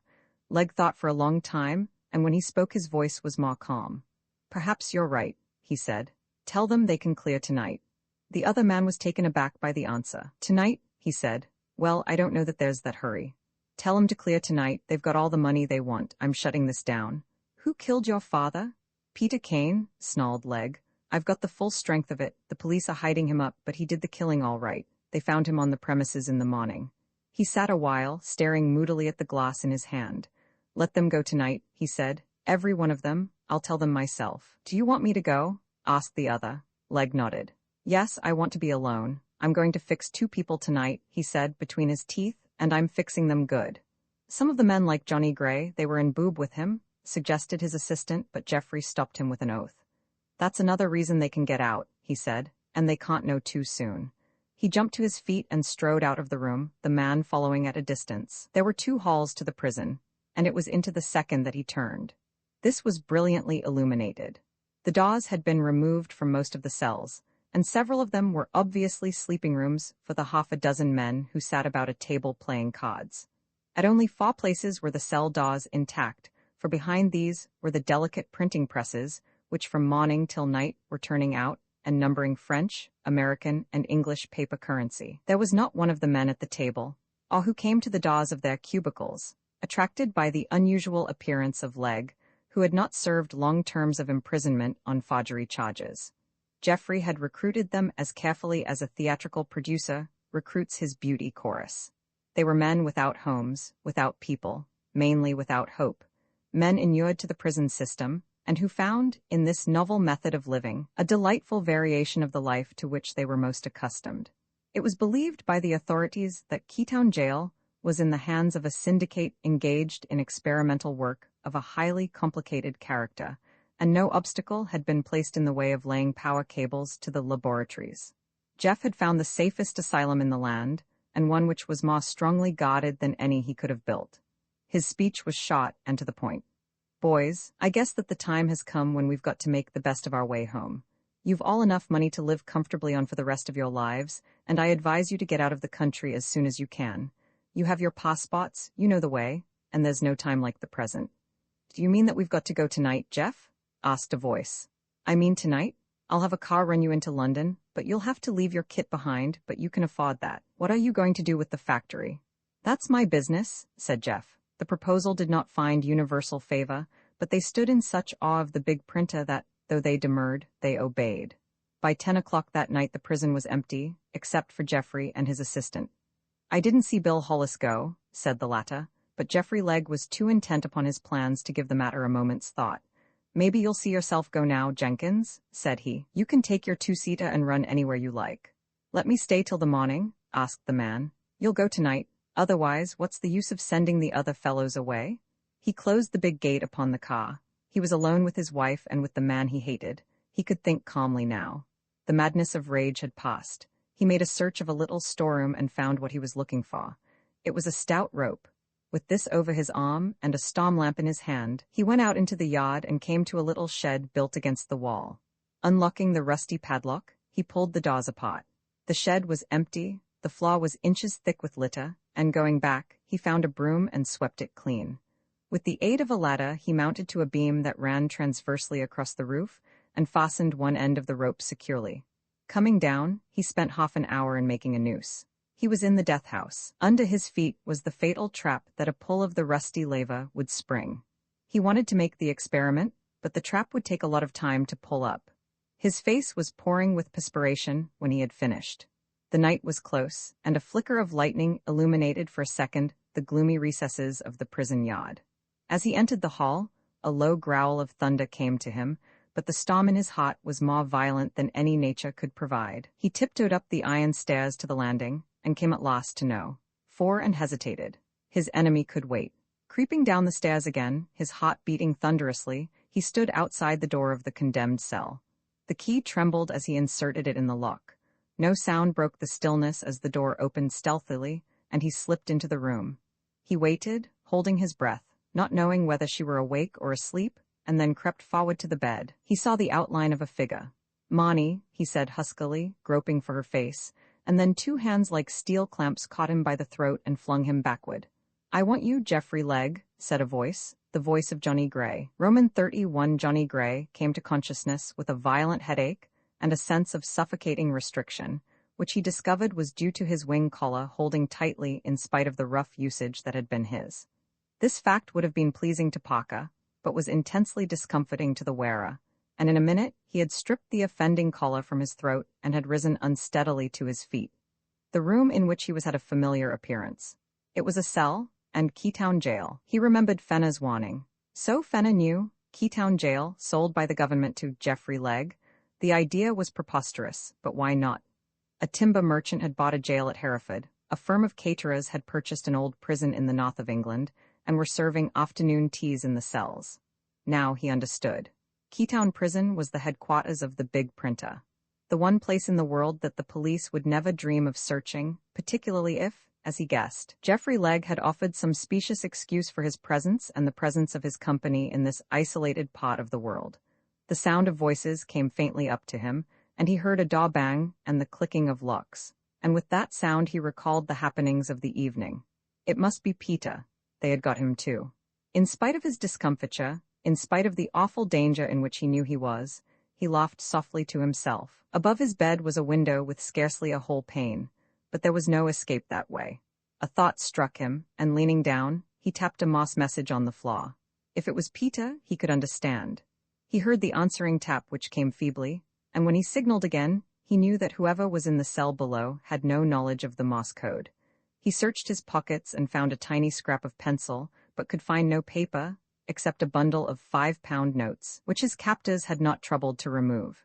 Here was both stationery and the means of writing, but how could he communicate with the occupant of the cell below? Presently, a plan suggested itself, and he tore off the lapel of his dinner jacket and unraveled the silk. Tying the pencil to the end to give it weight, he slowly lowered his message, hoping, though it seemed unlikely, that his fellow prisoner would be able to see the paper. To his joy he felt a tug, and when, a few minutes later, he carefully drew up the message, it was to find, written underneath his own, one which left him white and shaking. "Monty here?" He groaned aloud at the thought. It was too late now to risk any further communication. There was a ewer of water and a basin in the cell, and with this he relieved the aching in his head, and when breakfast came, he was ready. The man who brought in the tray was a stranger to him, as also was the man who stood on guard at the door, revolver in hand. "What's the great idea?" asked Johnny coolly, sitting on the bed and swinging his legs. "Has Jeff bought a jail to practice in? Wouldn't it have been cheaper to have gone over the Alps?" "You shut up, Johnny Gray," growled the man. "You'll be sorry for yourself before you're out of here." "Who isn't?" asked Johnny. "How is Peter?" "You know damned well Peter has escaped," said the other before he could check himself. "Escaped?" said the delighted Johnny. "You don't mean that?" "Never mind what I mean," growled the man, realizing he had said too much. "You keep a civil tongue in your head, Gray, and you'll be treated square. If you don't, there are plenty of men on the spot to make Dartmoor a paradise compared with Keytown." The door slammed in Johnny Gray's face, but he was so absorbed in the news which the man had unwillingly given to him that he had to force himself to eat. Soon after the man came to take away the tray. "What's your name, Bo, anyway?" said Johnny carelessly. "I hate calling you Face, it's low." "Bill's my name," said the man, "and you needn't call me Bill either, you say sir to me." "Woof," said Johnny admiringly. "You're talking like a real screw." The door slammed in his face. He had further time to consider his plans. They had taken away his watch and chain, his gold cigarette case and the small penknife he carried, but these losses did not worry him in the slightest. His chief anxiety was to know the exact character of Keytown Prison, and that he determined to learn at the earliest opportunity. It was late in the afternoon. He guessed it was somewhere in the neighborhood of Faw when his lunch came, and he was quite ready to eat it, though a little suspicious of its possible accessories. "No poison in this, Bill?" he asked pleasantly as he took the bread and cheese from the man's hand. "There's no need to poison you. We could starve you, couldn't we?" said the other. "If Jeff was here, maybe I'd get a rapping for giving you anything." "Gone away, has he? Well, prisons are more pleasant when the governor's away. Am I right, Bill? Now, what do you say to a couple of hundred of real money?" "For what?" asked the man, stopping at the door. "If you mean it's for letting you make a getaway, why, you're silly. You're going to stay here till Jeff fixes you." All the day Johnny had heard, or rather felt, a peculiar whir of sound coming from some remote quarter of the prison. "Got electric light here, Bill?" he said conversationally. "Yes, we have," said the other. "This is a model boob, this is." "I'll bet it is," said Johnny grimly. "Are you running any electric radiators in my cell tonight, or do you want all the power for the press?" He saw the man's face twitch. "Of course, you're running the slush factory here, everybody knows that. Take my advice, Bill, go whilst the going's good. Or the bulls will have you inside the realest boob you've seen." He had made the guard more than a little uncomfortable, as he saw, and sought to press home the impression he had created. "Jeffrey's going to shop you sooner or later, because he's a natural-born shopper. And he's got the money, Bill, to get away with, and the motorcars and aeroplanes. You haven't got that. You'll have to walk on your own pads, and the bulls will get you halfway over the field." "Oh, shut up," said the man uncomfortably, and the conversation ended, as in the morning, with the slamming of the door. Presently a little spy hole in the cell door opened. "What made you think this is a print shop?" asked Bill's voice. "I don't think anything about it, I know," said Johnny decisively. "If you like to come to me this evening, I'll tell you the name of every worker here, the position of every press, and the length of the lagging you'll get." The cover of the spy hole dropped. Jeffrey was away. That was all to the good. If he remained away for the whole of the night, he was worried about Marnie, and it required all his strength of will not to fret himself into a state of nerves. In an hour, Bill returned, and this time he brought no guard but himself, but for safety's sake, carried on his conversation through a little grill in the door. "You're bluffing, Johnny Gray. We've got a fellow here who was in boob with you, and he says you're the biggest bluffer that ever lived." "You don't know anything." "I know almost everything," said Johnny immodestly. "For instance, I know you've got a young lady in the cell below. How's she doing?" The man was taken aback for a moment. "Who told you?" he asked suspiciously. "Nobody else has been here, have they?" "Nobody at all. It is part of my general knowledge. Now listen, Bill. How are you treating that lady? And your life hangs on your answer, don't forget it." "She's all right," said Bill casually. "They've given her the condemned cell, with a bathroom and all, and a proper bed, not like yours. And you can't scare me, Gray." "I'll bet I can't," said Johnny. "Bring me some water." But the water was not forthcoming, and it was dark before the man made his reappearance. Johnny listened at the door. He was coming alone. Johnny pulled up the leg of his trousers and showed those suspenders which were Parker's pride, but they were not ordinary suspenders. Strapped to the inside of the cuff was a small holster. The automatic it carried was less than 4 inches in length, but its little blunt-nosed bullets were manstoppers of a peculiarly deadly kind. The door swung open, and Bill stepped in. "Jeff's back," he began, and then, "Step in and step lively," said Johnny. His arm had shot out, and the pistol hand of the jailer was pinned to his side. "This gun may look pretty paltry, but it would blow a square inch out of your heart, and that's enough to seriously inconvenience you for the remainder of your short life." With a turn of his wrist, he wrenched the revolver from the man's grasp. "Sit over there," he said. "Is anybody in the hall? For God's sake, don't let Jeff see you. He'll kill me," pleaded the agitated prisoner. "I'd hate for him to do that," said Johnny. He peeped out into the hall. It was empty, and he went back to his prisoner. "Stand against the wall. I'm going to give you the twice over." His hands searched quickly but effectively. The key he was putting in his pocket when he noticed the design of the wad. "Passkey, I fancy. Now, don't make a fuss, Bill, because you'll be let out first thing in the morning, and maybe I'll have a good word to say for you at the Oxford Assizes. There's something about you that I like. Give me the simple criminal, and the Lord knows you're simple enough."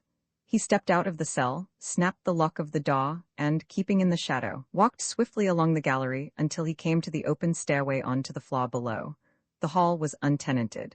Apparently Bill was the only jailer. He had reached the floor when the door at the end of the hall opened and somebody came in. He flattened himself in one of the recessed cell doorways. 2 men entered, and one, he guessed, was Jeff. 1, 2, 3, 4, the fourth door from the end. That was Marnie's door, immediately under his own. He saw Jeffrey stop, heard the too familiar grind of the lock, and his enemy disappeared, leaving the second man on guard outside. If Jeffrey had made an attempt to close the door behind him, Johnny would have shot down the guard and taken the consequences. But the man was absent for only a few minutes. When he came out, he was shouting incoherently threats that made the hair rise on Johnny Gray's neck. But they were only threats. The hall door closed on Jeffrey's leg, and Johnny moved swiftly to no. Fa. As the door opened, the girl shrank back against the wall. "Don't touch me," she cried. "Marnie." At the sound of his voice she stood, rooted to the spot. The next second she was laughing and weeping in his arms. "But Johnny, how did you get here? Where were you? You won't leave me?" He soothed her and quietened her as only Johnny Gray could. "I'll stay. I think this fellow will come back. If he does, he will wish he hadn't." And Jeffrey came. As the grip of strong hands closed on his throat, and the hateful voice of his enemy came to his ears, Johnny's prophecy was justified. Roman 32 for a second leg was paralyzed with rage and fear. Then, in the wildness of his despair, he kicked at the man, who had slipped from the bed and was holding him. He heard an exclamation, felt for a second the fingers relax, and, slipping like an eel from the grasp, flew to the door and closed it. He stood, breathless and panting by the doorway, until he heard the sound of steel against the inner keyhole, and in a flash realized that Johnny had secured the passkey. Quick as lightning, he slipped his own key back into the lock and turned it slightly, so that it could not be pushed out from the other side. Johnny Gray, how had he got there? He fled up the stairs and hammered on the door of the cell where he thought his prisoner was held safe. A surly voice replied to him. "You swine," he howled. "You let him go, you twister, you can stay there and starve, damn you." "I didn't let him go, he held me up." "Look out, Jeff, he's got a gun." The news staggered the man. The search of Johnny's clothing had been of a perfunctory nature, but he had thought that it was impossible that any kind of weapon could have been concealed. "Let me out, governor," pleaded the prisoner. "You've got a key." There was a third key in his house, Jeffrey remembered. Perhaps this man might be of use to him. He was still weak from his wound and would need assistance. "All right, I'll get the key, but if you shopped me?" "I didn't shop you, I tell you." He held me up. Leg went back to his room, found the key, and taking another stiff dose of whiskey, returned and released his man. "He's got my gun, too," explained Bill. "Where are all the fellows? We'll soon settle with him." "They've gone," said Jeffrey. What a fool he had been. If he had had the sense to keep the gang together only for a few hours, but he was safe, unless Johnny found a means of getting through the window. "In my room you'll find a pistol. It is in the top right-hand corner of my desk," he said quickly. "Take it and get outside Johnny's cell, on the yard side. If he tries to escape that way, shoot. Because if he escapes, you're going a long journey, my friend." Inside the cell, a chagrined Johnny Gray sat down on the girl's bed to consider the possibilities of the position. "My dear, there's going to be serious trouble here, and I don't want you to think otherwise," he said. "I should imagine there were quite a number of men in this prison, in which case, though I shall probably get 2 or 3 of them, they'll certainly get me in the end." She sat by his side, holding his hand, and the pressure of her fingers was eloquent of the faith she had in him. "Johnny, dear, does it matter very much what happens now? They can't come in and we can't get out. How long will it take to starve us to death?" Johnny had already considered that problem. "About 3 days," he said in such a matter-of-fact tone that she laughed. "My only hope, Marnie, is that your father, who, as I told you, has escaped, may know more about this place than he has admitted." "Did you know anything about it?" she asked. He hesitated. "Yes, I think I did. I wasn't sure, though I was a fool not to locate it just as soon as Fenna warned me against Keytown Jail. These chaps like to speak in parables, and mystery is as the breath of their nostrils. Besides, I should have been certain that Fenna knew the jail had been taken over from the government." He made a careful examination of the bars about the window, but without instruments or tools to force them, he knew that escape that way was impossible. When, in the early hours of the morning, he saw the patient figure of Bill, he realized the extent of the impossibility. "Good morning, William. I see you're out." He greeted the scowling sentry, who immediately jumped to cover, flourishing his long-barreled weapon. "Don't you show your nose or I'll blow it off," he threatened. "We've got you, Mr. Gray." "They've got you, alas, my poor William," said Johnny sadly. "The busies will be here at 9 o'clock. You don't suppose that I should have let myself come into a trap like this?" "Of course I didn't," I squeaked. "It was my only chance, William." "And your only chance is to sneak away at the earliest opportunity and turn state's evidence." I'm addressing you as a friend. You'll never get away from here alive, said the man. Jeff's going to fix you. Indeed? The prisoner began politely when a scream made him turn. Johnny? The shutter which hid the grill in the door was swung back, and the muzzle of Jeffrey's Browning had been pushed through one of the openings. As Johnny dropped flat on the bed, he was stunned by the deafening sound of an explosion. Something hit the wall, ricocheted to the roof, and fell almost at the girl's feet. Before the pistol could be withdrawn, Johnny Gray had fired. A jagged end of iron showed where his bullet struck. The time for persiflage, said Johnny cheerfully, is past. Now you will sit in that corner, young lady, and will not budge without permission. He pointed to the wall nearest the door, which afforded perfect cover, and dragging up a stool, he seated himself by her side. Jeffrey's got quite a tough proposition, he said in his conversational tone. He can't burn the prison because there's nothing to burn. He can't come in, and he mustn't go out. If he would only for one moment take away that infernal key. There is another door going out from the bathroom, she said suddenly. I think it leads to an exercise ground. You can just see a little railed-off space through the window. Johnny went into the bathroom and examined the door. Screwing his head, he could see, through a broken pane, 10 square yards of space, where in olden times a condemned prisoner took his exercise, removed from the gaze of his fellows. He tried the key, and to his delight, it turned. Another minute, and he was in the little paved yard. Looking round, he saw a high and narrow gateway, which seemed to be the only exit from the courtyard. And on the other side of that gateway was William, the sentry, well armed and sufficiently terrified to be dangerous. Slipping off his boots, Johnny crept to the gate and listened. The sound of the man's footsteps pacing the flagged walk came to him. Stooping, he squinted through the keyhole and saw Bill standing, his back toward him, some 6 yards away. There was no time to be lost. He inserted the key, and the gate was opened before the man could turn to face the leveled revolver. Don't shout, whispered Johnny. You're either discreet or dead. Hand over that gun, you unfortunate man. He moved swiftly toward the terrified criminal and relieved him of his weapon.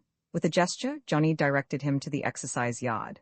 Get in and stay, he said, and locked the door, and for the second time, Bill, his other name, Johnny never discovered, Wallace, was a prisoner. Skirting the building, he came to the entrance of the hall. The door was open, and with his hand on the uplifted hammer of the gun, and his finger pressing the trigger, Johnny leapt into the building. Hands up, he shouted. At the words, Jeffrey's legs spun round. There was a boom of sound, something whistled past Gray's face, and he fired twice. But now the man was running, zigzagging to left and right, and Johnny hesitated to fire. He disappeared through the door at the farther end of the hall, shutting it behind him, and Johnny raced after him. He was in the courtyard now, facing the grill-covered archway. As he came into view, Jeffrey disappeared through the lodge-keeper's door. Johnny tried the grill, but in vain, for a passkey operates on all locks save the lock of the entrance gate of a prison. That alone is distinct, and may not be opened save by the key that was cut for it. Covering the lodge-keeper's door with his gun, Johnny waited, and waiting, heard a rumbling sound. Something was coming down the center of the archway. The straight line of it came lower and lower. A hanging gate. He had forgotten that most old country prisons were so equipped. Under the cover of this ancient portcullis, leg could escape, for it masked the entrance of the lodge. He turned back to the girl. Keep out of sight, he's got away, he warned her. This fellow isn't finished yet.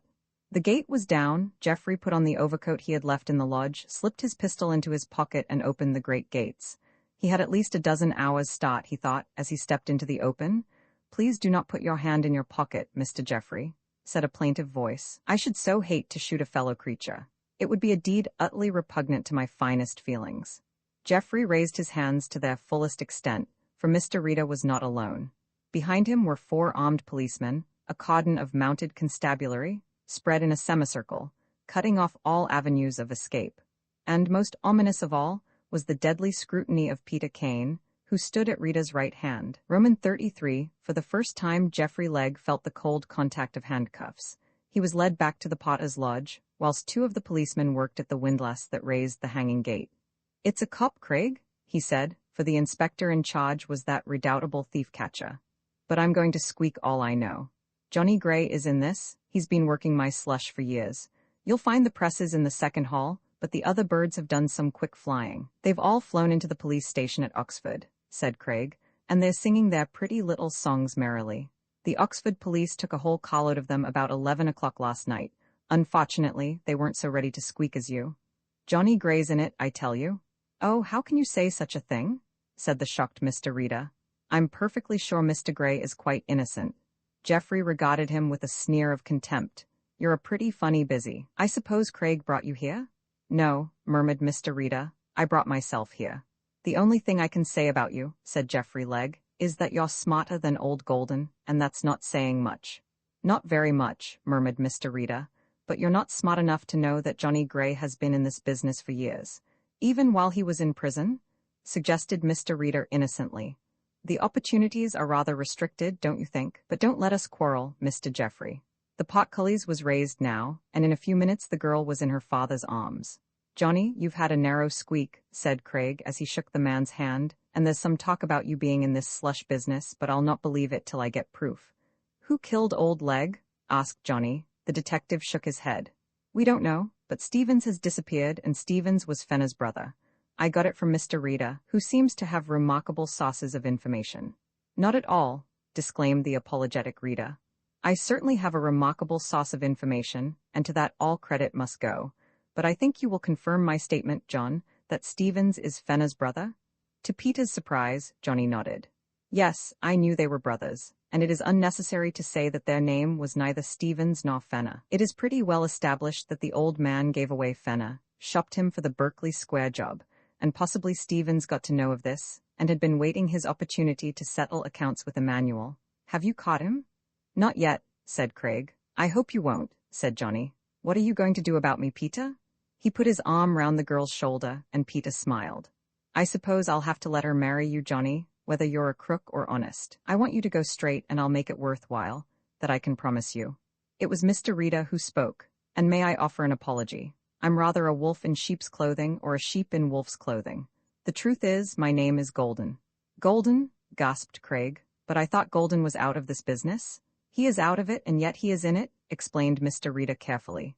"I am an excellent office man," he confessed, in that mincing manner of his, staring owlishly over his glasses, but a very indifferent seeker of information, and although, when Mr. John Gray Rita was appointed over me as chief inspector of my department— "Here, stop," said the dazed Craig. "John Gray Rita? Who is Inspector John Gray Rita?" Mr. Golden's hand went out in the direction of the smiling Johnny. "Johnny, you are busy?" said the bewildered Peter. "But you went to jail sure enough." "I certainly went to jail," said Johnny. "It was the only place I could get any news about the big printer, and I found out all I wanted to know. It was a trying 2 years, but well worth it, though I nearly lost the only thing in the world that made life worth living," he said. "You've got to forgive me, Peter, because I spied on you. A good spy doesn't play favorites. I've been watching you and every one of your pals, and I watched Marnie most of all. And now I'm going to watch her for years and years." "You see," said Mr. Golden, who seemed most anxious to exculpate himself from any accusation of cleverness, "I was merely the listener in, if I may use a newfangled expression, to the information which John broadcasted. I knew all about this marriage, and I was the person who appointed a woman detective to look after her at the Charlton Hotel, but on Johnny's instructions. That is why he was able to prove his alibi, because naturally, that section of the police which knows him is always ready to prove alibis for other officers of the police who are mistakenly charged with being criminals. How did you guess about the prison?" "Fenner squeaked," said Mr. Golden with a gesture of deprecation. "Squeak is not a word I like, but it is rather expressive." "Yes, Fenner squeaked." 2 happy people drove home together in the car which had brought Marnie to Keytown. The country between Oxford and Horsham is the most beautiful in the land. The road passes through great aisles of tall trees, into which a car may be turned and be hidden from the view of those who pass along the road. Johnny slowed the machine at an appropriate spot and put it toward the thickest part of the wood. And Marnie, who sat with folded hands by his side, did not seek any explanation for his eccentricity. Roman Faw had he betrayed himself, he wondered? All his willpower was exercised to prevent such a betrayal. Though a tornado of fury swept through and through him, though he saw the face of the man distorted and blurred, and brute instinct urged his limbs to savage action, he remained outwardly unmoved.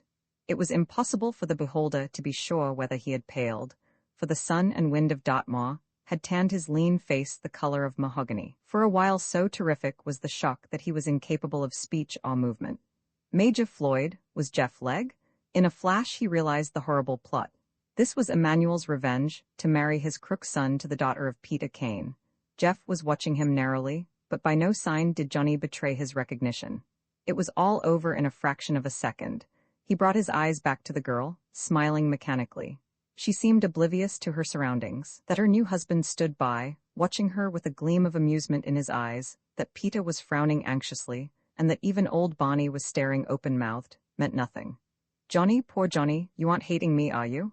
John smiled and patted the hand that lay in his. "Are you happy?" he asked in a low voice. "Yes, oh yes, I'm happily married. That's what you mean, isn't it?" "I'm very happy, Johnny. Was it terrible?" "I haven't stopped thinking about you, I haven't. Though I didn't write after. Don't you think I was a beast?" "I know I was. Johnny, didn't it hurt you, old boy?" He shook his head. "There's one thing you mustn't be in Dartmoor sorry for yourself. Are you happy?" She did not meet his eyes. "That is twice you've asked in a minute. Isn't it disloyal to say that I am?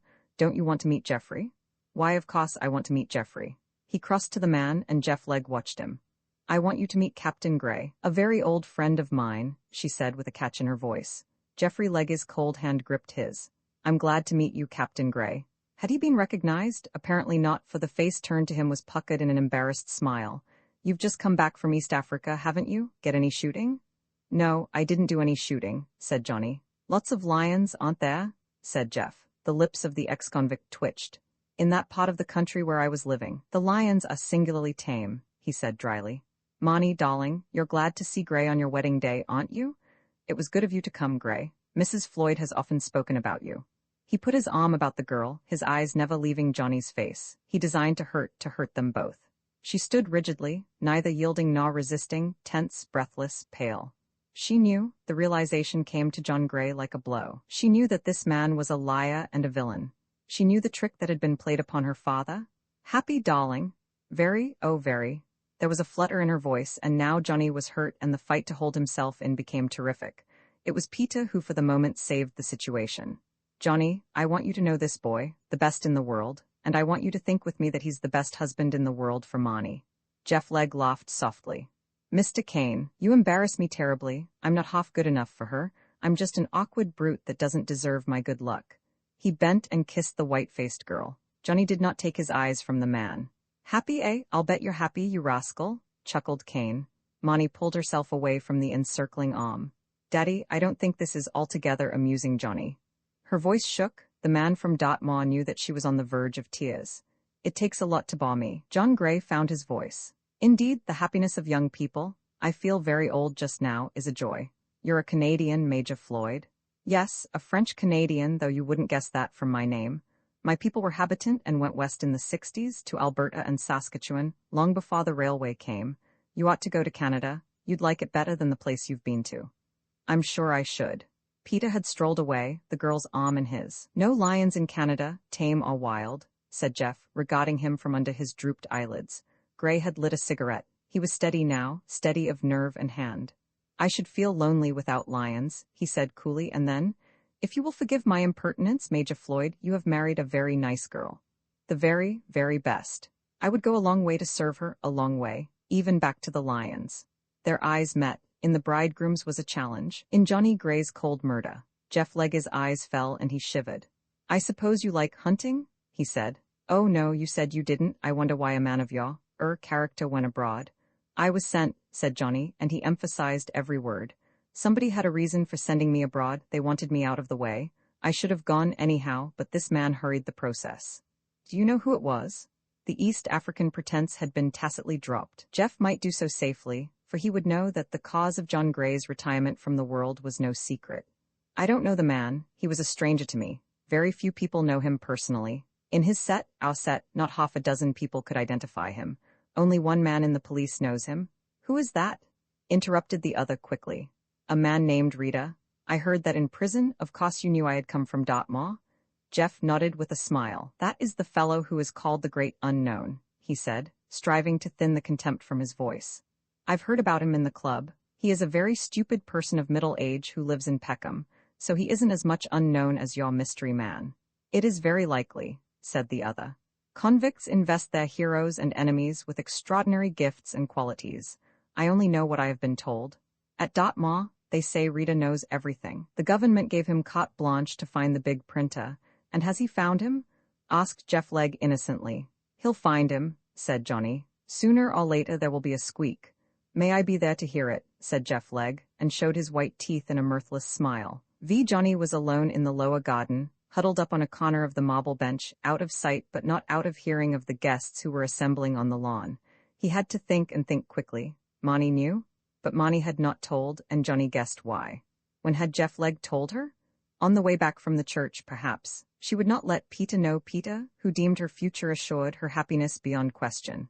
What had Jeff said? Not much, Johnny guessed. He had given her just a hint that the charming Major Floyd she had married was not the Major Floyd with whom she was to live. Johnny was cool now. Icy cold was a better description. He must be sure, absolutely sure, beyond any question of doubt. There might be some resemblance between Jeff Legg and this Major Floyd. He had only seen the crook once, and that at a distance. He heard the rustle of skirts and looked round quickly. It was the maid he had seen quarreling with Bonnie. "Mr. Kane says, would you care to be in the group that is being photographed, Captain Gray?" she asked. He did not immediately reply. His eyes were scanning her with a new interest. "Tell him I'd rather not and come back." "Come back, sir?" she repeated in astonishment. "Yes, I want to talk to you," said Johnny with a smile. Have mercy on a disgruntled guest who can find nobody to entertain him. She stood, hesitating. He could see the indecision in her face. "I don't know if Mr. Kane would like that," she said, and a smile trembled at the corner of her mouth. "Very well, I'll come back." It was not till 10 minutes later, when he judged the photograph had been taken and the guests had gone again to the house, that she appeared, demure but curious. "Sit down," said Johnny. He threw away his cigarette and moved to the end of the stone bench. "Don't stop smoking for me, Captain Gray," she said. "How long have you been here?" he asked. "With Mr. Kane, about 6 months," she said. "Pretty good job?" he asked carelessly. "Oh yes, sir, very." "What is your name?" "My name is Layla. Why do you ask?" "I think you and I ought to get better acquainted, Layla," he said, and took her unresisting hand. Secretly she was amused. On the surface she showed some sign of being shocked. "I didn't know you were that type of flirting man, Mr. Gray. You're a captain, though, aren't you?" "Captain is a purely honorary title." "Lila," said Johnny, "I suppose you'll miss your lady?" "Yes, I shall miss her," said Lila. "A nice girl, eh?" bantered Johnny. "And a very nice husband," she said tautly. "Do you think so?" "Yes, I suppose he is a nice fellow. I don't know much about him." "Good-looking?" suggested Johnny. The woman shrugged her shoulders. "I suppose he is." "And very much in love with Miss Kane. That fellow adores her," said Johnny. "In fact, I don't know that I've ever seen a man so much in love with a woman." She suppressed a sigh. "Oh yes, I suppose he is," she said impatiently. "Do you want me any more, Captain Gray, because I've a lot of work to do?" "Don't run away," said Johnny in his most gentle voice. "Weddings always make me romantic." He took up the thread where it was interrupted. "I don't expect the Major will have eyes for any other girl for years," he said. "He's head over heels in love, and why shouldn't he be? I suppose," he said reminiscently, avoiding her eyes. "He is the sort of man who would have had many love affairs in the past." He shrugged his shoulders. "With the kind of girls that one picks up and puts down at pleasure." Now a flush, deep and even, had come to her face, and her eyes held a peculiar brightness. "I don't know anything about Major Floyd," she said shortly, and was rising, but his hand fell upon her arm. "Don't run away, Layla." "I'm not going to stay," she said with sudden vehemence. "I don't want to discuss Major Floyd or anybody else. If you want me to talk to you, I want to talk to you about the honeymoon. Can't you picture them, say, on Lake Como, in a bower of roses? Can't you imagine him forgetting all that's past, all the old follies, all the old girls?" She wrenched her arm from his grip and stood up, and her face was deadly white. "What are you getting at, Gray?" she asked, all the deference, all the demureness gone from her voice. "I'm getting at you, Miss Leela Sane," he said, "and if you attempt to get away from me, I'll throttle you." She stared at him, her breath coming quickly.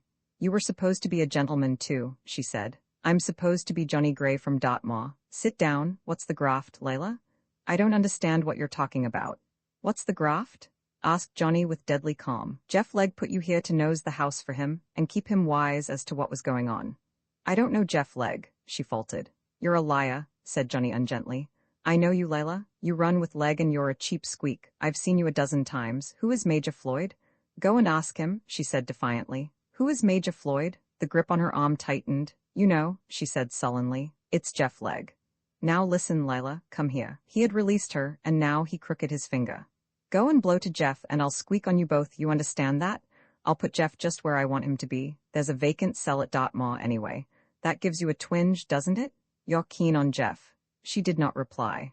"I'll put him where I want him to be," he repeated slowly and deliberately. unless you do as I tell you. You're going to put the black on him?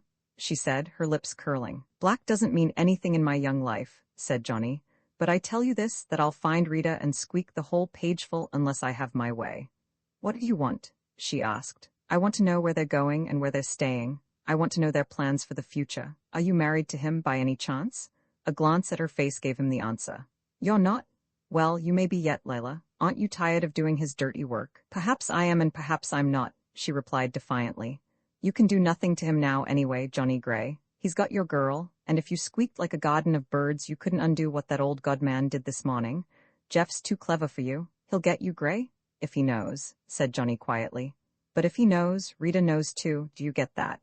What are you going to do? She asked after a silence. I'm having one of my little jokes, said Johnny between his teeth. A real good joke. It is starting now. I can't tell Peter because he'd kill your young man, and I have a particular objection to Peter going to the drop. And you can't tell Jeff because there'd be a case for a jury, and when Jeff came out you'd be an old woman. That's not a good prospect, eh? Now tell me all you've got to tell and speak slowly, because I don't write shorthand. He whipped a small notebook from his pocket, and as she spoke, reluctantly, sulkily, yet fearfully, he wrote rapidly. When he had finished, You can go now, my gentle child, he said, and she stood up, her eyes blazing with rage. If you squeak, Johnny Gray, I'll kill you. I never was keen on this marriage business, naturally. I knew old Leg wanted him to marry Peter's daughter, because Leg wanted to get one back on him. But Jeff's been good to me, and the day the busies come for Leg I'll come for you, and I'll shoot you stone dead. Johnny, as God's my judge. Beat it, said Johnny tersely. He waited till she was gone through one of the openings in the box hedge, then passed along to the other and stopped. Peter Kane was standing in the open, shielded from view by the thin box bush, and Peter's face was inscrutable. V.I. Hallo, Johnny, running for the compensation stakes. Johnny laughed. You mean the maid? She is rather pretty, isn't she? Very, said the other. Had he heard? That was a question and a fear in Johnny's mind. The marble bench was less than 6 feet from the bush where Peter Kane stood. If he had been there any time, been waiting long for me, Peter? He asked. No, I just saw you take a farewell of Layla. Very nice girl, that, Johnny. An extraordinarily nice girl. I don't know when I've seen a nicer. What did you find to talk about? The weather, dickabirds, and the cost of true love, said Johnny, as Kane took his arm and led him across the lawn. Everything variable and flighty, eh? Said Peter with a little smile. Come and eat, Johnny. These people are going away soon. Monty is changing now. What do you think of my new son-in-law, eh? His old jovial manner held. When they came into the big reception room, and Peter Kane's arm went round his son-in-law's shoulder, Johnny breathed a sigh of relief. Thank God he did not know. He had sweated in his fear of what might follow a discovery. 36 people sat down in the dining room, and, contrary to convention, Monty, who sat at the head of the table, was wearing her going-away dress. John shot a quick glance at her as he came in, but she averted her eyes. Her father sat on her left. Next to him was the clergyman who had performed the ceremony. Next came a girlfriend, and then a man, by whose side Johnny sat. He recognized the leathery features instantly. Been away, Johnny? Detective Superintendent Craig asked the question in a voice so carefully pitched that it did not reach any farther than the man to whom he spoke. The chatter and buzz of conversation, the little ripples of laughter that ran up and down the table, did something to make the privacy of their talk assured. As old Bonnie bent over to serve a dish, Craig gave a sidelong glance at his companion. Peter's got old Bonnie still, keeping honest, Bonnie? I'm naturally that way, said Bonnie sotto voce. It's not meeting policemen that keeps me straight. The hard features of the detective relaxed. There are lots of other people who could say that, Bonnie, he said, and when the man had passed to the next guest. He's all right. Bonnie never was a bad man. I think he only did one stretch. He wouldn't have done that if he'd had Peter's imagination, Johnny. Peter's imagination?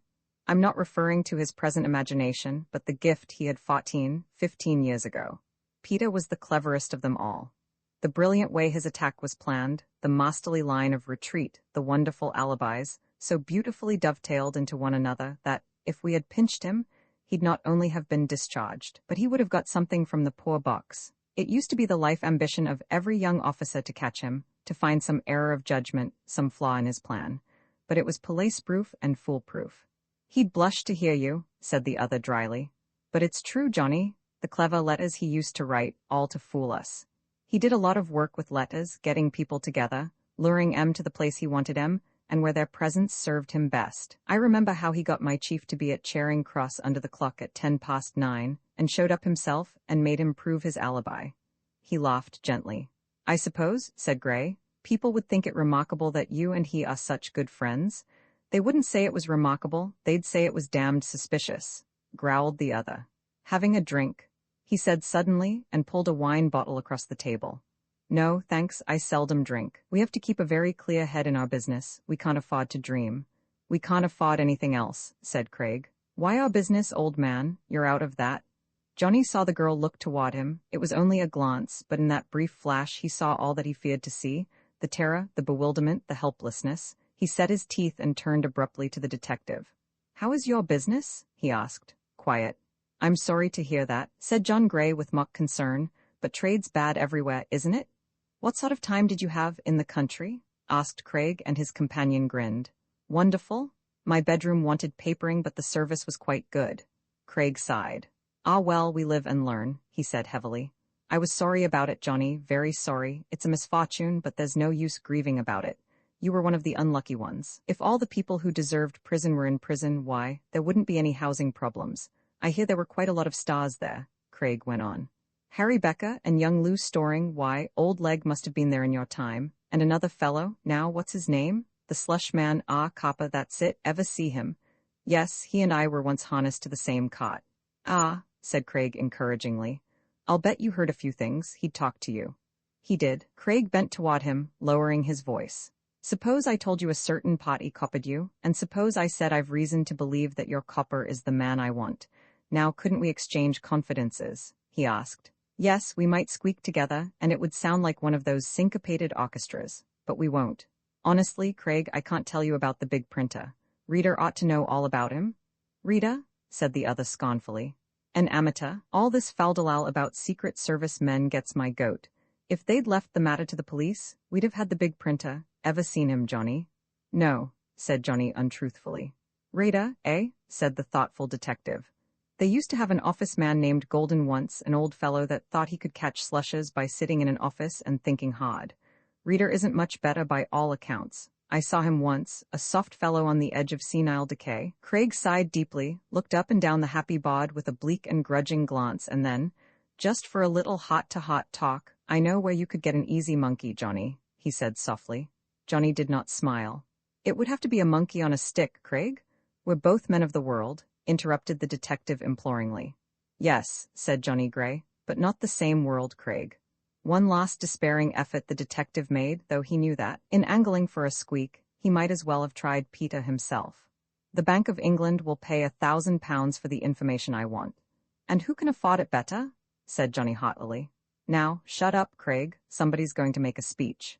It was a mild and beatific oration delivered by the officiating clergyman. When it came to its machine-made peroration, Craig, who was intensely interested in the sonorous platitudes, looked round and saw that his companion had gone from his side. Later he saw him leaning over Peter's chair, and Peter was nodding vigorously. Then Johnny passed through the door. Somebody else was watching him. The bridegroom, twiddling the stem of his wineglass between his fingers, saw him go, and was more than ordinarily interested. He was sufficiently curious, at any rate, to catch the eye of the pretty maid and look significantly at the door. At that signal, Lila followed Johnny Gray. He was not in the hall, and she went out into the road, but here saw no sign of the man she sought. There was, however, somebody else, and she obeyed his call to her. Tell Jeff I want him before he starts on that honeymoon of his, snarled Emmanuel Legg, glaring at her through the glasses. He's been talking to that girl. I saw her face. What did he say? How do I know? She snapped back. You and your Jeff, I wish to the Lord I'd never come into this job. What's the graft? Anyway, that flash crook knows all about it, Legg. W.H. Johnny Gray, is he here? He did come then? She nodded. What do you mean he knows? He knows Jeff recognized him first, Pop, said the girl inelegantly, and Emmanuel Legg whistled. Have you told Jeff that he has been recognized? The harsh features of Emmanuel Legg were drawn and tense. What is the use of asking me? I haven't had a word with him. He's so taken up with this girl. Forget it, said Legg with a gesture. Tell me what this Johnny Gray says. I'll tell you one thing that amused me, said the girl grimly. He said he'd throttle me if I squeaked, and he's got a fascinating pair of hands. I shouldn't like to play rough with that fellow. There's no use in tut-tutting me, Emmanuel. I've told you all he said. He knows Jeff. He must have seen him before he went over the Alps. The old man was thinking, his brow furrowed, his lips pursed. It's pretty bad if he guesses, because he's sweet on the girl and there's going to be trouble. Get Jeff out quick? If you stay here, Peter will see you, she warned him. Go down the lane and turn into the private path. I'll send Jeff to you in the lower garden. Nodding, he hurried away. It took her some time to find an opportunity, but presently she signaled the man with her eyes, and he followed her to the lawn. The old man's waiting down in the lower garden, she said in a low voice. Hurry. What is wrong? He asked quickly, sensing trouble. He'll tell you. With a glance round, Jeff hurried onto the terrace just as his father reached the rendezvous. Jeff Gray knows. The man drew a quick breath. Me, he said incredulously. He didn't so much as bat a lid when I met him. Emmanuel nodded. That fellow's hell cool, the most dangerous crook in the world. I was in the awful place with him, and I know his reputation. There's nothing he's afraid of. If he tells Peter, shoot first. Peter won't be carrying a gun, but he's sure to have one within traveling distance. And Peter is a quick mover. I'll cover you. I've got 2 boys handy that mind me, and Johnny, well, he'll get what's coming. What am I to do? Jeff Legg was biting his nails thoughtfully. Get the girl away. You're due to leave by car, ain't you? Get her to the Charlton Hotel. You're supposed to stay there a week, make it a day. Clear to Switzerland tomorrow and stop her writing. I'll fix Peter, he'll pay. For what? To get his girl back, 40,000 maybe more. Jeff Legg whistled. I didn't see that side of the graft before. It's a new variety of black. It's what I choose to call it, hissed his father. You're in 50-50. You can have the lot so far as I care. You make that girl eat dirt to hear? Put her right down to earth, Jeff. Peter will pay. I promised Layla, began the other. Hesitant. Promise your Aunt Rebecca Jane. Emmanuel almost screamed. Layla, that trash, and you the big man too, what are you running? A girls' refuge society? Get? What about Gray? I'll fix Gray. Roman 7, the old man made his way back to the road and passed quickly along until he came to the main highway. 2 men were seated in the shade of a bush, eating bread and cheese. They came quickly enough when he whistled them, tall, broad-shouldered men whose heavy jowls had not felt a lather brush for days. Either of you boys know Johnny Gray? He asked. I was on the moor with him, said one gruffly. If he's the fellow that went down for ringing in hosses. Emmanuel nodded. He's in the house, and it's likely he'll walk to the station, and likely enough take the shortcut across the fields. That'll be easy for you. He's got to be coshed, you understand? Get him good, even if you have to do it in the open. If there's anybody with him, get him in London, but get him. Emmanuel came back to his observation post as the first of the cars went into the drive. Jeff was moving quickly, and there was need. Presently the car came out. Emmanuel caught a glimpse of Jeff and the frightened face of the girl, and rubbed his hands in an ecstasy of satisfaction. Peter was standing in the middle of the road, watching the car. If he knew, the smile vanished from the old man's face. Peter did not know, he had not been told. Why, Johnny would not let her go, knowing. Perhaps Leela was lying. You can never trust women of that kind, they love sensation. Johnny, dangerous. The 2 words left one impression.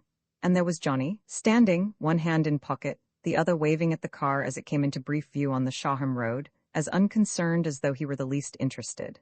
A second car went in and came out. Some guests were leaving. Now, if Johnny had sense, he would be driven to London with a party. But Johnny hadn't sense. He was just a poor sucker, like all cheap crooks are. He came out alone, crossed the road and went down the narrow passage that led to the field path. Emmanuel looked backward. His bulldogs had seen and were moving parallel to the unconscious Gray. From the road 2 paths led to the field, forming a Y where they met. Johnny had passed the fork when he heard the footsteps behind him. Glancing back, he saw a familiar face and did some shrewd guessing. He could run and easily outdistance these clumsy men. He preferred to face them, and turned, holding his malacca cane in both hands. Lo, Gray, said the bigger of the men. Where in thunder are you going in such a hurry? I want to talk with you, you dirty squeaker. You're the fellow that told the deputy I was getting tobacco in through a screw? It was a crude invention, but good enough to justify the rough house that was booked to follow. They carried sticks in their hands, pliable canes, shotted at the end. The blow missed Johnny as he stepped back, and then something long and bright glittered in the afternoon sun.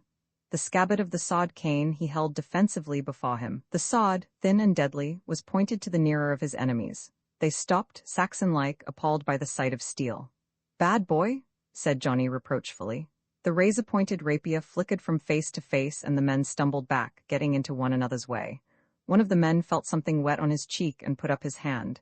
When it came down it was wet and red. Beast, you have my brand, said Johnny with deadly pleasantry. Come when I call you. He clicked the sod back in its wooden sheath and strode away. His indifference, his immense superiority, was almost as tremendously impressive as his cold toleration. He's ice, that fellow, said the man with the cut cheek. A sob of rage softened the rasp of his voice. By, I'll kill him for that. But he made no attempt to follow, and his companion was glad. John Gray increased his pace and after a while emerged into the outskirts of the town. Here he found a fod cab and reached the station in time to see the train pull out. He had made a mistake. The timetable had been changed that day, but in half an hour there was a fast train from Brighton that stopped only at Horsham. He crossed the station yard to an hotel and was in the telephone booth for a quarter of an hour before he emerged, his collar limp, perspiration streaming down his face. There was no sign of a familiar face when he came back to the platform. He expected to see Emmanuel eventually, and here he was not disappointed, for Emmanuel arrived a few minutes before the Brighton train came in. Officially, it was their first meeting since they had been members of the same farm gang at Dartmoor, and Legge's expression of surprise was therefore appropriate. Why, if it isn't Gray? Well, fancy meeting you, old man. Well, this is a surprise. When did you come out? Cease your friendly badinage, said Johnny shortly. If we can get an empty compartment, I've got a few words to say to you, Emmanuel. Been down to the wedding? Asked the old man slyly. Nice girl, eh? Done well for herself? They tell me he's a Canadian millionaire. Ain't that Peter's luck? That fellow would fall off rock and drop in feathers. He's that lucky. Johnny made no answer. When the train stopped and he found himself opposite a first-class carriage, he opened the door and Emmanuel hopped in. If you're short of money, began Legge. I'm not, said the other curtly. I'm short of nothing except bad company. Now listen, Emmanuel. The train was puffing slowly from the station when he spoke again. I'm going to give you a chance. The wide-eyed astonishment of Emmanuel Legge was very convincing, but Johnny was not open to conviction at the moment. I don't get you, Johnny, he said. What's all this talk about giving me a chance? Have you been drinking? Johnny had seated himself opposite the man, and now he leant forward and placed his hand upon the other's knee. Emmanuel, he said gently, call off that boy, and there'll be no squeak. Take that wounded fawn look from your face because I haven't any time for fooling. You call off Jeff and send the girl back home tonight, or I squeak. Do you understand that? I understand your words, Johnny Gray, but what they mean is a mystery to me. Emmanuel Legge shook his head. What boy are you talking about? I've only got one boy, and he's at college? You're a paltry old liar. I'm talking about Jeff Legge, who married Peter's daughter today. I've tumbled to your scheme, Emmanuel. You're getting even with Peter? Well, get even with him, but try some other way. She's married him of her own free will, began the man. There's no law against that, is there, Johnny? Fell in love with him right on the spot. That's what I like to see, Johnny, young people in love. If he hoped to rattle his companion, he was disappointed. Now he can unmarry of his own free will, said Johnny calmly. Listen to me, Emmanuel Legge. When you arrive in London, you'll go straight away to the Charlton Hotel and talk very plainly to your son. He, being a sensible man, will carry out your instructions. Your instructions, corrected Emmanuel, his mouth twisted in a permanent smile. And what happens if I don't, Johnny? I squeak, said Johnny, and the smile broadened. They are married, old man. You can't divorce them. You can turn a brown hoss into a black un, but you can't turn Mrs. Geoffrey Legge into Miss Monty Kane, clever as you are. Johnny leant forward. I can turn Mr. Geoffrey Legge into Dartmoor jail, he said unpleasantly, and that's what I propose to do. On what charge? Emmanuel raised his eyebrows. Give us a little rehearsal of this squeal of yours, Gray. He's the big printer, said Johnny, and the smile slowly dissolved. The government has spent thousands to catch him. They've employed the best Secret Service men in the world to pull him down, and I can give them just the information they want. I know where his stuff is planted. I know where it is printed. I know at least 4 of his agents. You think Jeff's secret is his own and yours, but you're mistaken, Emmanuel. Craig knows he's the big printer. He told me so at lunch. All he wants is evidence, and the evidence I can give him. Old Rita knows. You think he's a fool, but he knows. I could give him a squeak that would make him the cleverest lad in the world. Emmanuel Legge licked his dry lips.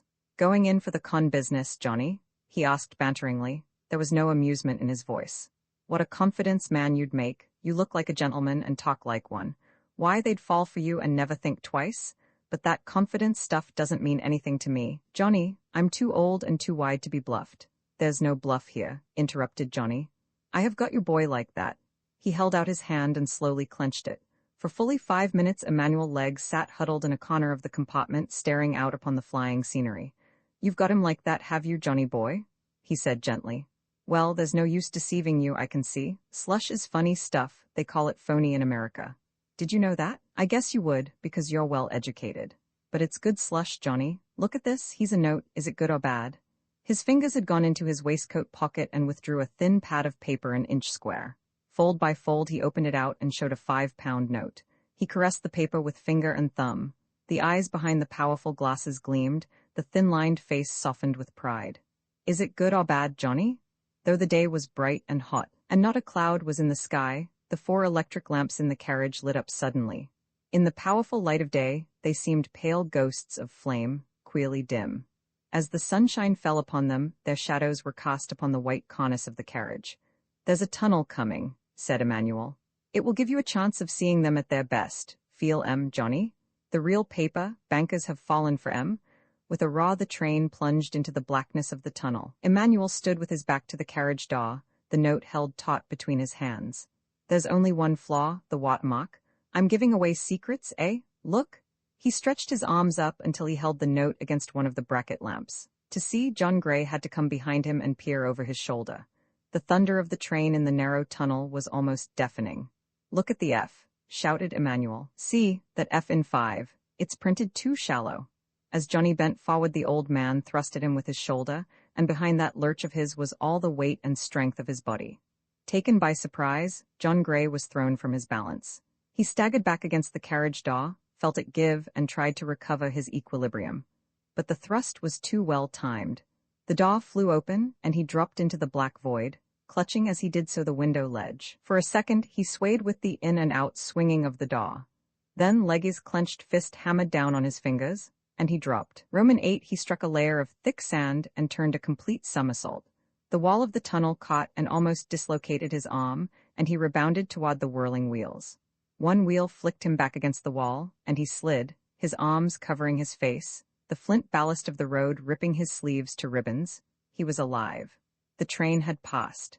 He saw the red taillights closing to one another. Gingerly he moved first one leg and then the other. Then he rolled over toward the wall and lay on his back without further movement.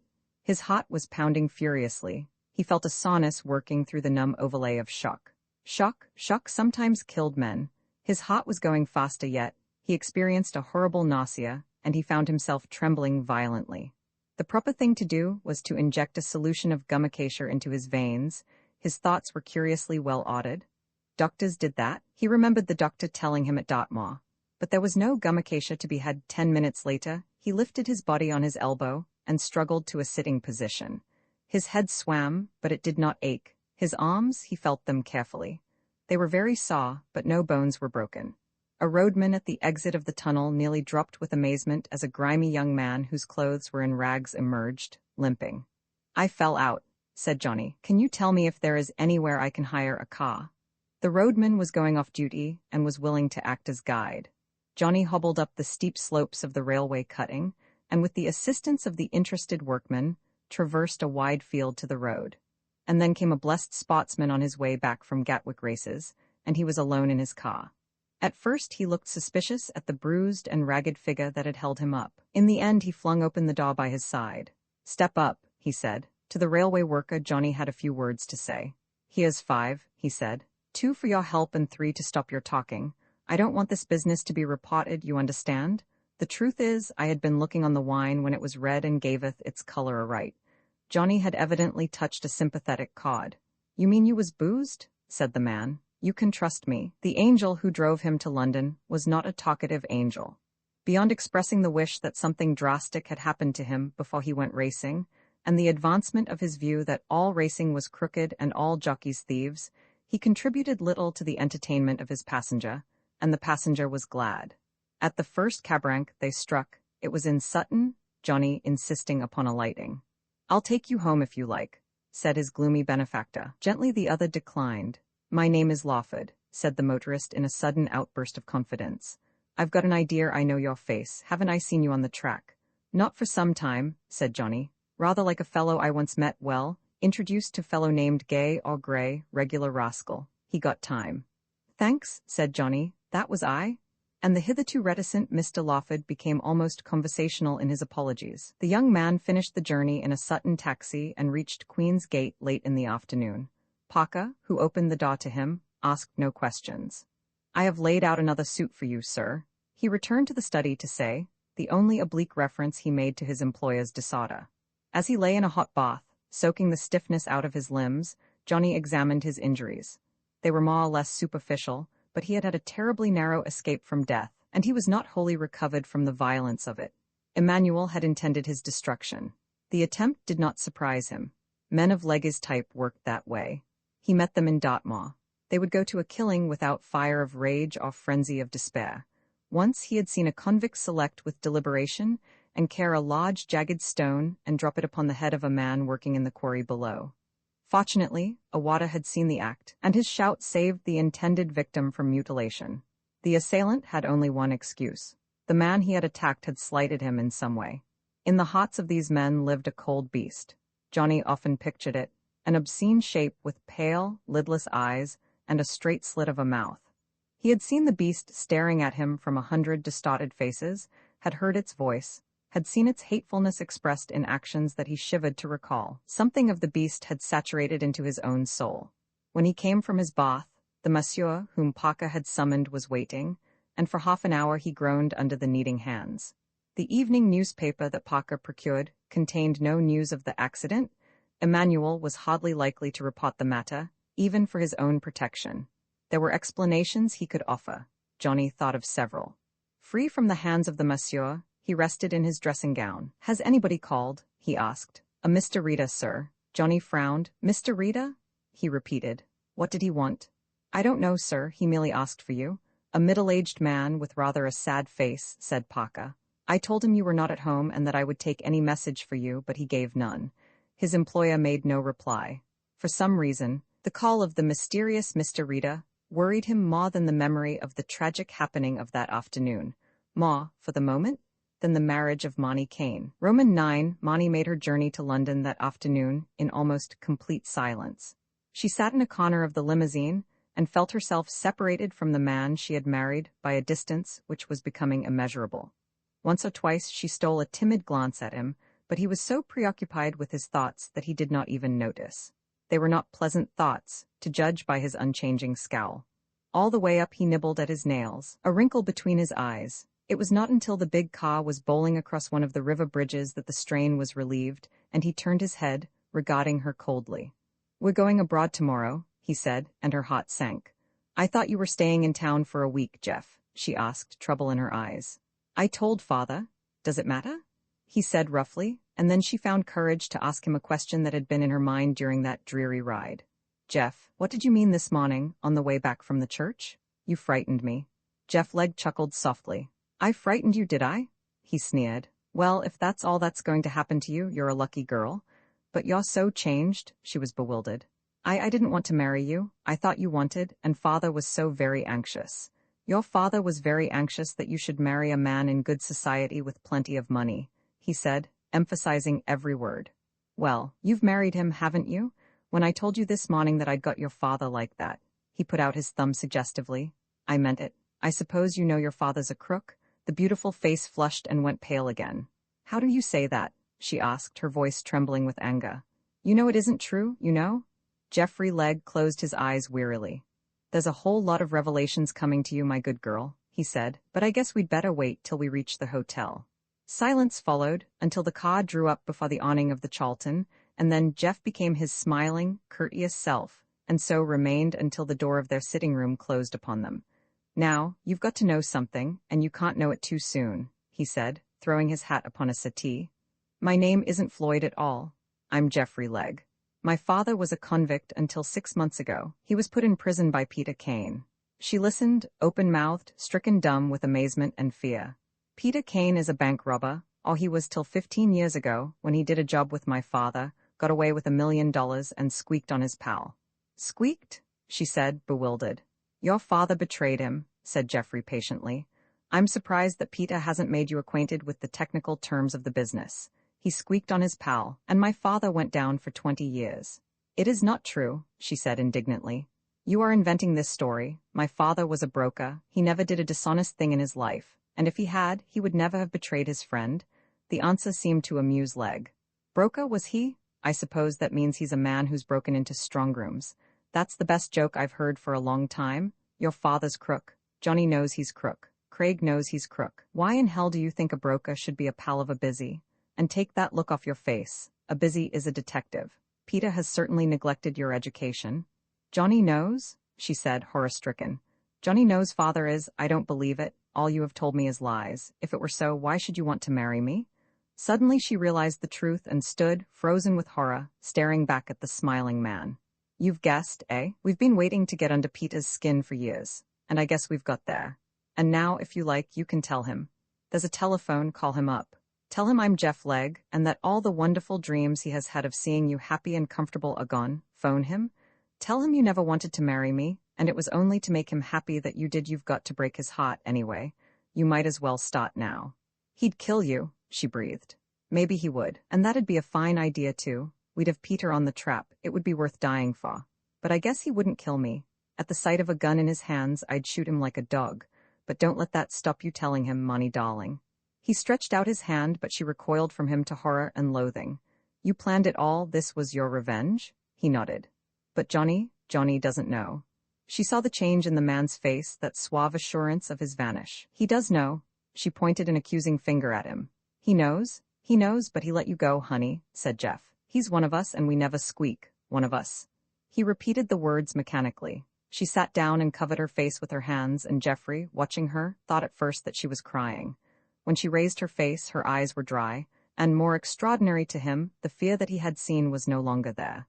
Johnny will kill you, she said simply. He wouldn't let me go like that if he knew. It isn't reasonable to suppose that he would, is it? It was Jeff Legg's turn to be uncomfortable. Not at the menace of Johnny's vengeance, but at her utter calmness. She might have been discussing the matter impartially with a third person. For a moment, he lost his grip of the situation. All that she said was so obviously, so patently logical, and instinctively he looked round as though he expected to find Johnny Gray at his elbow. The absurdity of the situation struck him, and he chuckled nervously. Johnny? He sneered. What do you expect Johnny to do, eh? He's just out of Bird, that's jail. It is sometimes called boob. I see there's a whole lot of stuff you've got to learn before you get right into the family ways. He lounged toward her and dropped his hands on her shoulders. Now, old girl, he said, there are two things you can do. You can call up Peter and put him wise, or you can make the best of a bad job. I'll call father, she said, springing up. Before she could reach the telephone, his arm was round her, and he had swung her back. You'll call nothing, he said. There's no alternative, my little girl. You're Mrs. Legg, and I lowered myself to marry the daughter of such a squealing old hound. Monty, give me a kiss. You've not been very free with your tokens of affection, and I haven't pressed you, for fear of scaring you off. Always the considerate gentleman, that's Jeff Legg. Suddenly she was in his arms, struggling desperately. He tried to reach her lips, but she buried her face in his coat until, with a savage jerk that almost dislocated her shoulder, he had flung her at arm's distance. She looked up at the inflamed face and shuddered. I've got you, Monty. His voice was hoarse with triumph. I've got you properly, legally. You're my wife, you realize that? No man can come between you and me. He pulled her toward him, caught her pale face between his hands and turned it up to his. With all the strength of utter horror and loathing, she tore herself free, fled to the door, flung it open, and stood back, wide-eyed with amazement. In the doorway stood a tall, broad woman with vividly red hair and a broad, good-humored face. From her costume she was evidently one of the chambermaids of the hotel. From her voice she was most obviously Welsh. What are you doing here? Demanded Jeff. Get out, damn you. Why do you talk so at me now, look you? I will not have this bad language, the maid of this suite I am. Monty saw her chance of escaping and, running into the bedroom, she slammed the door and locked it,